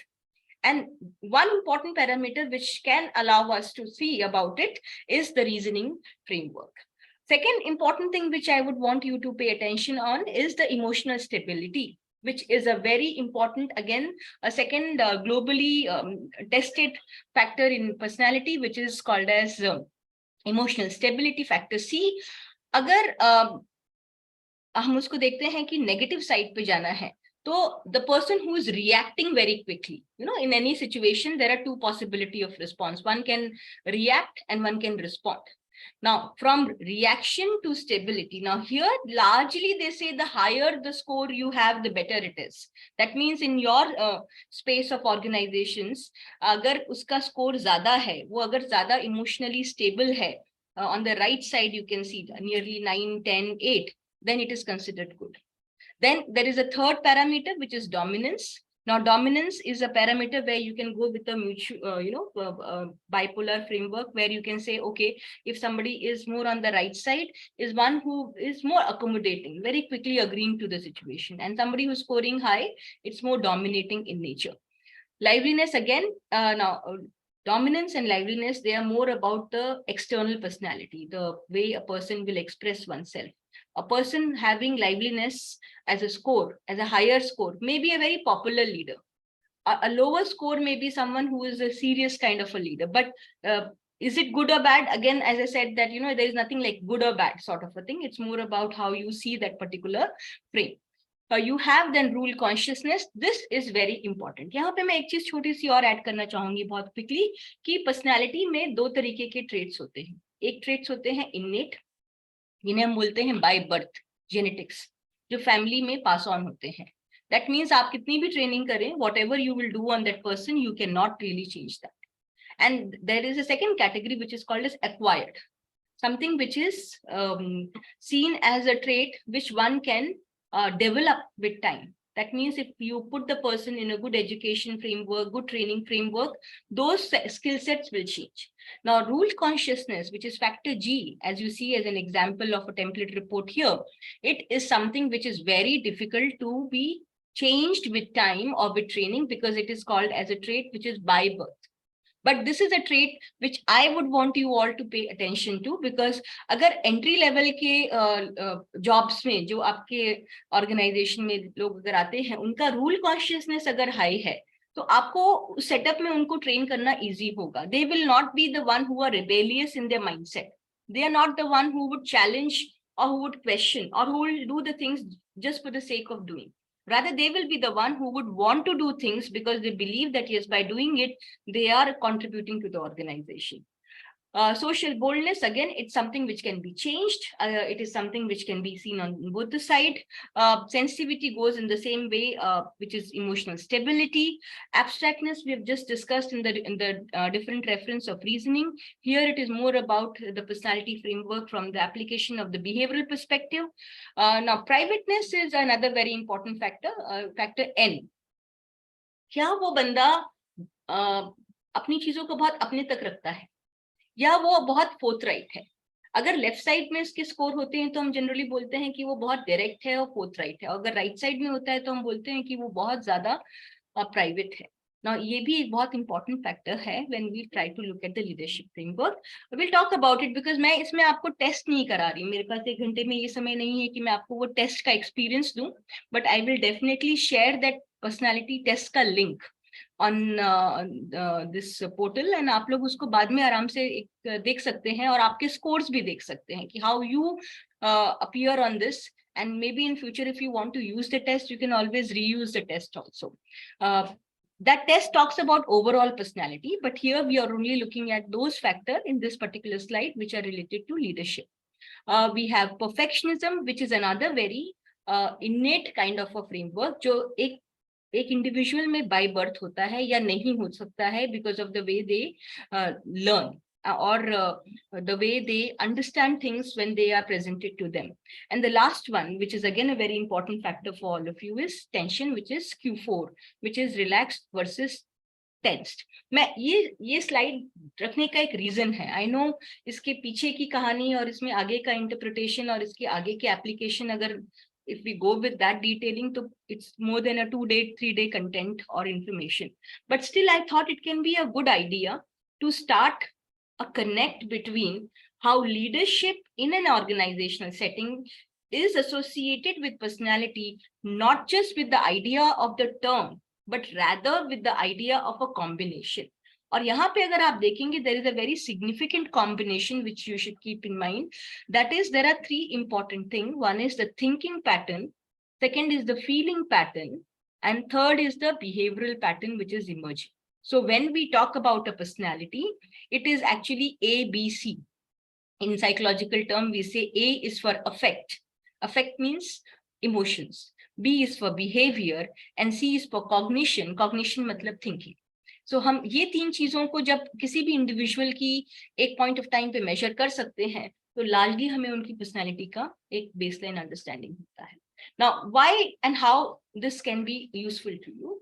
Why? Because just going by your own subjective judgment about people who are working under you can be a very short-sighted or short-visioned way of analyzing them. So it is always a good idea for any leader to look at some, so to say, standard scales or tests which can actually help you measure the things in more scientific way than just going by your own subjective interpretation about people. And how? इसको multiple times कर सकते हैं. For example, आपने कोई भी एक नए तरीके का प्रोजेक्ट उनको एक्सपोजर दिया, उसके पहले और उसके बाद में उस पर क्या इम्पैक्ट आया, इस तरह के बहुत छोटे छोटे टाइम पीरियड में भी, which can be as short as 4 to 6 weeks. If you will do some short testing of their personality, you'll be able to see how they are growing and developing. So that's the first baseline cut, which I thought it is very important, very significant. If we have any question, as I said, I don't like sessions just me being the speaker and everybody listening. If there is any question, any comment in this slide, I'll be very happy to address. I'll take a minute pause. अगर कोई भी सवाल है इस slide पर, तो I'll be very happy. Otherwise, I'll go with the next one. मैं एक बार फिर दोहरा रही हूँ, हम ये जानने की कोशिश कर रहे हैं कि लीडरशिप और पर्सनालिटी आपस में इनका रिलेशनशिप क्या है और क्या ये रिलेटेड है. और उसमें मैंने एक ही थीम आप लोगों को अभी एक्सपोजर दिया है. उसमें मैंने यही सिंपल कहा है कि लीडरशिप और पर्सनालिटी दोनों गुड या बैड नहीं होते हैं.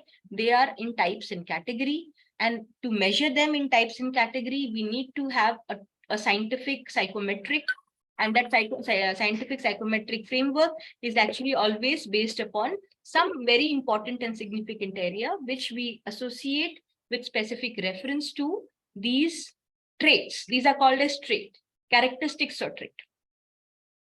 The point number regarding apprehension has been left out. Please elaborate that point. Okay, that is a very good point, sir. Apprehension, क्या होता है apprehension? अगर हम देखते हैं तो इसको बहुत सिंपल तरीके से समझते हैं. डाउट. मैं किसी सिचुएशन में मुझे एक मेरे बॉस ने या मैं अगर बॉस हूं तो मैंने मेरे सबऑर्डिनेट को मैंने एक चीज पे ट्रस्ट किया, किसी वर्क पे ट्रस्ट किया, और उनका उस पूरे वर्क को लेकर जो एक अप्रोच है, whether it is a doubtful approach or whether it is a confident approach. So if you see, इसमें बड़ा इंटरेस्टिंग पैटर्न है कि अगर वो सेल्फ एश्योर्ड की तरफ उसका स्कोर आता है तो वो person is always very confident. वो बंदा बहुत ज्यादा अपनी बातों को उससे बहुत ही अपने सेल्फ वर्थ से प्रेजेंट करेगा. लेकिन अगर उसका स्कोर राइट साइड की तरफ आता है, एप्रीहेंशन की तरफ आता है, डिस्क्रिप्शन में देखेंगे आप, तो that person is always in two minds, whether ये मैं कह रहा हूँ पर ये मेरी बात समझ रहे हैं कि नहीं, या ये मेरी बात को उसी तरीके से फर्दर लेके जाएंगे या नहीं. इस तरीके की बात उसके मन में आती है. अब यहाँ पे ये चीज भी अभी समय नहीं है मेरे पास इतना, वरना मैं बताती कि जैसे किसी का टेस्ट हो, अगर आप लोग का भी ये मैं जो लिंक शेयर करूंगी, आप जब टेस्ट करेंगे तो आप वो अपने पर्सनली देख सकते हैं बाद में, कि अगर किसी का प्राइवेटनेस और एप्रीहेंशन दोनों में फोर्थ राइट और सेल्फ एश्योर्ड की तरफ स्कोर आता है, यानी 1 या 2 की तरफ आता है, तो ये बड़ा इंटरेस्टिंग कॉम्बिनेशन हो जाता है, क्योंकि वो बंदा बहुत मुंहफट होगा, बहुत स्ट्रेट फॉरवर्ड होगा. वो जो बोल रहा है उसको लगता है कि वो मैं तुरंत मुझे बता देना चाहिए. और उसी जगह पे कॉन्ट्ररी क्या होगा, अगर वो हाई स्कोर कर रहा है, इधर 9 या 10 की तरफ स्कोर कर रहा है प्राइवेटनेस पे, ठीक है, और एप्रीहेंशन पे वो 1 या 2 स्कोर कर रहा है, तो वो बड़ा ट्रिकी होगा. बहुत दोस्त आई mean it's not a right word, but फिर भी जस्ट फॉर जनरल अंडरस्टैंडिंग, बड़ी डिसेप्टिव टाइप की पर्सनैलिटी होगी कि वो अपनी बात को, क्योंकि वो आपसे कह नहीं रहे हैं, लेकिन अपनी जो उनकी सोच है वो इतनी स्ट्रांग है कि वो उसको ही बिलीव कर रहे हैं और उसको एक्सप्रेस भी नहीं कर रहे हैं. राइट? तो इस तरीके इसमें हम बेसिकली कॉम्बिनेशंस को बहुत प्रिफर करते हैं then just looking it in isolation. So just to sum up very quickly here, that we never see personality as one trait, but rather a combination of framework. And this combination के 3 broad pillars हैं: emotion, thought process और behavior. Sir, I hope I answered your question, sir. हमें लग रहा है ये ज्योतिष की तरफ हम लोग चले गए हैं. Yes, yes, बिल्कुल. हाँ, के माने वो नक्षत्र का इसके ऊपर ये प्रभाव होगा, तो वो इसको देख रहा है तो ये प्रभाव होगा. माने any type of inferences or interpretation can be made of any situation. तो most of the time people get हाँ वो inference है तो ये इसलिए हुआ. आज मेरे को संपत्ति का लॉस हो गया है, आज विवाह की चर्चा हो गई है, कल मुकदमा हार गए. तो इस टाइप के इन्फ्लुएंसेस हम ग्रह नक्षत्र से जैसे ड्रॉ करते हैं वैसे इसी ट्रेड से ड्रॉ करेंगे. मतलब नॉट एक्चुअल. हाँ आनंद सर, इसमें मैं सिर्फ ये एक बात को आपकी बहुत ही इफेक्टिवली इससे अलाइन कर सकती हूँ कि जैसे अगर ज्योतिष अगर हम बोल रहे हैं तो ज्योतिष में पैटर्न्स होते हैं. पर्सनालिटी में भी सेम चीज का एक बेसलाइन होता है पैटर्न, और लीडरशिप में भी सेम चीज यूज होती है जिसे कहते हैं पैटर्न. तो डेफिनेटली जो आप एनोलॉजी ड्रॉ कर रहे हैं कि हाँ अगर कोई इंडिविजुअल चुप रहता है, ठीक है, चुप रहता है लेकिन उसको इमोशनली वो काफी ज्यादा अग्रेसिव है, चुप है और अग्रेसिव है, ये दोनों कॉम्बिनेशन किसी चीज को इंडिकेट कर रहे हैं. हाँ, इंटरनल अग्रेशन को इंडिकेट कर रहे हैं. क्या इस इंडिविजुअल की सुसाइडल टेंडेंसीज की प्रोबेबिलिटीज ज्यादा हो सकती है? It is possible. It is possible because वो बंदा एग्रेसिव बहुत है और चुप है, वो उस चीज को एक्सप्रेस नहीं कर रहा है. तो आपने एग्जैक्टली सही एनोलॉजी ड्रॉ की. अब हम उसको ज्योतिष की तरफ से नहीं ले जा सकते हैं इस छोटे से आधे घंटे के लेक्चर में, लेकिन डेफिनेटली जो एक तरीके का पैरामीटर्स और पैटर्न की बात है, साइकोलॉजी में भी पर्सनालिटी को समझने के लिए there are many theories. What theory I am using here is basically the trait framework, where आप एक पैटर्न को लेके चलते हैं और उस पैटर्न के बेसिस पे आप एक प्रिडिक्टिव रिपोर्ट या उसका एक प्रोफाइल तैयार करते हैं. So this becomes very easy. In fact of many theories, सारी जो इजीएस्ट फ्रेमवर्क जहाँ पे एक्यूरेसी भी आती है और आप बहुत जल्दी से एक ग्रुप लेवल पे टेस्टिंग कर सकते हैं, वो ये बहुत सबसे ज्यादा सूटेबल मानी जाती है. कुल मिलाकर ये लगता है कि हम कोई भी साइंस की बात करें, अगर साइकोलॉजी की बात करें तो एक्सट्रीम पे बात चली जाती है कि सुसाइडल टेंडेंसी है कि नहीं. अगर लॉ पे बात करें तो लास्ट में बाकी सारे अपराध कुछ भी हो, जब एक हत्या हो जाएगी, murder is the most prominent thing to deal upon, suicide is the most prominent thing to deal upon that subject. तो हम एक हर साइकोलॉजिस्ट सुसाइडल टेंडेंसी या अल्टीमेट बैड, वो कहते हैं उसका बैड रिजल्ट क्या होगा, उसी को लेकर के ड्राइव करता है अपनी चीजों को. ऐसा क्यों हो रहा है? नहीं सर, ऐसा नहीं है कि उसी को लेके ड्रॉ किया जाता है. उसके अलग अलग ब्रांचेस हैं, अलग अलग एप्लीकेशंस हैं. बट हम इसको इस तरह से अगर हम माने कि किसी भी सिचुएशन में हम एक स्टार्ट पॉइंट एक एंड पॉइंट देखते हैं, तो जो मिड पॉइंट होता है वो मैनेजेबल होता है. अब फॉर एग्जाम्पल कोई एम्प्लॉई किसी सिचुएशन में इतना स्ट्रेस है कि वो क्या एक्सट्रीम स्टेप ले सकता है, अगर ऐसा पॉसिबिलिटी है, तो वो जो सबसे थ्रेटनिंग स्टेप है उसकी वहां तक इंटरवेंशन थॉट प्रोसेस या ट्रेनिंग थॉट प्रोसेस को ध्यान में रखा गया है, या वहां तक स्ट्रेस मैनेजमेंट का फ्रेमवर्क इज इन प्लेस, या वहां तक, या अगर आप उसको स्ट्रेस देना भी चाह रहे हैं तो you know the baseline thing, क्या उसमें वो रेजिलियंस है, क्या उसकी पर्सनालिटी में रेजिलियंस है कि हाँ आप उसको 4 बार डांट देंगे तो भी वो 5वीं बार वो काम करने के लिए वो स्टैंडिंग स्ट्रांग, उसे उस चीज का फर्क नहीं पड़ रहा है.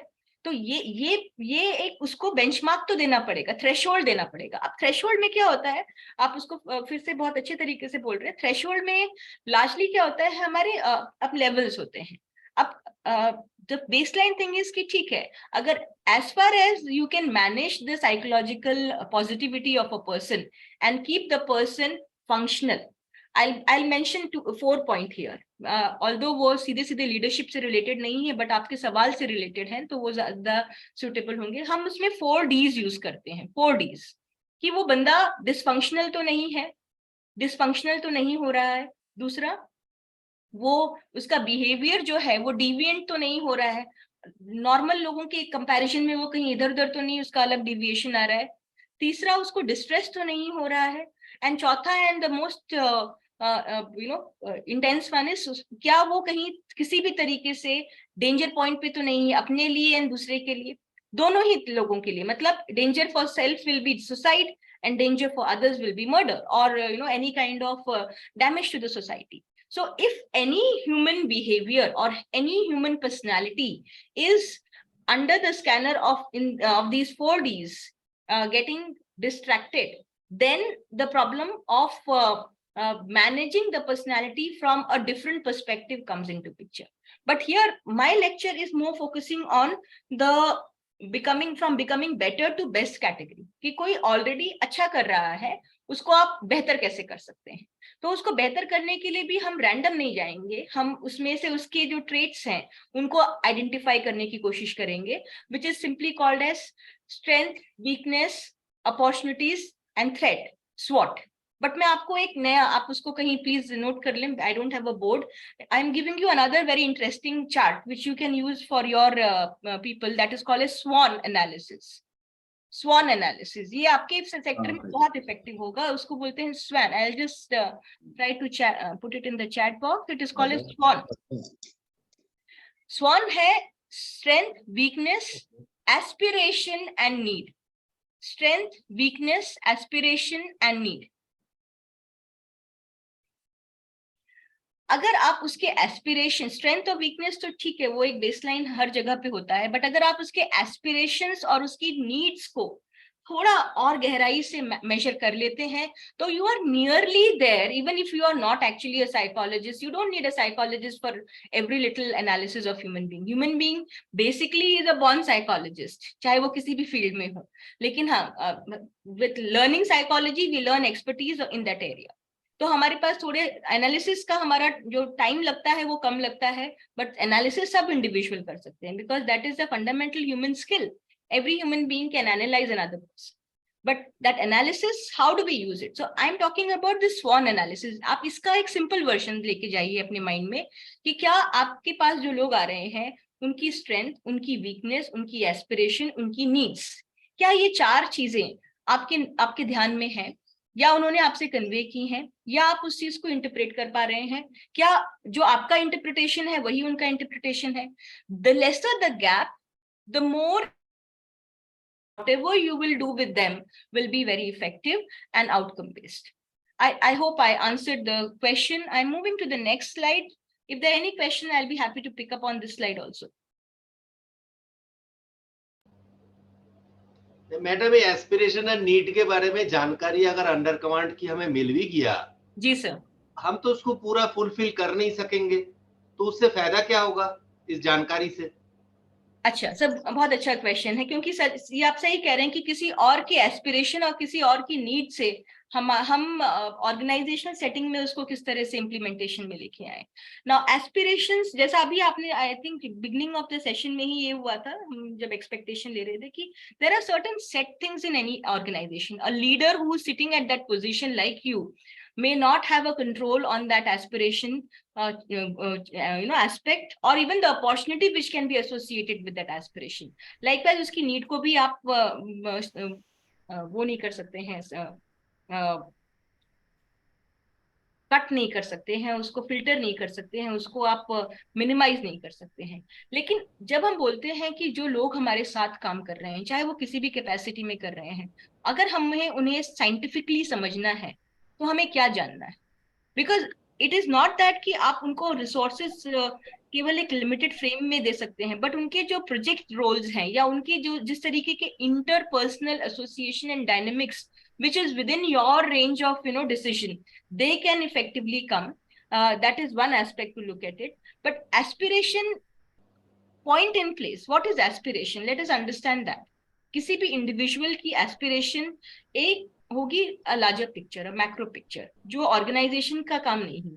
जो ऑर्गेनाइजेशन प्रमोशन एक एस्पिरेशन है। जी सर, टाइमली प्रमोशन एक एस्पिरेशन है। हम नहीं दे पा रहे, डिपार्टमेंट नहीं दे पा रहे, तो एज अ लीडर उसके नीचे वाले को प्रमोशन नहीं मिल रहा है टाइमली, एंड वो समझता है जो उसके साथ जो एसोसिएटेड जितने सारे सिविल सोसाइटी में है वो कहाँ पहुंच गया है, इसकी नीड्स कहीं भी पूरा नहीं हो पा रहा, क्योंकि इसकी पे स्केल इतना कम है, इसका इतना लिमिटेड स्कोप है आउटसाइड वर्ल्ड में, ये अलाइन है पूरे सोसाइटी से बाहर रहते हैं कोई जंगल झाड़ी में, तो उसको लेके क्या करेगा वो, ये तो जानते हैं सभी, एस्पिरेशन नीड दोनों ही फुलफिल नहीं होगा। बट हम नीड की थ्योरी में भी अगर हम जाएं तो मैस्लोज हायरार्की ऑफ नीड है, तो हम केवल बेसिक नीड पे रुक जा रहे हैं कि उसके ऊपर हायर नीड पे जा रहे हैं। हर आदमी की नीड लेवल अलग है, किसको हम मानेंगे कि इसकी नीड क्या है, तो एक कोई बेंचमार्क, तो हम जब भी बात करते हैं किसी भी ऑर्गेनाइजेशन में तो हम बेसिक नीड की बात करते हैं। उसके बाद अगर आपके पास पैसा ज्यादा है तो उसकी और रिक्रिएशन के और साधन बढ़ा दिए, ये कर दिए, लेकिन हम उसकी नीड को, हर इंडिविजुअल की नीड लेवल अलग है, तो लेकिन हम तो जाएंगे लेवल वाइज कि एक रैंक है उसकी ये वर्दी उसको दे देना है, उसको जूता दे देना है, उसको कन्वेंस दे देना है, उसको शेल्टर दे देना है, उसको टाइमली फूड दे देना है, तो वो हम बेसिक नीड्स को कहीं एड्रेस कर रहे हैं। लेकिन उसकी एस्पिरेशन है और नीड है, नीड और एस्पिरेशन जुड़ी हुई है कि उसको टाइमली प्रमोशन भी देना, जैसी बात किया मुखर्जी दादा ने कि उसकी ये भी एक जरूरत है कि हायर एचलॉन पे जाए, उसकी कहते हैं स्पिरिचुअल नीड्स भी हैं, तो वो सारी चीजें ऐसी जुड़ी हुई हैं कि हम इसको इस प्रकार से एग्रीगेट करके कि अगर हम उसकी नीड एनालाइज कर लें, एस्पिरेशंस आर नेवर एंडिंग। वो तो कहते हैं जो करोड़ों रुपया कमा के बैठा है वो भी लूट रहा है। नहीं, हाँ ठीक है, मैं आपकी बात से और मुखर्जी सर की बात से बिल्कुल सहमत हूँ, बट इसमें हमें एक चीज बहुत जरूरी है, कुछ क्रिटिकल क्वेश्चनिंग की, कि हमें पता है कि 100 साल की उम्र में let's say I am going with a very maximum approach, one has to die, that doesn't mean कि one will not do the periodic health checkup. आप समझ रहे हैं, जो भी साइकोमेट्रिक है या जो साइकोलॉजी का पर्पस क्या है, या पर्सनालिटी मेजरमेंट का पर्पस क्या है, या स्वॉन एनालिसिस, हमें किसी के एस्पिरेशन या किसी नीड से लेना देना क्यों है, वो फंडामेंटल क्वेश्चन यहाँ पे ही होता है कि जो भी it is called as gap analysis. You want to see, even if you are providing basic things based on Maslow or whatever. Maslow is a very old redundant theory now. India में आप Maslow को तो बहुत ज्यादा effectively देख भी नहीं सकते, बिकॉज लोग स्पिरिचुअलिटी के बारे में इवन बायोलॉजिकल नीड नहीं हो तभी भी सोचते हैं।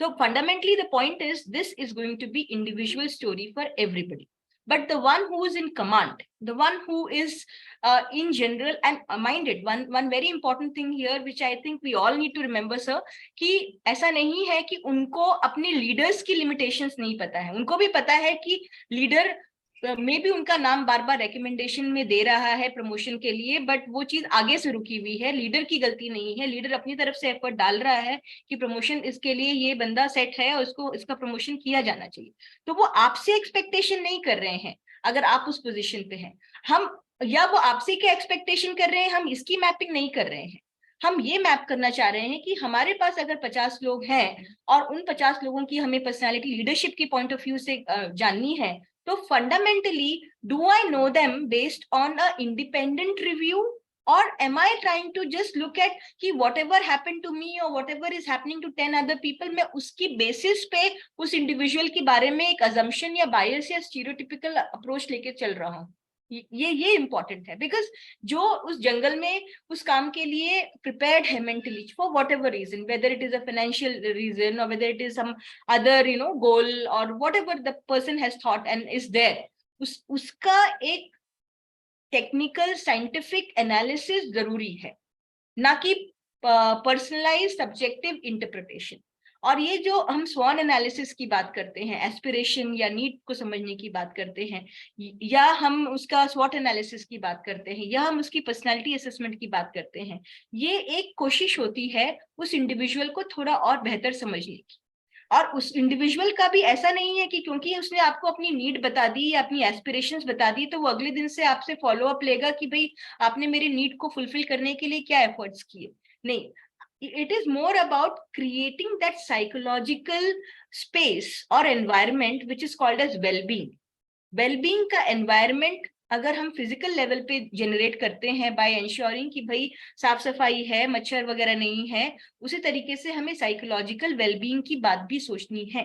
वो साइकोलॉजिकल वेलबींग के हाइजीन फैक्टर्स क्या है, वो साइकोलॉजिकल वेलबींग का बेसलाइन हाइजीन फैक्टर है कि what I think about my self, that is my next slide actually, what I think about myself, whether others also know about me in that similar way or not. So the fundamental thing, I think आप सब ने जब भी कोई भी interview किए होंगे, आपने हर एक से शायद, जो मैं सामने स्लाइड में एक सवाल रख रही हूँ, which is called as tell me something about yourself. Now this yourself is very, very important.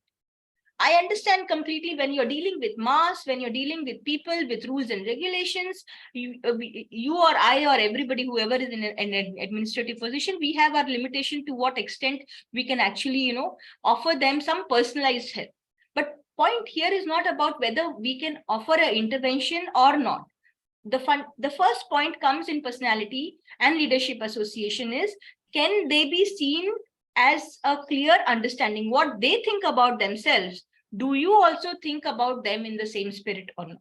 If there is a mismatch of this spirit and analysis, if there is a mismatch between वो जो अपने बारे में सोच रहे हैं और आप जो उनके बारे में सोच रहे हैं, और ये आप साइकोलॉजिकली केवल इस बात को समझना कि लोग समझते हैं या मेरा जो लीडर है वो ही समझता है जो मैं समझता हूँ अपने बारे में, आप बिलीव नहीं करेंगे, ये अपने आप में एक साइकोलॉजिकल रेजिलियंस देता है.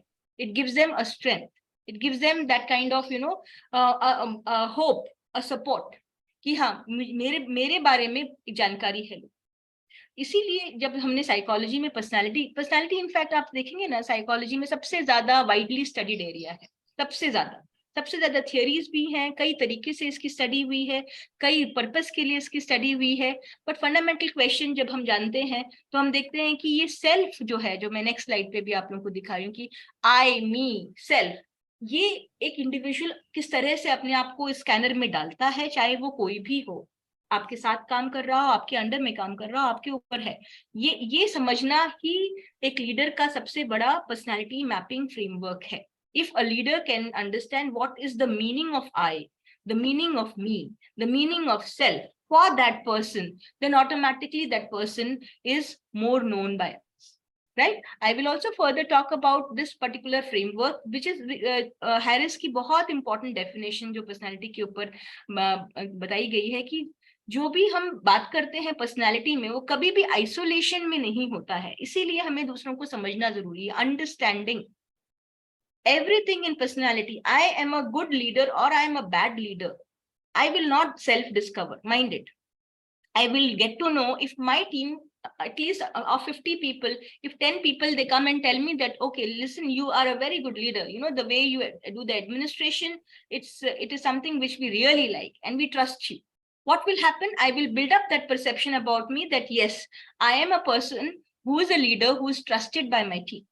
So ये एक चीज बहुत जरूरी है समझनी कि पर्सनालिटी कभी भी आइसोलेशन में स्टडी नहीं होती है. उसने अपने आप को समझ लिया, आपने अपने आप को समझ लिया, या आपने समझ लिया, उसको बताया नहीं, उसने समझा, उसको ये मौका नहीं दिया गया कि वो आपको बताए, क्योंकि हम एज्यूम कर रहे हैं कि ये तो बेसिक है, सबको पता ही है कि उसकी क्या नीड है. वो अजम्पशन ही हमें एक अपना वहां से मिथ रिजॉल्व करना पड़ेगा. Because वो myth जब resolve होता है, that means when we convert personality more in expressive form, automatically it goes into the association form. When it goes into the association form, it gets formulated. Personality he psychology में एक सबसे बड़ी चीज मानी जाती है जो develop की जा सकती है. और आपके पास जब लोग आते हैं, एक्चुअली आधे 90% तो उनकी पर्सनालिटी डेवलप होती है, बिकॉज 18-19 साल की एज में लार्जली पर्सनालिटी फुली साइकोलॉजिकली हम देखते हैं बायोलॉजिकल फ्रेमवर्क के हिसाब से उसका पूरा डेवलपमेंट हो चुका होता है. But that does that mean कि उसके बाद कुछ नहीं किया जा सकता? Answer is no. क्योंकि उसमें जो इननेट फैक्टर्स हैं, जैसे मैंने कहा, किसी के वैल्यू सिस्टम को आप नहीं चेंज कर सकते हैं सर. आप कुछ भी कोशिश करें, उनको वैल्यू पे बहुत ज्यादा लंबा आप उनको नहीं सिखा सकते हैं, बट उनकी कम्युनिकेशन पे, उनकी स्टाइल ऑफ फंक्शनिंग पे, जो आपने डेफिनेटली एक्सपीरियंस किया होगा, उनका कॉन्फ्लिक्ट मैनेजमेंट स्टाइल, उनका रेजिलियंस स्टाइल, उनका decision making style, all of this, can this be made as a training better? Yes, the answer is yes. And is it a part of personality? Yes.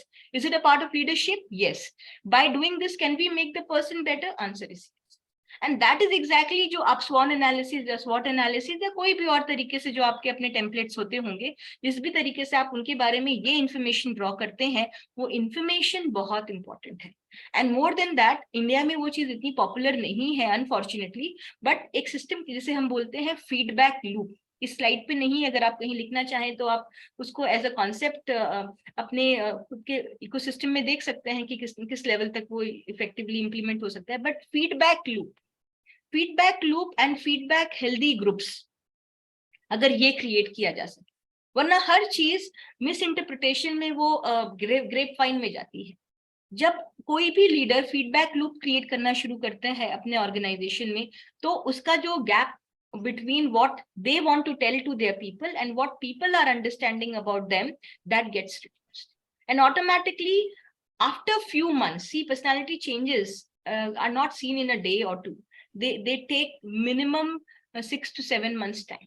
I tell you, when I deal with management students, or I deal with professors or staff, I know that, okay, in this person, if this is a person's aspiration or need, and if we gradually tell them, okay, these are the things if you can do these changes with yourself, they will happen in 7-8 months or 10 months time. I also make a note of it in the beginning ki these are the changes which I cannot do in this person, because वो उनके permanent trait में categorize होते हैं. ये slide मैंने सिर्फ इसलिए रखी बिकॉज पर्सनालिटी को हम कई बार मुखौटे या मास्क से एसोसिएट करते हैं. In fact that word which comes personality, it comes from the baseline word which is called as persona. So जब आप किसी से भी मिलते हैं ऑर्गेनाइजेशनल सेटिंग में, आप उससे नहीं मिलते हैं, आप उस पर्सोना से मिलते हैं जो आप देखना चाहते हैं या वो आपको दिखा रहा होता है. तो यहाँ पे ये बहुत इंपॉर्टेंट है, as a leader, how many masks you are able to remove from the face of the person and know that real person. A true leader will actually know the face of the person than the mask. And that effort to do is actually the process of leadership development down the line. Is it easy? Answer is no. Is it something which is the focus or the KRA of the leader? Definitely not. But is it a process which can be done with the consciousness and awareness? Answer is yes. And that is where the leadership theories and the personality theories, when they come together, they try to give those framework. One simple example is, I think we, one second, I think it's already 1:20. I'll just take a minute pause. How much time do I have? Hi, Dr. Ritu, we will have the session till 1:30. So I will not be able to do the activity. You can take it for 15 minutes, I guess, so we can have this activity. Okay. Let me see then what can be done. I think sure. I will just see this one. Maybe I think I'll touch upon this, considering a total time. How much should I go with, Mr. Banerjee? 15 minutes, I guess. Yeah. Okay, ठीक है. तो मैं important points पे ही सीधे आप लोगों को लेके आती हूँ. Now you see this iceberg, ये बड़ा popular है in understanding both personality and leadership. ये psychology का बड़ा एक interesting model है. फिर से अब आप जिससे मिलते हैं, चाहे वो किसी भी कैपेसिटी में मिल रहे हैं, यू आर मीटिंग बिहेवियर. अच्छा, baseline to this is iceberg, and I am sure all of you are aware कि आइसबर्ग जो है उसका केवल आपको 10% पार्ट विजिबल होता है, बाकी आप उसका 90% पार्ट आप देख नहीं सकते हैं, वो समंदर के अंदर होता है. और उसमें मैक्सिमम जो एक पोटेंशियल है, सबकॉन्शियस पोटेंशियल होता है या अनकॉन्शियस पोटेंशियल होता है, वो वहां होता है.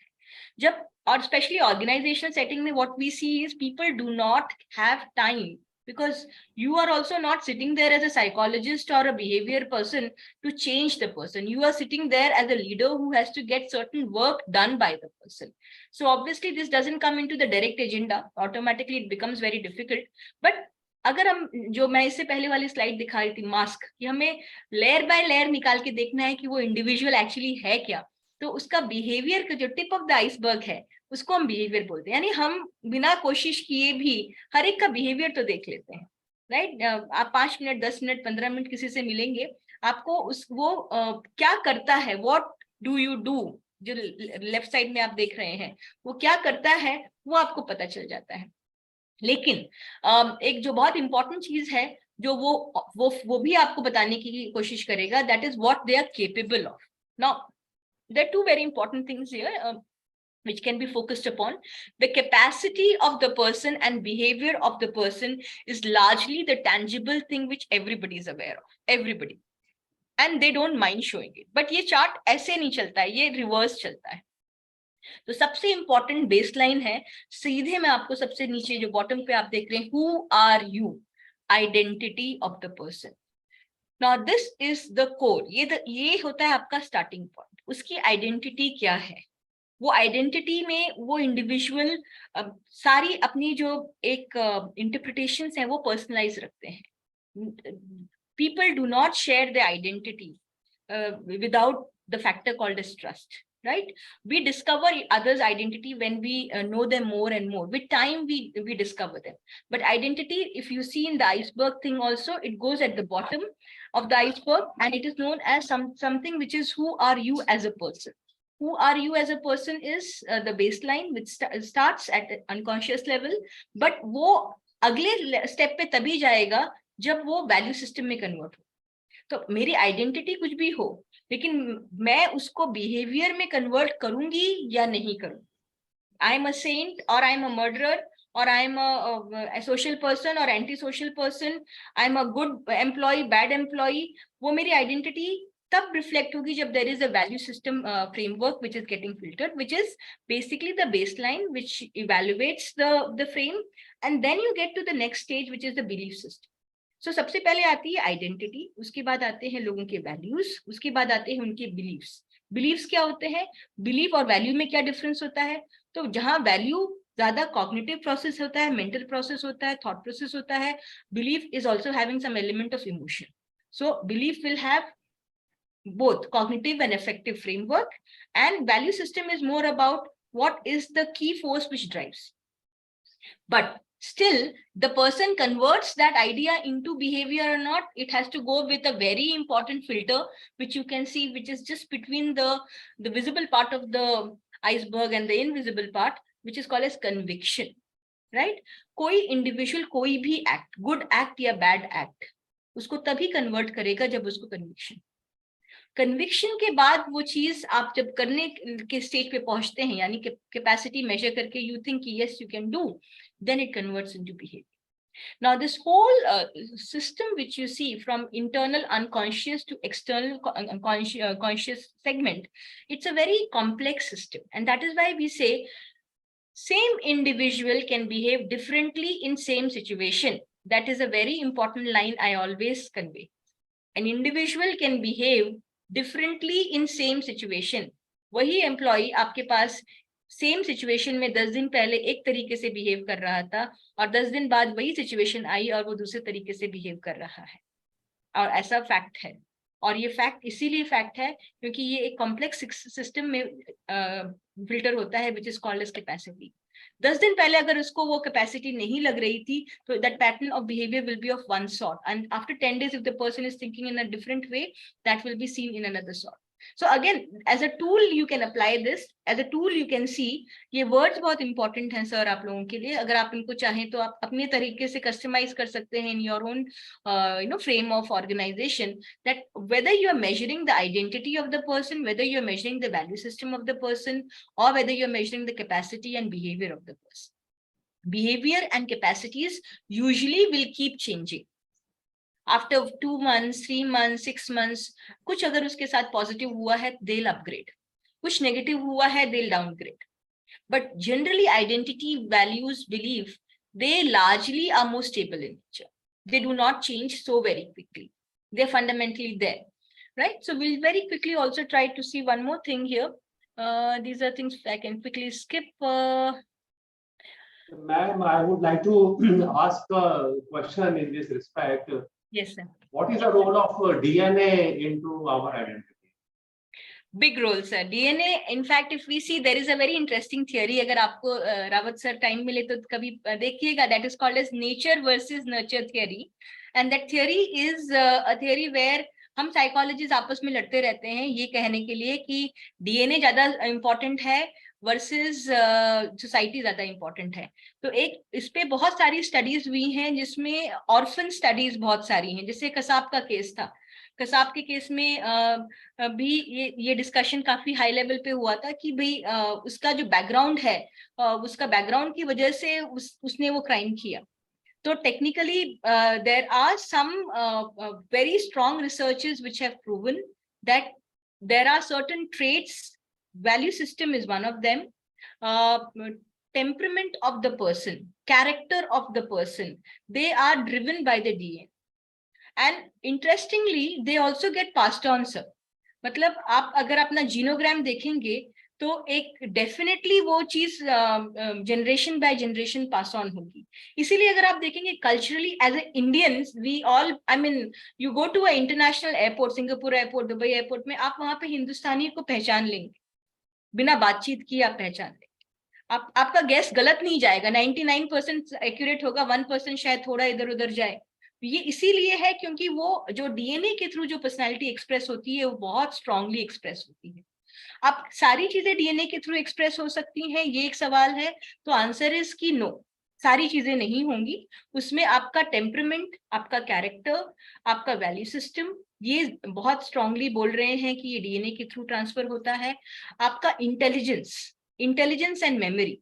And that is why, I mean, it is out of the topic, but that is why a lot of studies on intelligence as something which is innate in nature, genetic in nature, ऐसा माना जाता है. जबकि आप अगर आप किसी के इमोशनल टेम्परमेंट्स को देखेंगे तो उनको बोलते हैं कि हाँ, with time and with training you can make the changes. तो एनवायरमेंट एक लिमिट तक ही पर्सनालिटी को चेंज कर सकता है.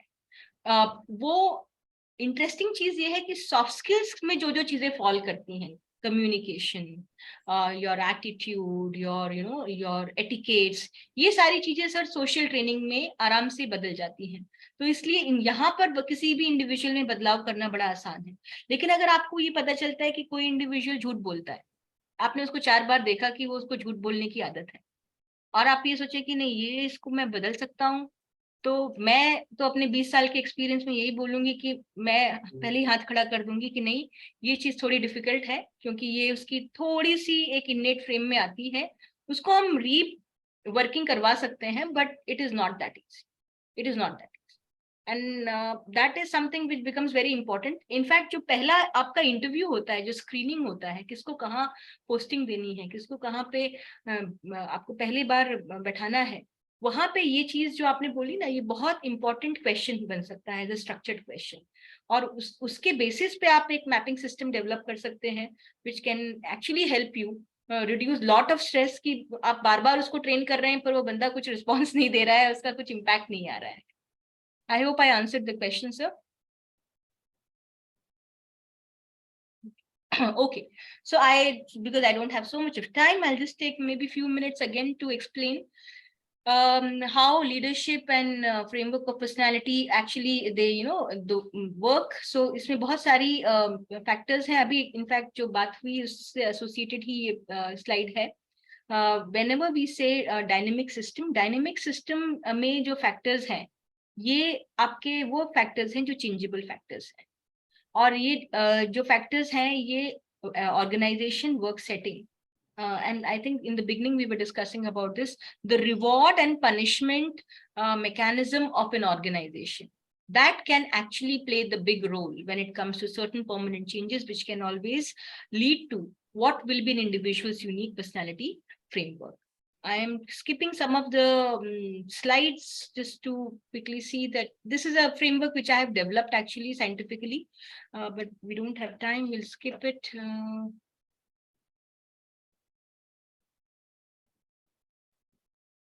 I think I'll just like to conclude. I mean, there are 2-3 other videos, but I would like to conclude with this small video, and maybe if the time permits, we'll take one more question. This is an interesting video, which I think can be observed in line with what we are trying to discuss. You know, it is like there is this big vehicle outside, Mercedes-Benz, and a little auto. Now, if you sit in the Mercedes-Benz and you press the accelerator, engine is started, you press the accelerator, and you press the brakes also. You press the brake at the same time. Accelerator and brake, what will happen? Engine will race, lot of sound will come. Will the vehicle move forward? Will the vehicle move forward? No. But in the auto, small auto, with that put sound, it will go ahead. Exactly like that. You may have all talent. You may have all resources, all ambition. But if you do not have belief in yourself, Shraddha, self-confidence, It is like you have got this Mercedes Benz, but you're pressing the brakes. You will not move ahead. You are sabotaging yourself. Why I thought this can be a very interesting and important framework to conclude the session is because ये जो self belief system है, ये बहुत जरूरी है आप लोगों की सेटिंग में. एक छोटी सी 1 मिनट की मैं कहानी सुनाऊंगी जो शायद इससे अलाइन भी होती है and we can then conclude the session. एक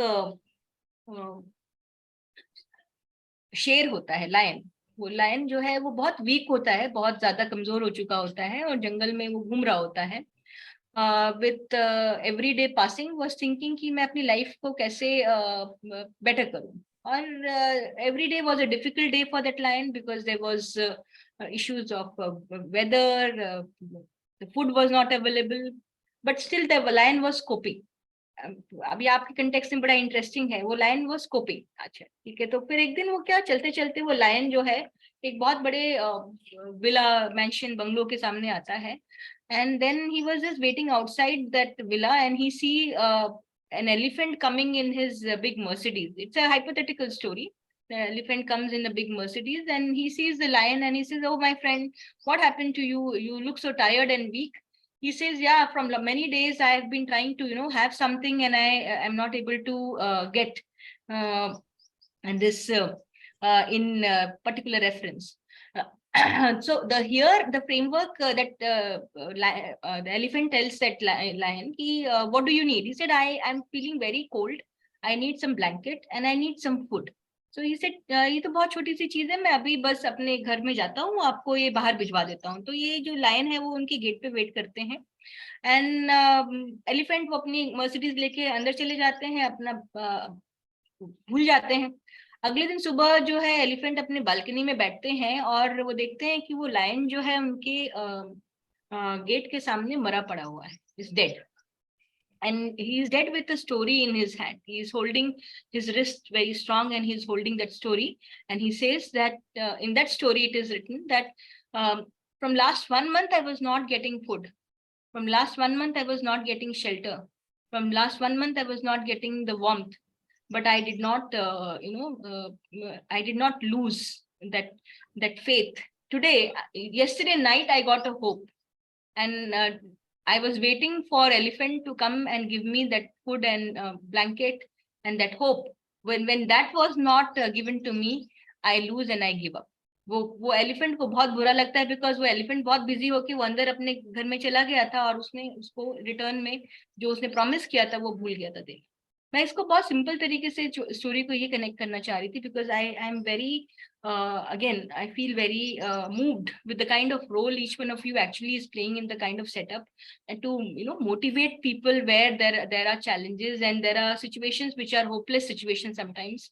But the fundamental thing which is essence of all, whether it is leadership or whether it is personality, is that can as a leader, as a mentor, you offer a hope to a person who is working with you or under you. And if that hope is promised, is that being delivered on time or not? If that is happening, mind it, sirs, it becomes very easy to do any personality development, any leadership development. It's just a little thing about that hope which we have to offer to people. People are ready to change, people are ready to develop, and people are ready to make the difference what they have committed to when it comes to life. There were many other slides which were both technical and theoretical, but I think I'll stop here and I'll thank each one of you for really being very patient and more than that, very participative. I really enjoyed it. It is always very difficult for a professor to teach online. This is just not the habituated format. हमें अच्छा लगता है हर एक के पास जाएं, बात करें, उनसे पूछें, उनके साथ eye contact करें. But still, I was so very happy to see the group being very, very participative, and as far as possible, we could do some exchange and read up. I will share with Mr. Banerjee the 16 PF test link. If you get time, please just do it. It is an online test and you'll get a report for yourself. And that report is interesting for you to understand what is personality. It is something very simple. It may take some time, but you will be happy to see the kind of profile which you will get for yourself. On this note, I thank again Mr. Banerjee for inviting me here and thank everyone for their time today. Thank you so much, Professor Sharma. It was a fantastic session. It was very engaging. I'll definitely forward the link to the participants, and if there's any literature that you guys would want from Professor, any questions you have, please feel free to forward. I'll try to the best of the capacity to ask and get your grievances addressed. So with that note, I'd like to call a time. I think we should go for a lunch break, and we will be back at 3:05.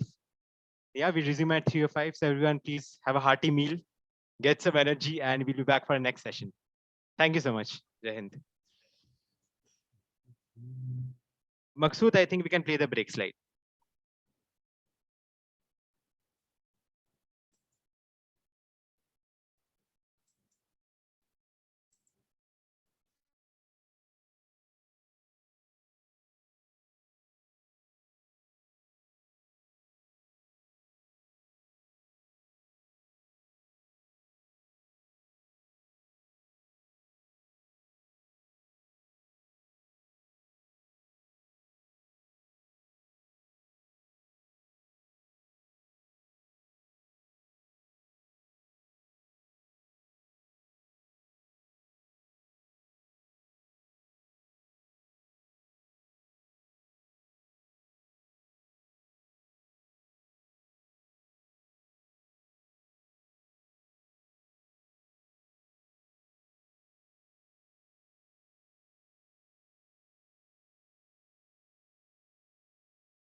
Good afternoon sir, आवाज आ रही sir? Good afternoon sir, आ रही है sir. Thank you sir. Okay sir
hello, testing, कोई जवाब देना sir. हाँ गौरव साहब, आवाज आ रही क्या? आवाज आ रही है सर? आपका आवाज आ रहा है। हाँ गौरव साहब, टेस्टिंग। सर आवाज आ रही है? आ रही सर, आवाज आ रही है। Okay, thank you sir. Good evening sir, sector Gopalpur sir, आवाज आ रहा है सर? आवाज अच्छी आ रही है सर। गौरव साहब, गोपालपुर का आ रहा है sir?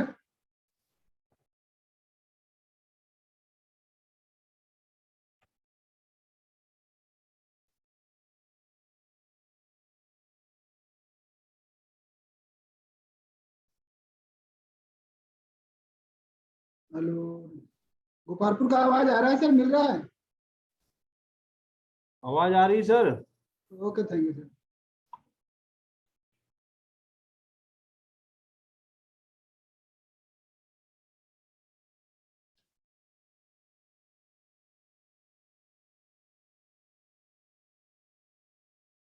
Good evening sir, Triyamura sector से आवाज मिल रहा है?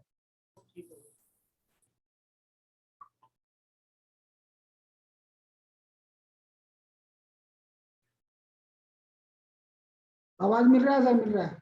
Okay, thank you.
Hello, hello.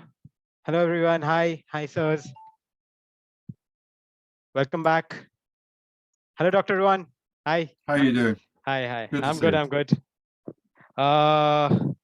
So we'll start the session.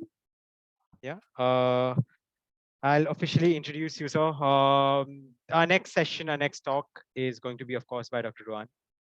To formally introduce Sir, Sir is currently the Director of Policing, Criminology and Justice at University of East London. He has been serving as a visiting academic at Rashtriya Raksha University, Gujarat, teaching postgraduate and undergraduate lectures on criminology, criminal justice, and policing. He's an expert in his domain. Sir is the member of the Fellow of Royal Society of Arts, a member of both the British Society of Criminology and Indian Society of Criminology. He is also a member of the Oxford University of Policing and Police Research Group and a member of the Institute of Criminal Justice Studies. He served as the General Secretary of the National Black Police Association, United Kingdom, and worked in multiple interventions in various capacities with both international and national police. He's as you can see, a demonstrated professional and academician with an impressive list of research publications across multiple journals and has presented papers in national and international conferences. So, sir, please, I'd like to hand over the proceedings to you. Thank you very much. It's an absolute honor and pleasure here to be here today. And even more so, I'm speaking from the Highlands of Scotland in the United Kingdom, although I work in the East End of London. And I'm now speaking to an audience who understand what cold is because of where you work and the borders that you cover. And so for the first time ever, I'm speaking to an Indian audience that understands cold and snow far more than I do.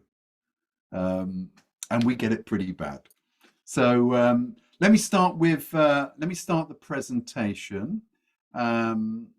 So let me put the screen up. There we go.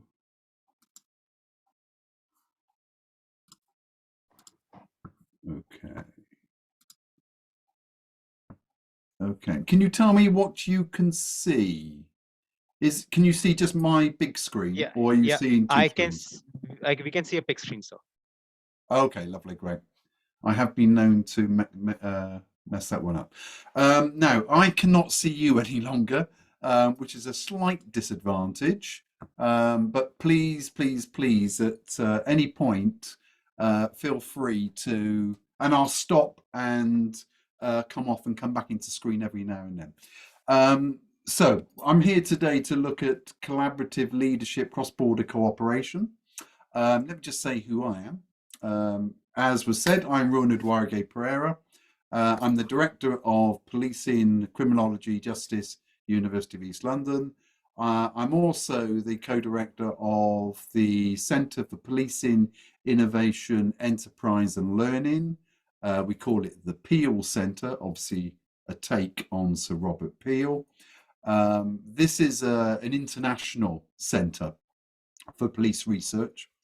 And I'm formerly a researcher and tactics advisor in community engagement at the Police Staff College, Bramshill, which is now the College of Policing.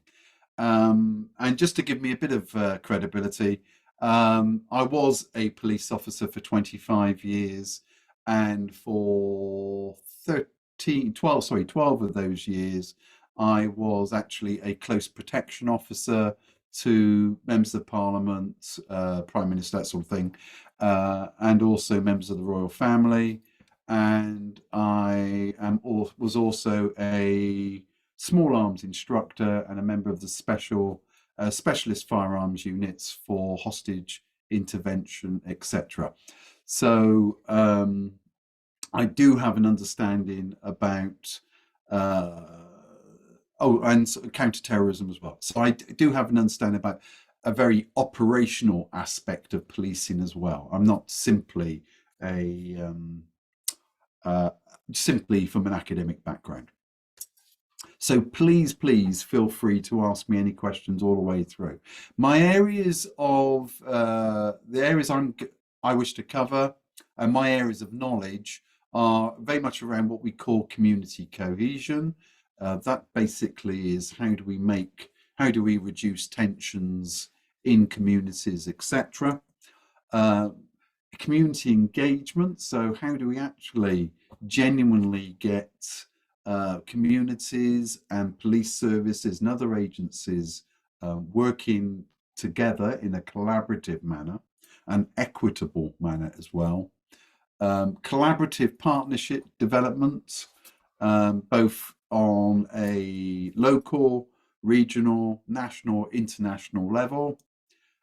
Police reform is one of my areas of research, and transnational policing is something that I cover because simply, although policing is policing, laws are different across nations. And the rider is, as I would have said when I was at the national, at the College of Policing, I'm speaking to an audience of experts. I am not the expert. I'm an expert in my areas of interests. You are the experts in the room. And my job is to facilitate a discussion and see if we can find some different ways of thinking, etc. So it's vitally important that your voices are the important ones that are heard today. I am simply the facilitator. So please, at any point, in fact, I will make sure the chat, I can see the chat, and then you can actually come back to me and ask any questions. But please feel free to do so. So first thing, it helps if I have the button in the right place. Why is it important I'm here today?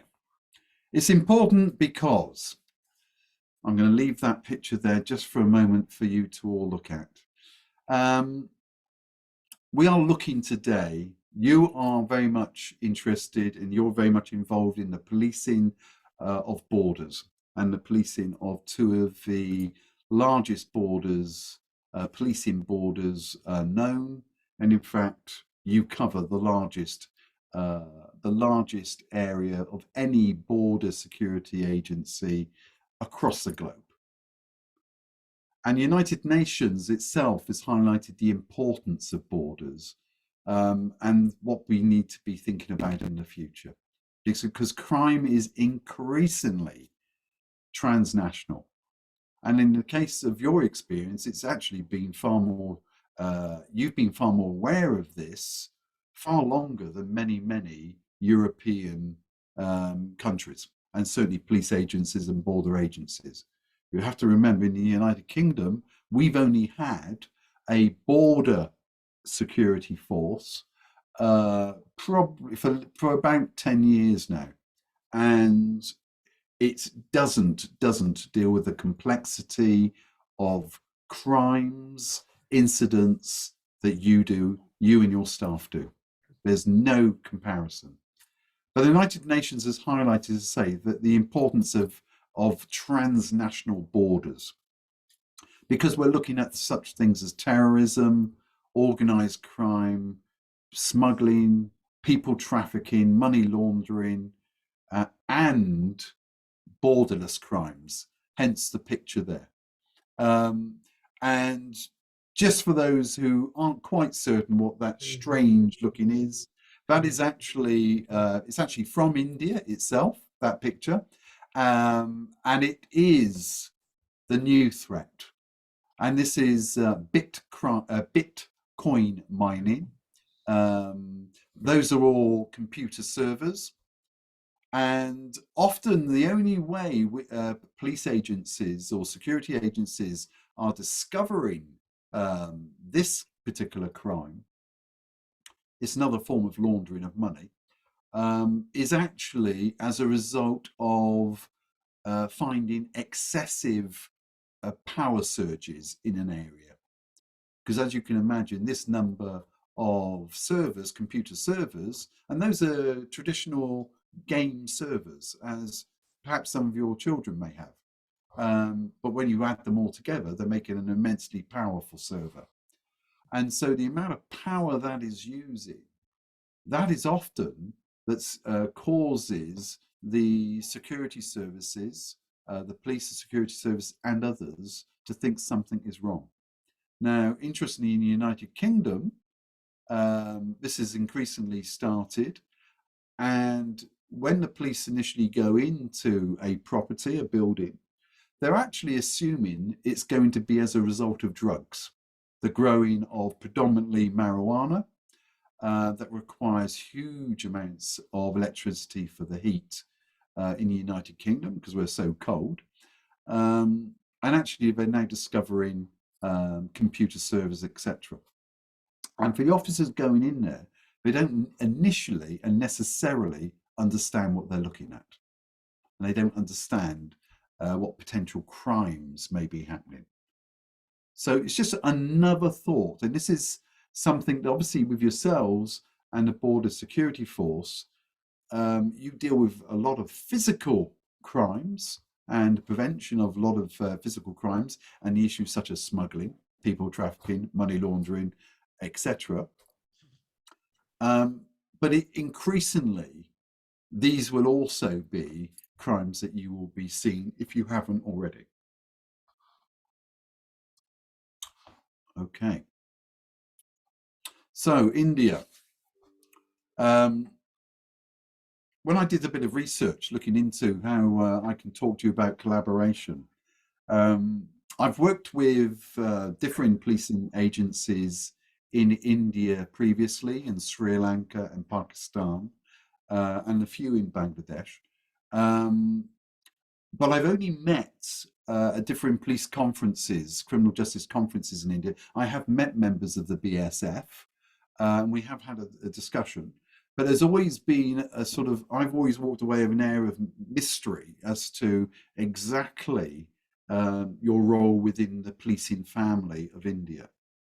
And obviously, as a result of doing this research and also other research I'm currently doing with regard to borders, etc., I've come to the realization of the huge importance and the immense self-sacrifice that members of the BSF and the other agencies on the borders of India, they've actually given in securing India both previously and now.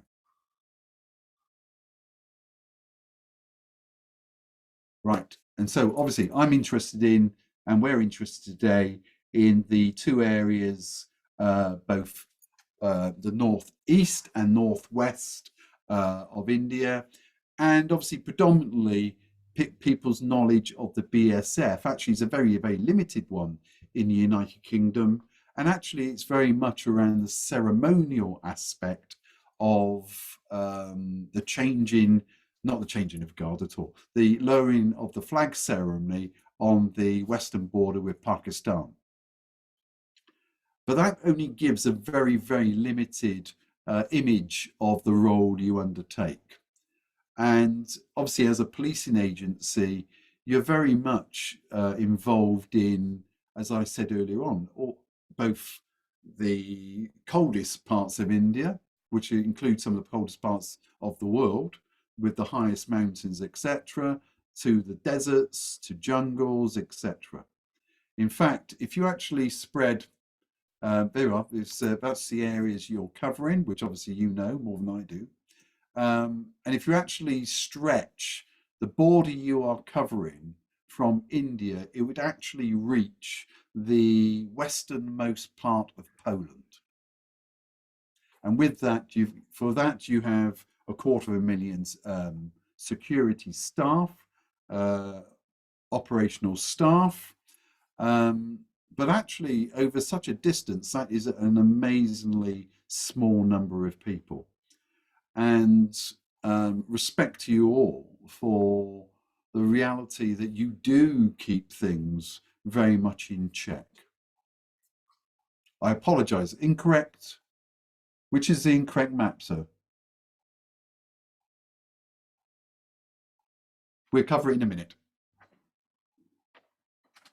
Okay, so your roles I'm going to be looking at. So initially I'm going to look at how you portray yourself, and then I'm going to look at break it down into certain areas, how we potentially can increase collaboration, etc. So you're primarily your role is primarily security and guarding of borders of India and matters connected with it. From my perspective, again, that's very, very much linked to the traditional principles of policing and the roles of policing.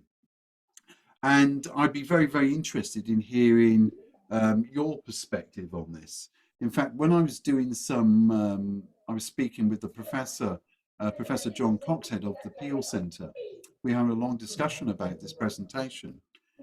And he asked me a direct question. In that, is the BSF, does it see itself primarily as a force or a service?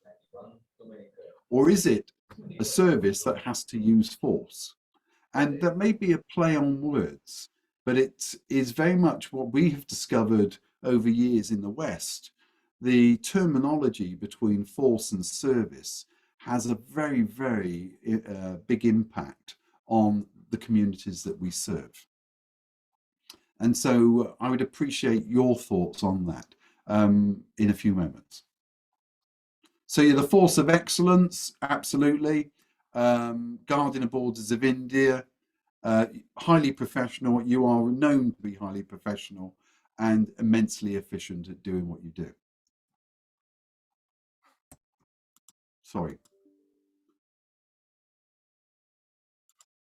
So your mission is to maintain the sanctity of the border of India through vigilance.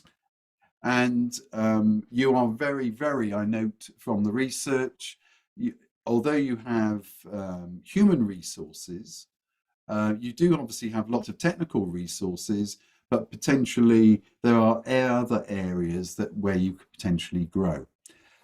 Now, one area I will be picking up on obviously is community engagement.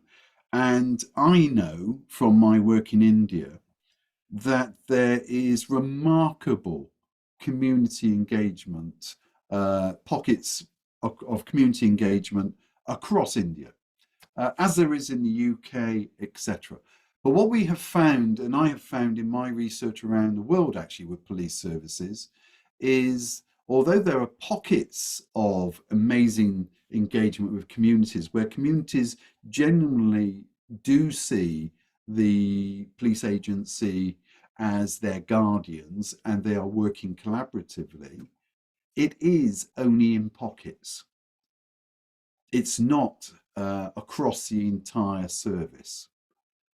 And it's the intent of the Peel Centre, myself, etc., in the Peel Centre that I represent, is that we're able to develop those pockets of excellence so they can be used as a template across wider parts of a police agency, so that other parts of the police agency can benefit from the best practice that is being displayed. And I have examples, and I'm going to ask you for examples because there will be, of exactly where your staff are working on the borders with marginalized communities, and they very, very much are the guardians of those communities. They are seen as the police service for those communities. And obviously in doing so, it increases the effectiveness, your effectiveness, to be able to secure the borders of India. Obviously an issue that is has always been important, and we're living in troubled times, increasingly becoming more important. Okay. Another issue that I came up with, I looked at and found when researching yourselves and to see how I could assist further, is very much around your imagery on social media. the imagery of the social media is very, very much security. It's very much the armed security aspect of your role. What it doesn't actually show is necessarily all the amazing community engagement that is clearly going on, where your staff members are clearly working with the communities for the betterment of those communities.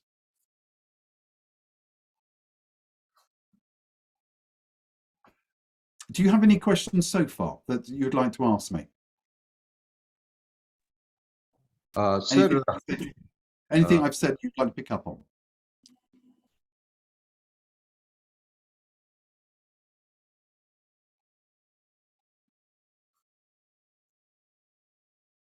I'll stop the screen, jump out, and then come back in again. So you can see me. There we go. Are there any questions so far you'd like to ask me? am I audible? I am Mahavir, DIG. Yes, sorry, you're very audible. Thank you. My face is not visible on that. Sir, I want to just give you one suggestion. You have shown one map of India. You are not showing in that POK the northern, utmost northern part of India and even Aksai Chin area. That map you may correct in your this lesson plan. I appreciate that. Thank you. Is there anything else you'd like to add to that as well? Sir, I am Kulwant Sharma, DIG here. Just 2 points. Number one, BSF's main role is not policing the border. Its main role is to guard the borders. And when we say gradually we are graduating towards the border management. Mm-hmm. So these are the two things. Basically, when we talk about the guarding the borders, it is the physical security of the borders. Yes. We have not been given many powers as far as the police investigations and other things are concerned. So basically, the guarding the borders, the physical security of borders, and gradually yes. we are moving towards the border management. I appreciate that. I appreciate that. Where I was coming from with whether you're a police force, a guard force, the role of policing obviously is a wide role, and security is part of that. And for many of the communities that on the borders, my question very much is, how do they see you? Do they see you as, in effect, their police service as well? Or do they purely see you as your role is purely focused on both outward and inward looking, yes, but purely for the security and safeguard of the border? Is there a mismatch between what the communities see and perhaps need and the thinking of some members of the service? Is there a mismatch? So let me clarify further. As far as the police or law and order is concerned, it is the state subject, and we are part of the Union of India. That is the central government part. Yes. We have not been given the powers to maintain the law and order on the borders.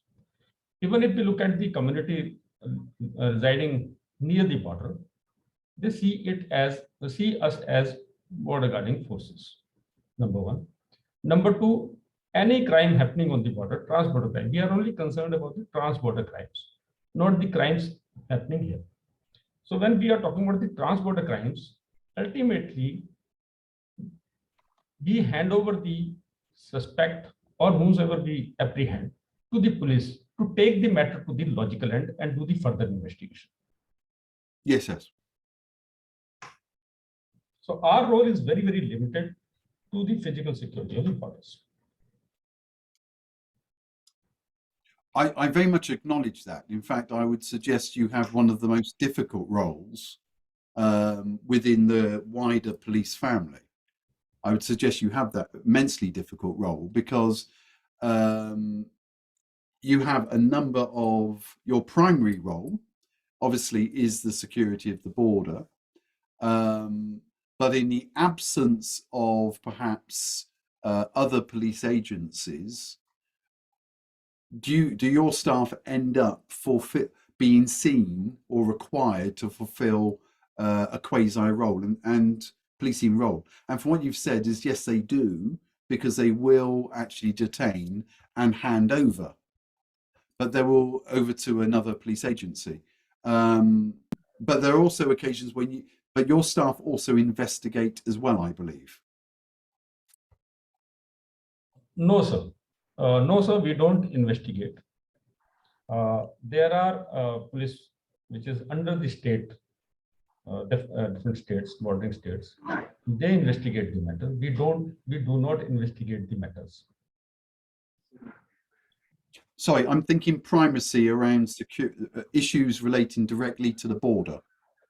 So if crimes are happening, you're very much involved in obviously thwarting, whether it be terrorists, whether it be organized crime, etc., coming over the border or actually going the other way. You're very much involved in that. That in itself is part of the policing family. I agree to some extent, sir. Only to the extent where we have very, very limited power. I'll say even if it is a trans-border crime, we don't investigate it. We don't have the powers to investigate or even to take it to the logical end or book the person involved. That is not our job. That is state police job. So that's why I'm reiterating that our job is limited to the security, physical security of the borders or guarding the borders. You can say that anti-smuggling role is one of the byproduct of our overall role of physical security of borders. Yes, sorry, I was. Can you expand on that? Because that's very much a policing role. Yes, sir. That's very much a policing role. But when we guard the borders, definitely we guard a stretch of border. And within that stretch, any crime happening from across the border, we being the first responder, we respond to that. We apprehend the person. We prevent the crime also, but ultimately we hand over the suspect or the perpetrator to police for further legal action. Yes, yeah, I appreciate that. I appreciate that. Where I'm very much coming from is it's about those relationships for the civil police to be more effective. Are there ways that they could more effectively collaborate with yourselves? That's where I'm coming from. How do we make this a more seamless relationship? As far as the relations are concerned, we are maintaining very, very professional relations with all the sister agencies operating on the border. We are not the only one operating. There are many agencies operating. Oh, absolutely. And we have a kind of task force also. There is a seamless coordination, no doubt about it. And we keep on improving the coordination. Yes, yes. But we have in that security of borders, we have a limited role restricted to the physical securities of borders. Oh, I totally understand. I say I go back to where I'm coming from is in the most rural parts, and you covered some of the most rural parts of India. The reality is that it will be your staff, your highly trained staff, who will be the first people and potentially the only people that some communities will actually see. And there is great resistance. You know, it's not just in India, it's across the globe. Here in the United Kingdom, at this moment, the domestic police service, you may be aware, has lost a huge amount of credibility, and there's an awful lot of bridge building now being talked about. We've had some revelations in British policing where one particular officer, not so well, very recently, was involved in raping, murdering, and trying to set fire to the body of the person he'd murdered. And then shortly after that, another police officer was found to be a serial rapist. In fact, he's now in history as being one of the worst serial rapists in the United Kingdom. And as a result of that and other issues, confidence in the civil police here in the UK has started to erode, and we need to do an awful lot of work to rebuild that. In some respects, in India, you've got huge benefit because you do have these different policing agencies, so the community do have someone else to go to.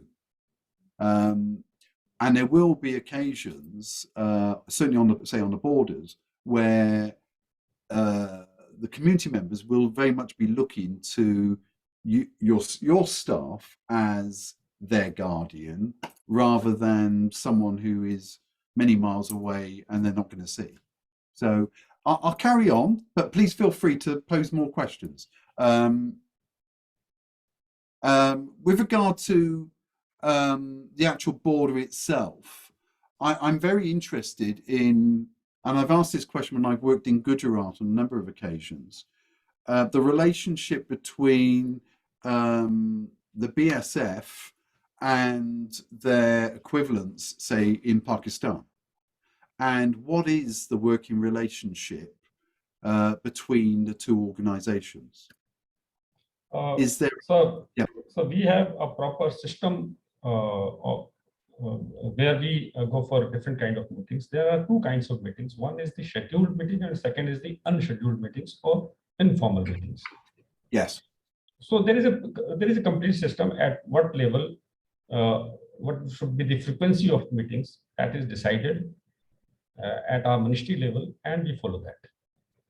And as far as the unscheduled meetings are concerned, they origin from the an incident taking place between the two countries, where nationals of one country are involved in crime or anything, maybe inadvertent crossing to other country. So we go for the informal kind of meeting, which is unscheduled kind of meeting. That's called flag meeting, and the system is there in place.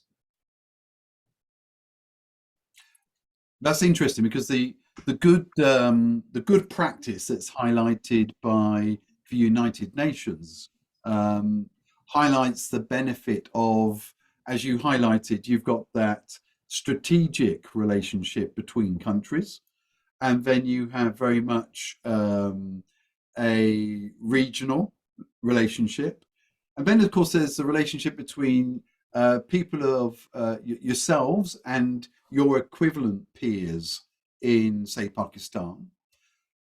But are you also saying, and hopefully you are, there's the informal aspect actually can be at a lot lower level? The informal aspect is more at the working level, at the local level, right? Yes. Yeah. So that's very much seen as good practice. Now, with regard to that, and remember, everything we're talking about here is absolutely confidential. I'm not, you know, I'm here speaking with you, and it won't be spoken about anywhere else. I say, and I'm not here to, I'm here to highlight areas of good practice. I'm not here to teach anything.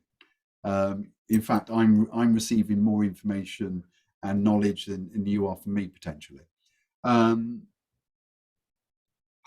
is that relationship at an informal level? How is that encouraged?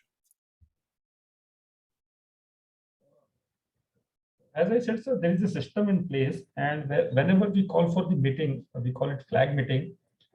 We are duty bound to, if they call, we are duty bound to respond to it. If we call for the meeting, they are duty bound to respond to it. And the response has been quite increasing, despite all the things happening across the border. So there is, on the Pakistani side, there is a desire to engage. I'll not be able to comment on that, but definitely we are guided by certain rules. We call it in India, Bangladesh, and India, Pakistan border rules or border guidelines, and we try to adhere to those guidelines. Yes. Let me just say, I'm very, very aware of the ultimate sacrifice that members of the Border Security Force have made in security. Obviously, there's lots of statistics about the staggering numbers of deaths, people who have died, etc. So I'm very, very conscious of that. But equally, it's very it's good to hear that there are also these both formal and informal links in order to make the process on both sides more efficient and more effective for the security of both countries. Not only security, even the matters of mutual concern, we have adopted to certain confidence building measures also, and we are implementing those on the ground. Yes, yes.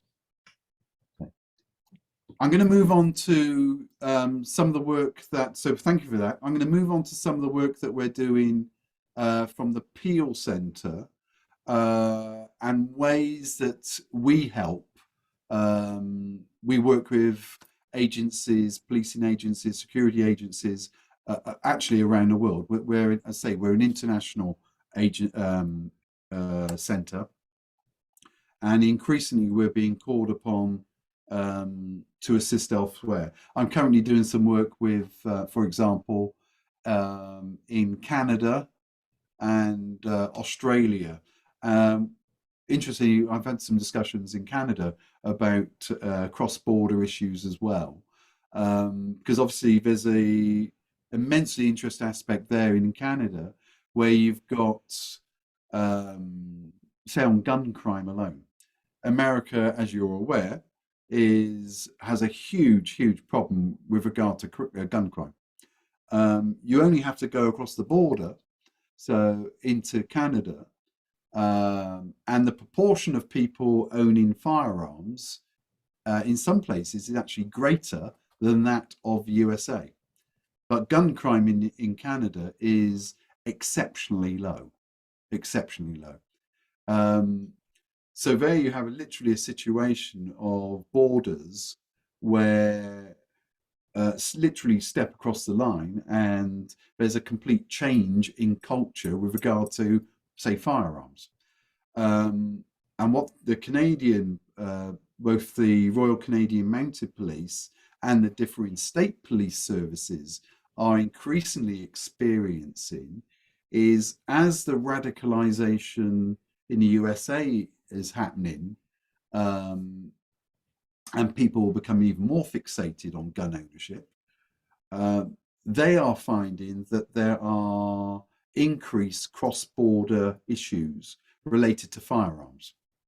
So some of the problems in the USA are now seeping into Canada, even though the culture with regard to gun ownership is totally different.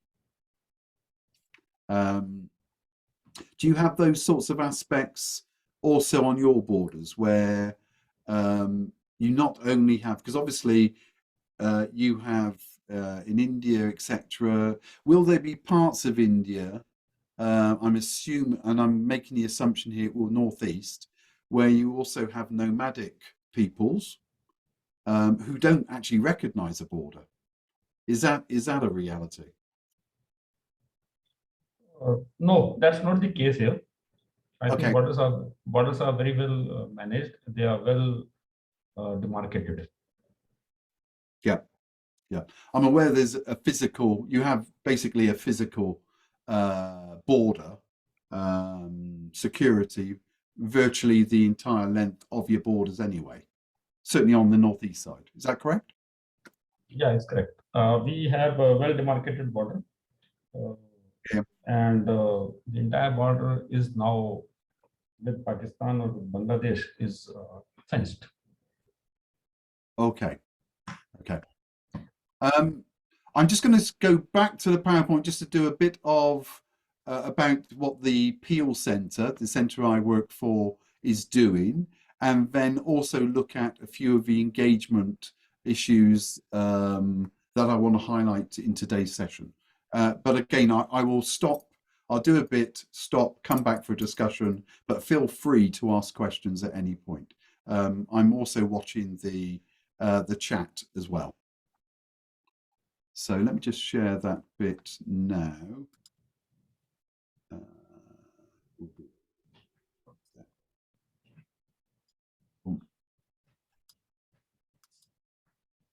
Okay, the Peel Centre. Many of you will have heard of the Peelian principles. That's basically what the Peel Centre is based on. The Peelian principles come back, they go all the way back to 1829 and the establishment of the Metropolitan Police. Let me say from the outset, the mythology that the British Police Service, the Metropolitan Police Service, was the first police service, modern police service, is actually incorrect. In 1700, so 1829, the Metropolitan Police was established. In 1790, there was actually a modern police service in Glasgow, Scotland. And prior to that, there was the first police service within the British realm, for want of, I'm trying to stay away from a certain word, was actually in the Caribbean, and it was the Jamaican Constabulary, which was actually a slave police service there to protect the slave owners.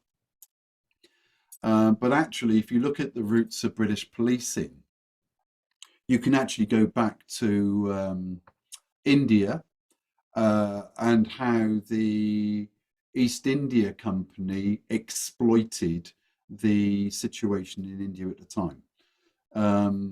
So the Metropolitan Police is certainly not the first police service as it is highlighted as being. On top of that, it's quite clear you can see the links from the East India Company to the Caribbean back to the UK, where in policing we talk about the protection of life and property, and that was one of the first principles. But actually, it's quite clear when we look at it from a current perspective, current history perspective, looking back, that the protection of life and property meant the lives of the people who own the property. Given the fact that most people in Britain at the time didn't even have a vote, they certainly in 1829 did not mean the protection of everyone's life. They did mean the property, though, of people, the landed gentry, etc. So one of the principles of policing is number 7, actually. It says here, to maintain at all times a relationship with the public that gives the historical tradition that the police are, in fact, let me just go there, there we go. The police are the public and the public are the police. Now, I'm certainly not selling this as good practice simply because it comes from the British Police Service. I'm not at all. But if you look around the world and the research I've done, in those countries where the police see themselves, or security agencies see themselves as, in effect, servants of the community, wider community, the country, etc., and where the public are very, very much educated and made aware that they too are part of that service. So in the case of the BSF, the communities, the border communities, etc., are there ways that they too can actually see their role is also part of security? So the BSF in effect is them, and they are the BSF. That would be the concept. And where we see that happening around the world, we actually see better working relationships with between the security agencies and those communities that they engage with. Okay. As I said earlier, we are an international centre. We are a think tank for research, and we're very much involved in both in the UK and elsewhere, influencing an evidence-based approach to policing policy. And I say we work with agencies around the world. So the Peel's vision is that the police service and security services move beyond reacting to system failures to influencing future success. And where we're coming from with that is governments, it works well when governments start to empower their policing and security agencies to actually start seeing a solution-oriented approach. In other words, I'll put it simply, if there's a problem, and if we discuss a problem here, and we can do, a problem that you're facing, you will all know the solution. Now, a solution-orientated approach is very, very much focused on that positive outcome, that solution. And in discussions, if we actually come from a solution-oriented approach, we actually can predict and we can see the hurdles on the way to the success. So if we talk about success, and then we talk about the obstacles to get into that success, that's a better approach we find than simply looking at problems all the time.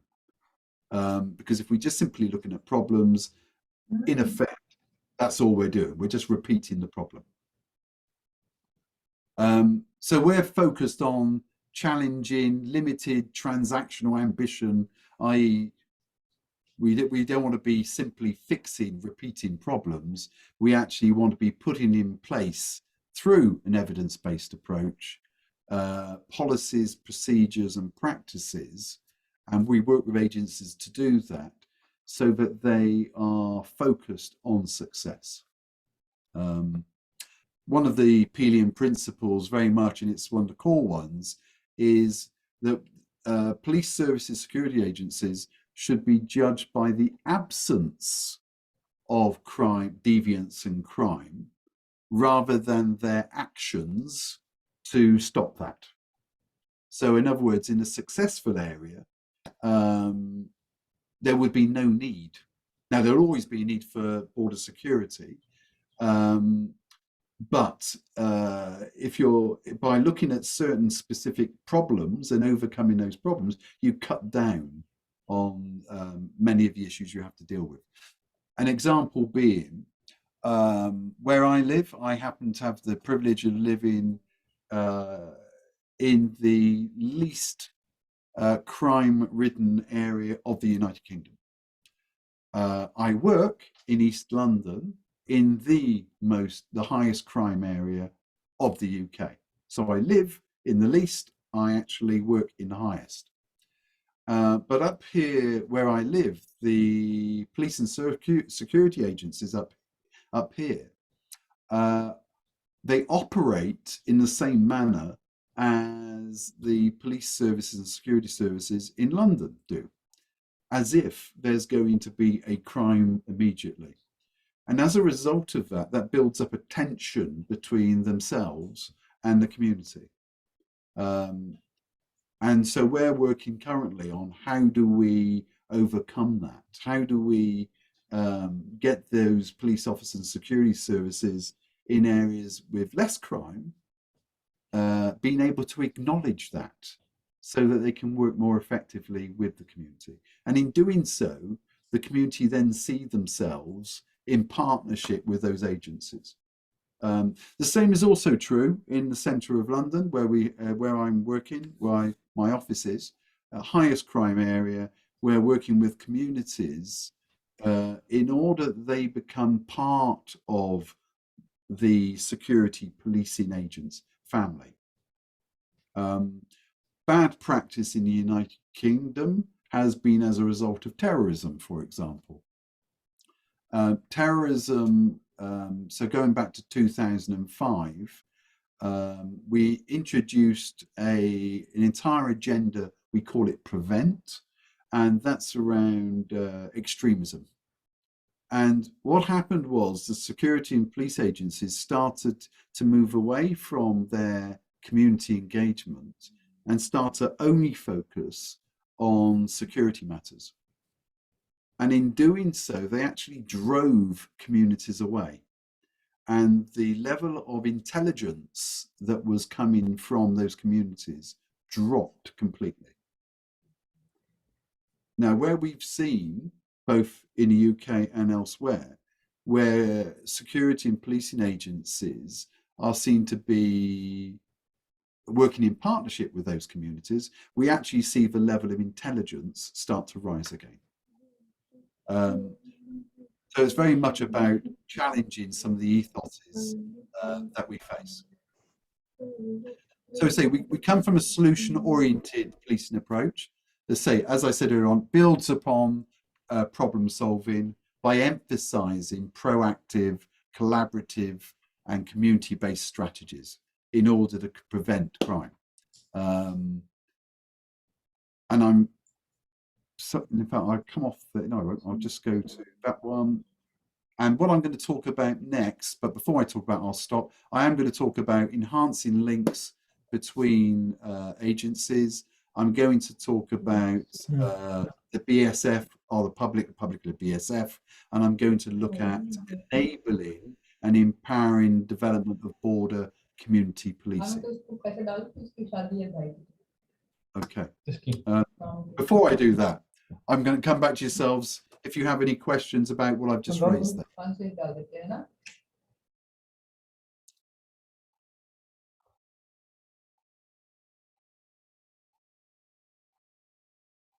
Any questions at all? Sir, may I request something, please? Yeah, sure. Any questions at all? Sir, as we know, there is border in the Britain itself also, with the Northern Ireland and the Republic of the Ireland. So what sort of policing or the border guarding is being done there? So that from that, what can we will have a benefits for the BSF? If you throw some light on that. Okay, let me just, so I'll come back, I'll just clarify. We're talking about Northern Ireland? Northern Ireland and the Republic of Ireland. There is a border, although it's a friendly one, not the so violative as in India with Pakistan or Bangladesh. But there is a friendly border, but how do you do the policing there or the guarding that border? And what benefits from that we can? Exceptionally good question. So let me just give you a bit, for those who aren't aware. Up until the early 2000s, there had been 40 years of civil disorder on the island of Ireland. For those who aren't aware, Ireland is actually two nations. Well, it's one nation, but it's split. You have the Republic of Ireland, otherwise known as ERA, to the south. It's the south and slightly over to the west. And then the top northwest corner, there are 6 small counties. And they still form part of the United Kingdom. Historically, back in 1920, the island of Ireland was all British, and there was a war, the Republic broke away, and the Protestant majority in the Northern Ireland remained part of Britain, and the Catholic majority of the Republic broke away, they formed their own republic. Obviously, there has been a desire for nationalism and the unification of Ireland for many, many years, over 100 years now. In the 1960s, this flared up where terrorism, so you had actually started with the Protestant in the north, eastern corner, the 6 counties, predominantly Protestant. So terrorists there actually started, their terrorism increased, and they were attacking the Catholic minority of Northern Ireland. The British Army was sent in, and the border that was always very, very loose between the Republic and Northern Ireland suddenly became strengthened. And when I mean strengthened, the same as you have on the Indian-Pakistan border. So fencing all the way along, lighting, watchtowers, etc. The Irish Republican Army, which is a terrorist organization, and a Catholic Irish Republican Army, they would undertake, they would come across the border. They would also shoot the troops and police services that were based on the border. So in the United Kingdom, they didn't set up a separate border agency. What they had was the regiments like the Parachute Regiment and other regiments would police the border. And but they were there to support what was known at the time as the Royal Ulster Constabulary. The Royal Ulster Constabulary itself was predominantly Protestant, religious-wise Protestant. The army that was sent in was predominantly Protestant. And obviously, again, you've still got this, we call it sectarianism. So you've still got the dispute between the 2 parties. But the Protestant majority is still very much seen as in control. Police officers were regularly targeted and killed. The military were regularly, there would be ambushes, car bomb explosions, etc. In the United Kingdom, suicide bombing didn't happen at that point. Suicide bombing is a new thing in Britain. But with the case of Ireland, the Irish Republican Army, yes, they were very much actively coming over the border and working with Catholics in Northern Ireland in order to cause as much chaos as possible. On top of that, they would come across to England, and there are, in the 1970s, 80s, and into the 90s, there were many explosions actually in England itself, causing many, many deaths. The troubles, the troubles got to the point where the IRA itself, plus the other paramilitary organizations, paramilitary terrorist organizations in Northern Ireland, both sides ended up being so infiltrated by the security agencies that actually many of the bombings, etc., were thwarted. They were stopped. But there was still rogue elements, etc., and clearly things were going to get worse.